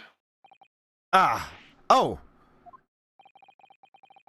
Despite being a Nipponese, you saw through the pretense to the malice that festered within that Englishman. And at the same time, saw through the grime to the surprising heart of your English client. You have a curious talent for judging character, especially considering our very different cultures. I don't think there's anything curious about it. Whether we're from the Empire of Great Britain or the Empire of Japan, we're all human beings. We're not so very different on the inside. You know, I took this case for one very simple reason. Luck is with you once again here in this courtroom. You did? When I encountered you for the first time 2 months ago, it reminded me of toast trust.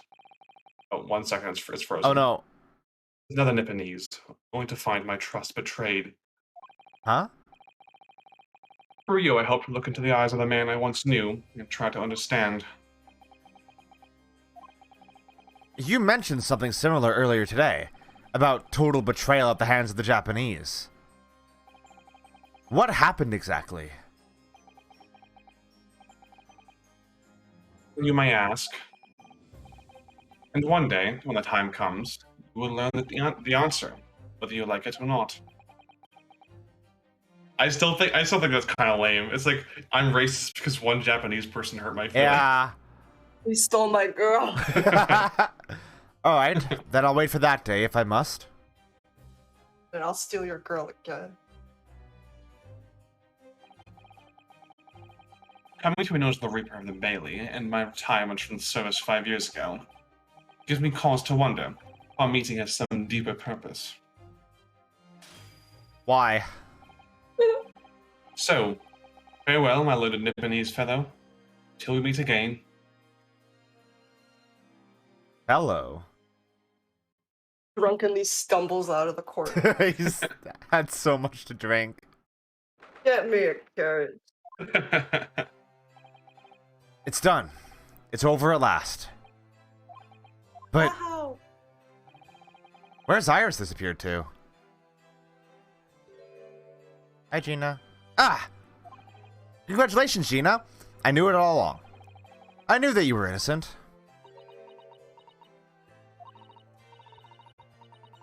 Well, you did what you said, Mr. Naruto. You believed in me, right up to the end. Shirazada's your name. What's odd about it? I told you I had faith in you, didn't I?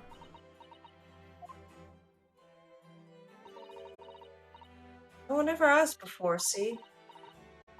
Kept the promise, I mean, properly. Thank you for the pets, Charles. That's awful. I figured something out today. All my life, growing up in the slums, I've never trusted no one. That's just because I've been scared of being stabbed in the back. Aw. I mean, the more you trust someone, the more it hurts when they let you down. Yes, I think I can understand that. After all, I had a taste of it in that trial 2 months ago. I chose to trust someone and paid for it. That betrayal left a big scar. You know, though, Gina, I worked something out quite recently, too. Trusting in someone else is really an exercise in learning to trust yourself. And when your gut tells you it's the right thing to do, and your trust is rewarded, there's no better feeling in the world. I think I have you to thank for reminding me of that valuable lesson.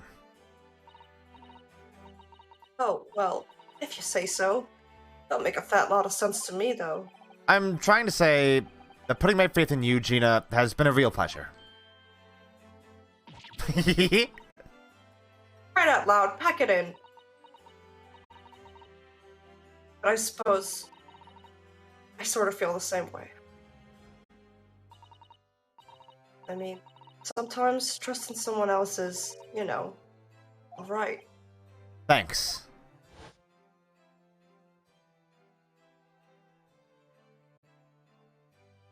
Way I see it, Rinosuke. Oh. Baby crying sound. Defense lawyer is only as good as his faith in his client. And that comes down to how much faith he has in himself. After this experience... hello? After this experience, I'm starting to feel like I understand what you mean. Flickers in and out of reality. Kazuma, am I living up to your expectations? Am I turning out to be the lawyer you believed I could be? I don't know. I'm dead. Master Uwe voice. I don't know. But what the deuce does a man have to do to be noticed around here, fellow? And the other cop's like, hey, wait a second. That voice! What did you do with Greg? It's too late for that voice now, Mr. Naruhodo. I've been standing here patiently in the corner of the room for an eternity. Ah, yes, it was me all along, I would have said, when finally you noticed me. Two people, with your incessant babbling. Mr. Sholmes. Ah, yes, it was me all along. You see? Look how you can't see his eyes. Yeah. Hey, Sholmes. I assumed you'd been taken back to the hospital, to be honest. Indeed I was. I managed to escape again. Oh. I happen to be aware of one or two foibles of the doctor who was tending to me. I merely made my knowledge of them known to the man, and he happily issued me with a leave of absence. How very above board. But enough of my adventures. That was a fine victory, Mr. Naruhodo. But tireless efforts are justly rewarded, I feel. He's so full from scalpel yum. Oh, yeah. Congratulations are in order. As a close friend, I tip my hat at you.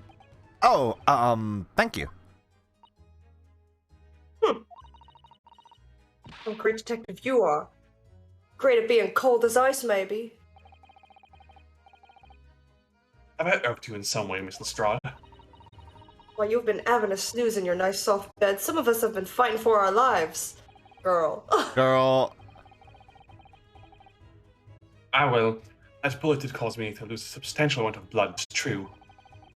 So I have indeed been feeling somewhat cold. Not perhaps cold as ice, but, well, have a feel. Touch me. It sticks his head all over your stomach. Could you take your hands off my neck, please, Mr. Schultz? He's Your hands are cold. And in some way, I suppose, congratulations were for you, too, Miss Lestrade. Points. What's that supposed to mean? Why so half-hearted? Congrats on beating the allegations. I beat the sleepy allegations. That's not true. Well, naturally, it's my intention to alarm you, but... The acquittal in a trial with that particular prosecutor is perhaps a little precarious. You're gonna die, girl. Well done, Mr. Sholmes. Not alarming in the slightest. Oh, the Reaper, you mean? Because anyone who's found not guilty in a trial he was working on winds up dead anyway. Is that it? The very point I was trying to make. Exemplified by the fate of Mr. McGilded, in fact. But Natsume is still alive. Ah, but of course, I pay no attention to such irrational drivel myself. And why bring it up? Yeah, well, it don't bother me. Oh, really? Of course not. The way I see it, the Reaper's a bit like I'm upstairs. Him upstairs? You mean, like, God? The Christian God? Yeah, him upstairs knows what's what, right? He knows what people are like on the inside. You won't have got the wrong end of the stick. Oh my god, Mina, please. You're killing me. What happened? This is the second time she knocked a can over. Oh my god. And, like, we both nearly had a heart attack because we thought it would spill onto her laptop. Jesus Christ. I'm thirsty. It's gone! I'm so thirsty. Go drink water. Later. Later! Oh my There's god. some hoes like that bog trotter. What a rotten to the core. At the end of the day, I'm upstairs to make sure they get what they deserve. I suppose that's one way of looking at it. Divine justice is one thing, though. The Reaper taking matters into his own hands and claiming lives is another. Leave me alone, I'm not a menace. I'm a sweetheart. You're my little baby. Well, I ain't like the McGildeds of the world, so I ain't scared. I got principles, see? Hell yeah. A trait in you which is to be admired, Mr. Lestrade. Boy, just give me a rest, alright? As I was saying, congratulations are in order. News of your acquittal was very welcome news to me indeed. Let me express my heartfelt congratulations, Gina. Aw. Well, there you are, Hurley! How long have you been here? Where's the cat? Honestly, I went to the main entrance especially to meet you there. Ah, Iris, my dear. I do apologize. But, wait until I tell you what happened. This pair made utter fools of themselves. What happened? As you know, I have penchant for disguise. I was hiding in this room dressed as a bailiff. But these dolts didn't notice my presence at all. Fucking horse. They had Horse. no idea. Horse films. Can you imagine, Iris? Would you credit it? Not sure, really. I beg your pardon? But sorry, Hurley, but you just don't have the weighty appearance you seem to think you have. In fact, you really have to be careful about that. It's going to land you in trouble one day. I'll be careful. Ouch. Which one of them is the parent again? Yeah, no shit. Anyways, it's such a shame. I'm so hoping to throw a party for Ginny tonight. But you won't be able to come, will you? Don't look like I'm gonna be going nowhere for a while. You were the judge's powder. I got stuff to make amends for, apparently. All of them offenses. What was it again? Breaking and entering, taking the box or stuff, what was in the log, blah, blah, blah. Yes, I think you'll find that basically being a pickpocket is the main offense. Not even ain't an offense. It's a job, innit? I like her smug kitty face. It's so good. I don't think so. Still, it has got me thinking all this. Maybe I should start looking for another line of work. I mean, you didn't start off as a lawyer, did you, Odo? Well, no. But I was never a pickpocket. Well, anyway, I reckon I could make a change. I'm gonna do something for all them lots like me from the slums. Something that makes a difference for them. That's a wonderful idea, Ginny. And I'm sure you can do it.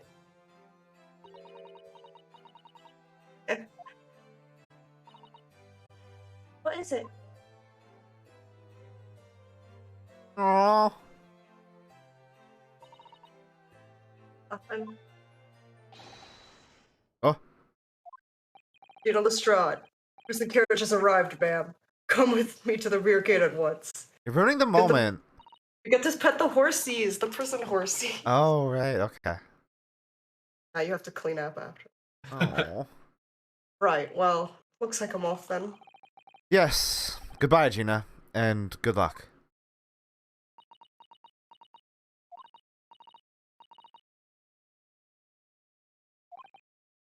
Yes?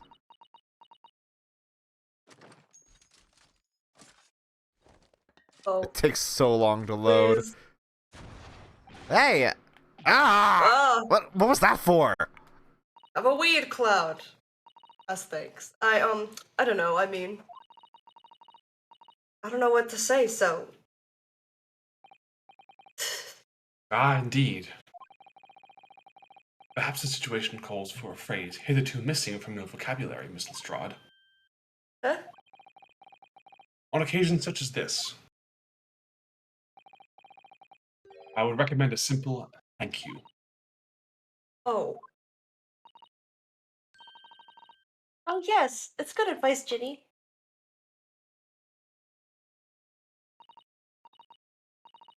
Right, I see. Well...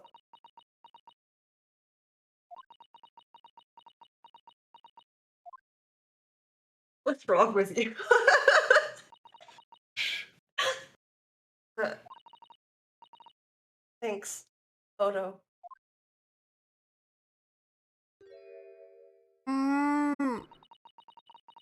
Thank you for everything what you've done. For believing in me. Not at all. In fact, that should be my line. Thank you, Gina.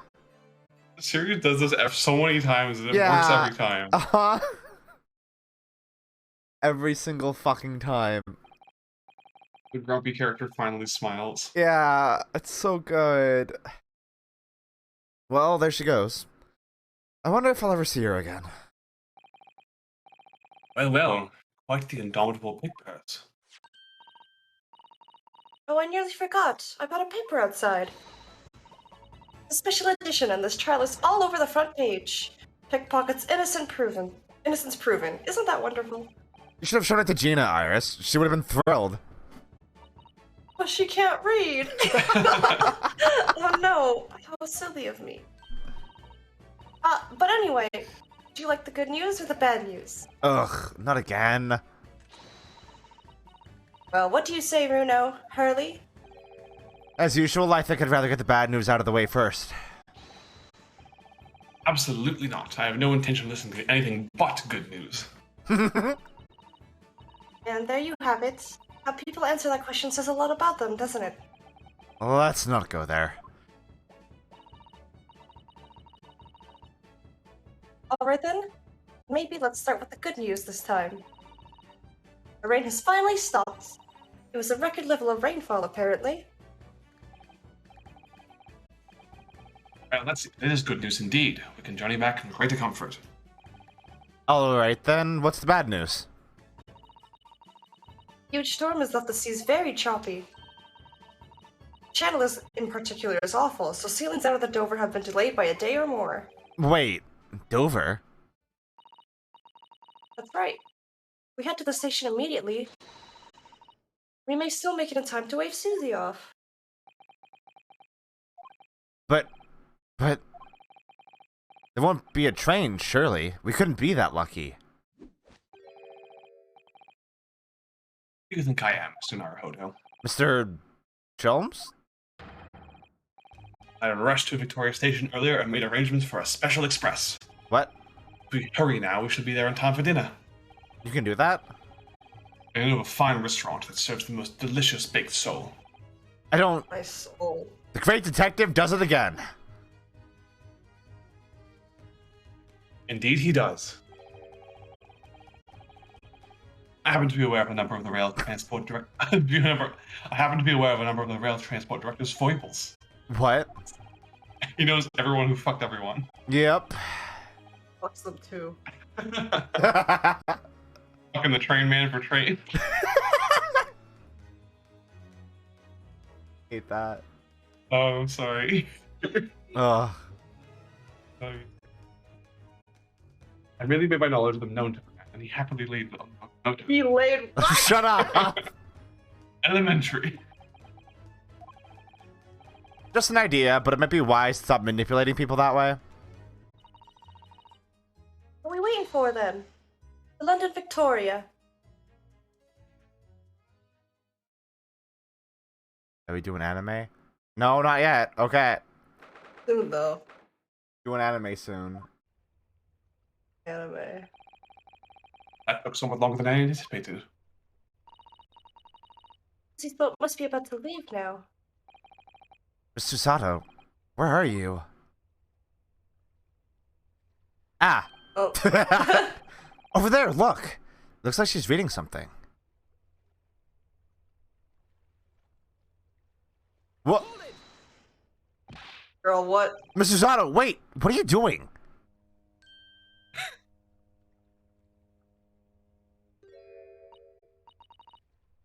Naruhodo, what are you doing here? We came as soon as we could after the trial. I mean, we heard that sailings were being delayed due to the bad weather, you see. Oh, I see. She looks so fucking baked in that fucking expression. She nearly threw that book, okay?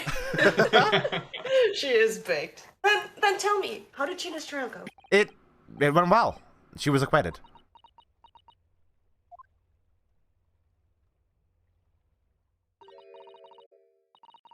Oh, really wonderful.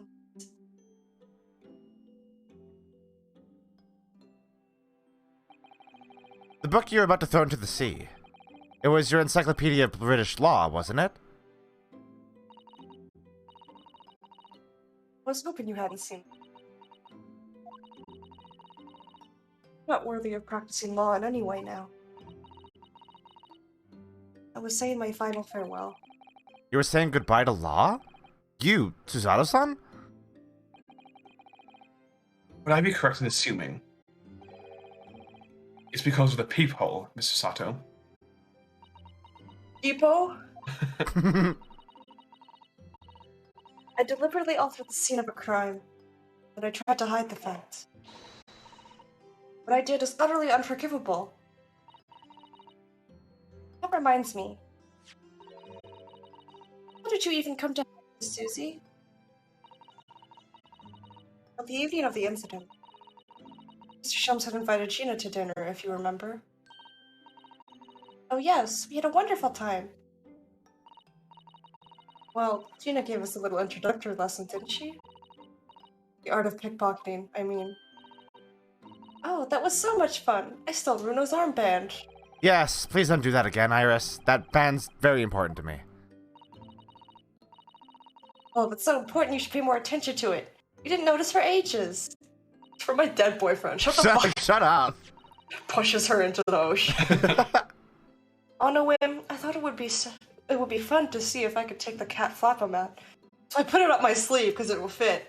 Of course, yeah, Wait. she has huge sleeves. Flies away with it. Then I rather forgot about it until now. Until I found myself in Mr. Winterbank's shop later that night. I see. And then Oh. Yeah.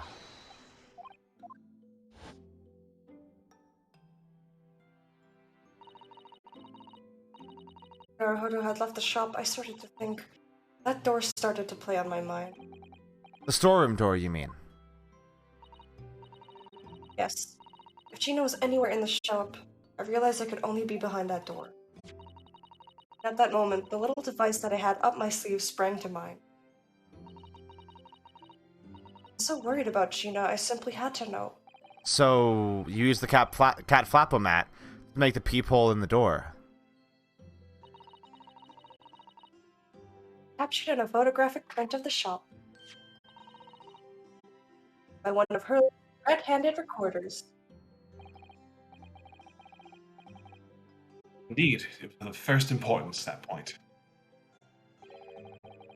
It's actually when the peephole was made. That information would prove to be Mr. Naruhodo's greatest weapon. So naturally, without proof, it would have amounted to nothing. When I looked through the hole in the door, the sight that met my eyes made my blood run cold.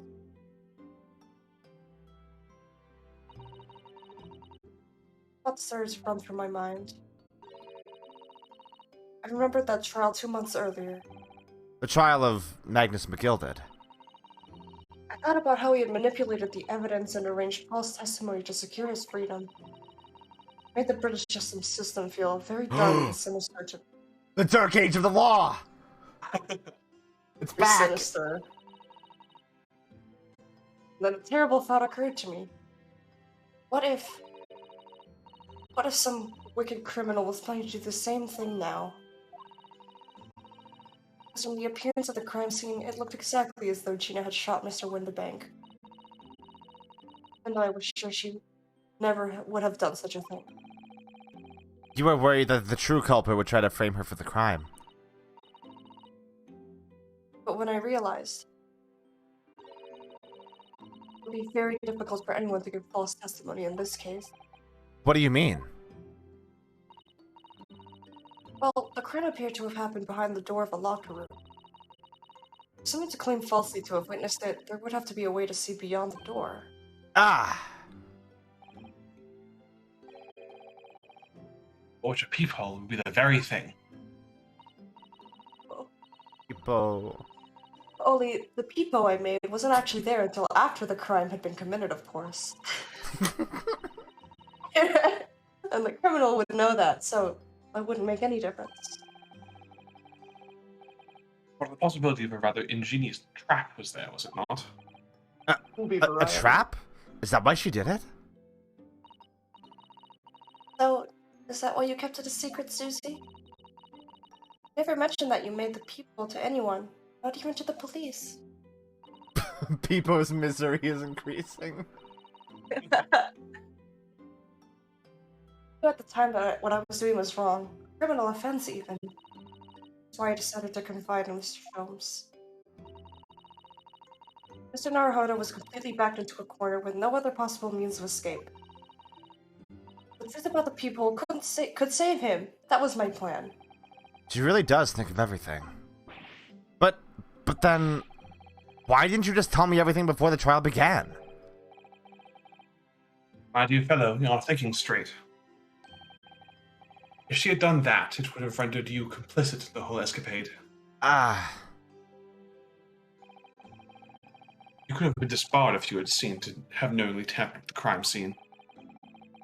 So Mr. Sato decided to shoulder the burden of responsibility alone. She's so good. He is so good. For your sake, and Miss Lestrade's. I'll fight anyone who says that she doesn't have a character arc in this game. She No, absolutely she does. totally does. Miss Susato. The truth is, when it happened, I did it because I'd lost a little of my faith in the law. Oh. I was worried that the right person wouldn't be convicted of the crime. The moment I allowed myself to think that, the moment I lost my right to call myself a judicial assistant. What you did isn't comparable to what he did. Graydon is the one who lied in the witness stand, using that people as a way to implicate Gina. And besides, if the people inconsistency hadn't existed, I'm not at all sure that she would have been acquitted in the end. Mr. Sato, what you did saved Gina's life.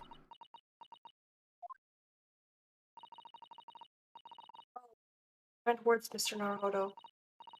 You've saved me too. My regrets. I like when she smiles. So do I. Well, must all be thankful that Miss Lestrange's freedom has been assured. Yes, exactly. Although, some of the loose ends in that trial will continue to play in my mind, I'm sure. The revelation that the music box disc contained secret messages, Mr. Naruhodo. What a triumph to work that out. I'm full of admiration. Well, actually, that argument wasn't quite as compelling as I thought it was. Oh, it wasn't? There was a communications officer among the jury members, you see. A telegraph operator. And she said that the majority of the sounds in the disc were just meaningless tones. What would expect? After all, we are talking about secret government communications. No doubt they were written in cipher to avoid being readily understood should they have been intercepted. In cipher? I see. So then we could never have hoped to understand the message anyway. Nonsense, my dear fellow. It's quite a zero-pipe problem, I assure you. Give me that pipe, Sholmes. Oh wait, he has 0 pipe. Shut up. Oh! What? Well, that can't be a real world bird, can it? How funny. Okay, white girl. Okay. Wait, Iris, what did you just say? Oh, I just said asogi. Does that word mean something to you? Means Japanese something. word? Asogi was the name of my best friend. Grabs her. What? How? How did you know that name, Iris? I wrote it down during the trial before, when the message was playing on the music box. You transcribed it on the fly? She really is a genius. I thought the message probably wouldn't be written out in plain Morse code, so I tried various ways to interpret it. But whatever I tried, the words just didn't seem to make any sense. That is, in English at least.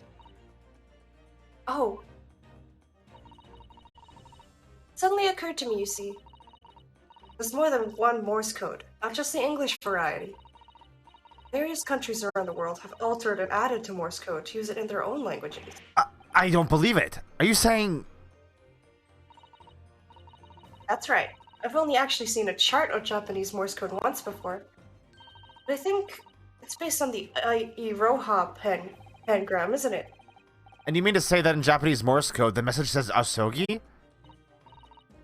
Yes, I think so. Sorry, but I don't remember all of the Japanese Morse code. Iris, would you let me see that? Mr. Zato, do you know it? Do you know Japanese Morse code? What? Yes, I spent some time studying it. That's convenient. Because I'm quite sure Morse code would become ever more important for international communications. Might I recommend, my dear madam, that you focus your efforts on the English version? Speak English, bitch. Be that as it may, Iris, show me the message, please. Of course.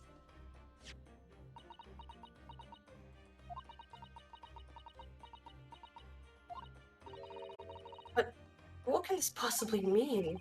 Whatever is in that long sequence of supposedly meaningless dots and dashes, it's made the color drain from Susato-san's face. No doubt that this message is written in Japanese Morse code. So the British Empire has been using Japanese for its secret communications? Weebs. I don't understand the reason why, but the message appears to be a list of 4 people's names. 4 names? First is Kei Asogi. Kazuma Asogi. Why? Why was his name on that disc? The second is A. Shin. Shin? I don't recognize that name. Third is T. Guregusan. Gregson. Tobias Gregson. Oh, it would seem Tobias Gregson to the third man in the list. And what's his name doing in a secret government communication as well? Make him bald. And the last name. What's the matter, Miss Susato?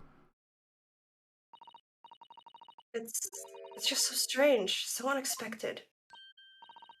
Oh, what is it, Susie? Don't keep us in suspense. It's the last name. Oh, fuck. Oh shit! Oh shit! What does it mean? What?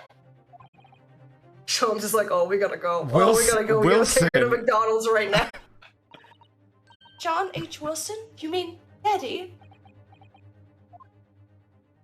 It says only J. Wilson, so I'm afraid I can't be sure. Then, after the four names, it reads, if I translate from Japanese, that is all four. And that's the end of the message. Or rather, the end of what you noted down, Iris.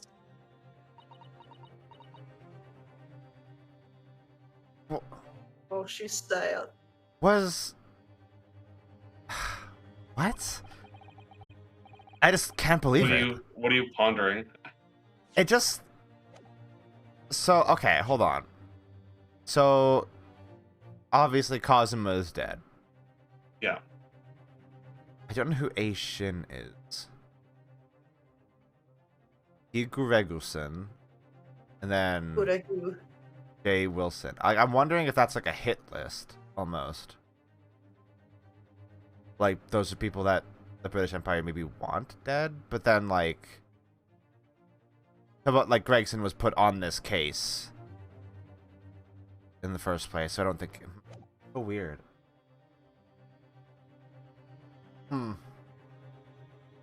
I just can't believe it. Who would have ever thought that those discs contain Japanese Morse code? Not to mention a strange list of some disturbingly familiar names. It would appear that this particular message is a communication of some kind between Great Britain and the Empire of Japan. So, Eddie could be in Japan then. Where Susie and Runo come from. Oh. Mm-hmm. Oh, well... No, it's not very likely, really, is it? I mean, there are thousands of people with the surname Wilson. There must be lots of J's among them. Yeah. Great cat, Jay.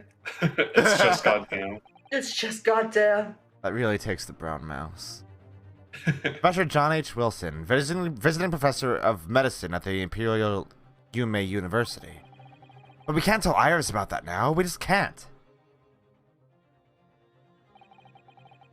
This is so strange. Somehow, in solving the case of Mr. Windibank's murder today, I feel like I've rolled back a boulder at the mouth of a very dark cave. Jesus is in there. 2 days early, bro. Get out. Get out of here. I wonder if perhaps it's a dark cave that we shouldn't go wandering inside. But Susato, there's a second game after this one. There's not who Jesus is in there. The Christian Jesus. The Christian Jesus. Dear, ship is going to set sail soon. Yes, it seems so. I'll sail on that steamship first to the port of Dunkirk in France. Then I'll change into a larger passenger vessel bound for Japan. What if you didn't, though? We're really going then? Soon? I wish you a safe passage, Mr. Sato. Thank you so much. I wish all of you the very best. Miss Susato, I had hoped to have you always at my side, to guide me and support me. Mr. Naruhodo! Please, come back soon. As far as I'm concerned, you really are the very best judicial assistant in the world. Oh. We'll be back before you know it. Really, Susie? Oh, no, don't forget, Iris. I made you a promise I've yet to fulfill. Promise? She looks so unimpressed. About your manuscript. Oh, Oh, yes. The Hound of the Baskervilles. well, I'll be waiting for you then, Susie. A promise is a promise. Definitely, Iris.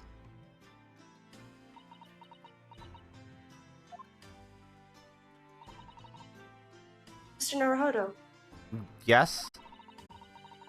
you remember the first time we met? Yes, of course. On the SS Buria when I was dragged out from that wardrobe, still half asleep. If I remember rightly, you threw me halfway across the cabin with the Susato takedown.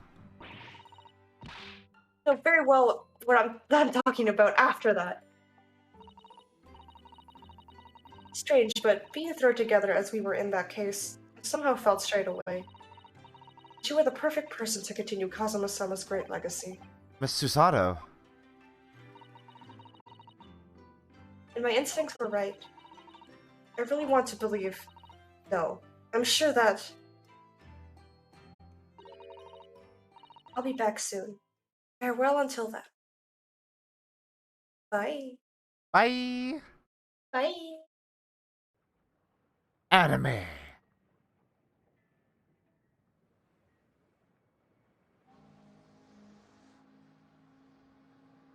Somehow we seem to have come to the end of the adventures of Ryunosuke Naruhodo. Or the first volume, at least. Yeah. Kitty. Looking back now, it feels as though fate has led me on this journey.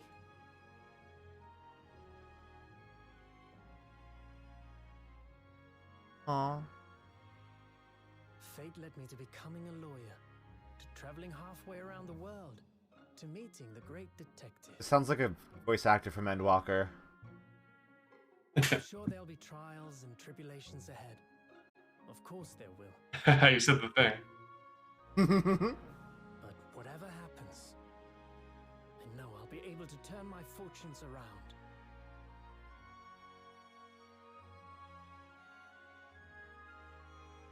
After all, I have the greatest friends in the world on my side.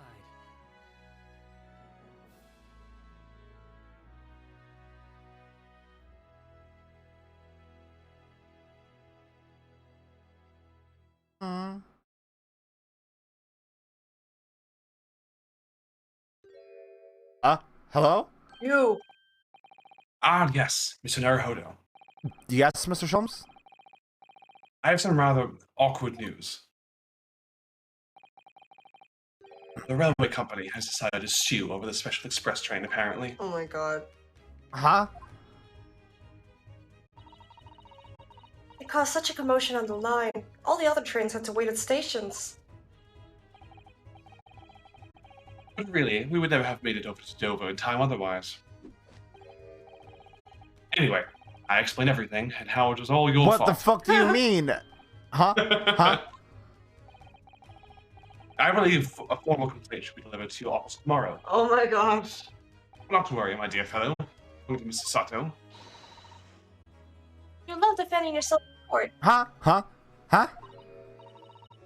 It's alright. I'm perfectly happy to testify. You really didn't look like the sort of man who'd do something so outrageous. See? Mr. Sholmes? Yes. Bites. A word, if you don't mind. Why, certainly. Any word you like. Bellow it out, my dear fellow. Oh yes, I love Runo's words, and I know just the one he'll use here. Then I really must say, Objection! fuck yeah. Oh, We beat the game. You did it. We did it. now there's no more game to play ever. Yep. Actually, I think. Done. Okay, so I know people did take issue with the game ending on a cliffhanger. I think that's a good cliffhanger. Yeah. It is, yeah. And like, Definitely a lot better. You don't have to wait 2 years to resolve it. yeah, and obviously it doesn't like. This game doesn't resolve the bigger overarching plot, but it does still like resolve like a little micro arc at least. Like it's still we figure out what happened to McGill and like yeah, like that's solved. But there is a bigger mystery involving that we don't know. So yeah, once the credits are done and you're done reading, I'll run over some of the unsolved mysteries. Unsolved mysteries. Oh. I need a good stretch. I said we weren't gonna go late, and then we went late. Uh-oh. Them's the breaks sometimes. Yeah. It would have felt weird stopping that, like, 4 hours in when we only had, like, basically an hour and a half left. Yeah. I can't fucking believe how often they do the grumpy girl do a real smile and how it just works every single time. I know. It's amazing. Every single fucking time. I wish they did like a song and dance number at the end of this. That'd be nice. They have walking instead. Yeah. What a good game. Yeah. Great game. Hey! I've done nothing wrong! He had kittens in his pocket. Oh my god, I love him. Saseki is such a good dude. Yeah. Stuffed kittens in his pocket. Pocket full of cat. Oh. Hello. This asshole. Hey, there are sure like multiple characters that we see for like 10 seconds and then never see again in this game, huh? Like Kefka. Like Kefka, yeah.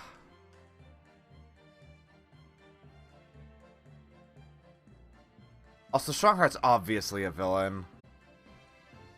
Look at Just that a dude. Look at that motherfucker. Shaped. He's Pointy. shaped. He's shaped like a villain.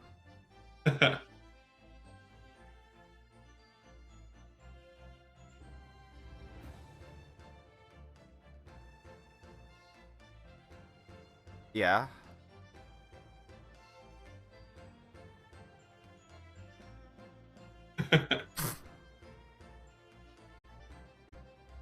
Gregson bust out nothing personnel kid and the entire precinct goes nuts. They start clapping.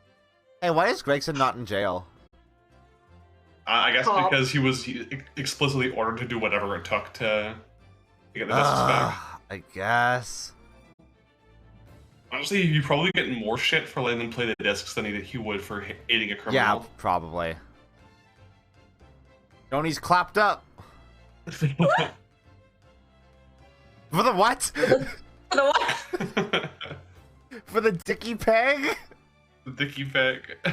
Jones clapped up on your dicky peg? Ishin Sakurai, what a good name. Great name.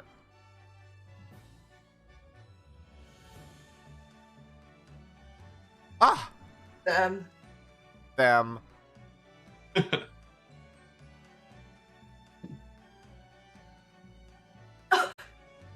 Look at his eyes. Oh, dude. Oh no! Oh, Pat. Oh, Roly. Oh my god. Shut up! Shut up! Awful. I love how he's like, yeah, I love being a cop. I love fishing pennies out of the gutter. Yeah. Hi, Gina. Aw.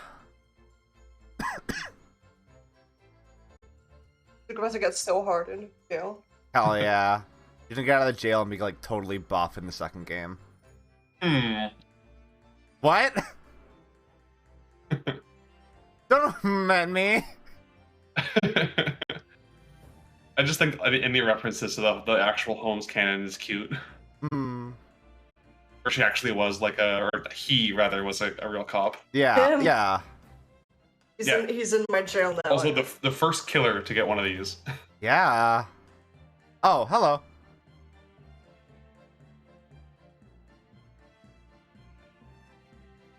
Remember when I said to you when we finished this first game, I Yeah. was like, don't even put him to death, I'll take care of him. God. I said I was gonna milk him dry. God, he does kind of do a pose like the Skulkins and like with the one where he has his hands up by his face. Yeah. Except better. Except better, yeah, I guess. I like the guess. Skulkins more than I like him. Oh. She's grimacing so hard right now. There's Skrunklies and Blorbos. Skrunklies and Blorbos to be had.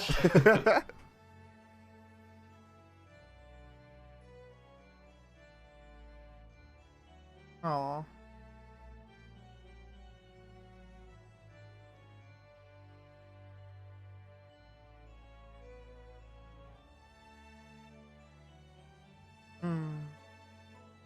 Never got to read that envelope that was on Sato's desk. Or that letter. It was a telegram that said her dad was sick. That's it. Yeah, true. Ah. Get off of me! Get. Aww. What a sweet game. Yeah. It really is.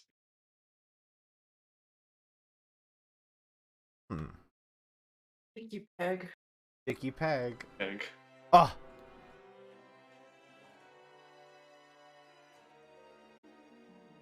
Okay, so let's run this down real quick. Okay. So here's what we still don't know. We don't know what Giselle Brett's motive for murder was. She Right. never said that. No. We don't know what Sholmes was doing on the SS Buria in the first place. Right. We don't know what Cosmo's mission was that they kept talking about. Right. We don't know what the curse of Soseki's flat was, because he kept talking about it, and it's mentioned offhand a bunch of times, but they never like say anything about it. Mm-hmm. We still don't know why Sholmes didn't want the Hound of the Baskervilles published. Yeah, We still don't know. that's the big one. You Yeah, know how Susato knows the title. yeah, Yeah. and obviously, like the entire disc thing. What's the significance of those four names, and why were they on a disc being broadcast from the British Communications Office? Yeah. Huh. So much to think about. What should I think about? I'm gonna skip the credits because we've already gone. No! No? She thinks they're cute. They are cute, but we've already been going for like 5.5 hours. That's true. You can rewatch them on your own time. They are adorable though.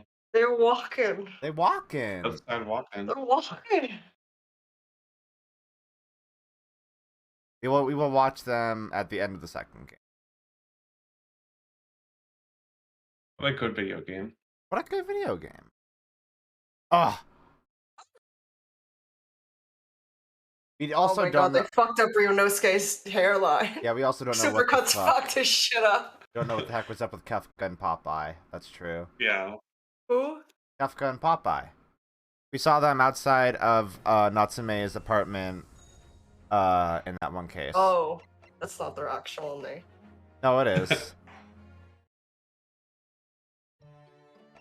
Is there hold on. I got a Chivos. The woman? The woman. The woman. Woman. Ah. Oh. Let's see. This fucking guy.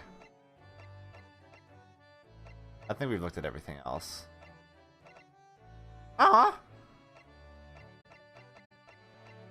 You didn't look at all of the other because there were witnesses in there that you hadn't seen yet. I think we did. No, I think you stopped once you got to there. Yeah, you didn't see Edgar Benedict at all. No egg. There's so much like commentary on these that I'm just gonna have to read it's at great. some point. Like, they literally just took the art book and translated like every comment from them, which is amazing. God. All right. We have to say goodbye to Ace Attorney for now. When shall we return? I don't know. I want to do some more minor stuff in between this and the second game. I don't know. I'll maybe give it a couple weeks at least. Yeah. Yeah. Damn, what a good game though. Very good game. It's very good. Excellent video. I'll probably have more thoughts about it on Twitter at some point, possibly tomorrow. I'm too EP to have video game thoughts right now. EP? Too I'm also EP. EP. EP. Oh, the Eeper. The Eeper. Alright, hey Mina. Hey Alcasti, thanks for playing this game with me. Thank you for letting us play this game with you. It was It's an very honor. fun. It's an honor and a privilege. I'm looking forward to the next one and solving all these mysteries. I don't want to oversell it, but I think the next one might be like my second favorite game in the series. I have heard this. It's really fucking good. Yeah. So, with all that said, I love you all. Hope you all have a wonderful morning, afternoon, or night. And as always, a good sleep. Bye-bye, everyone. Bye.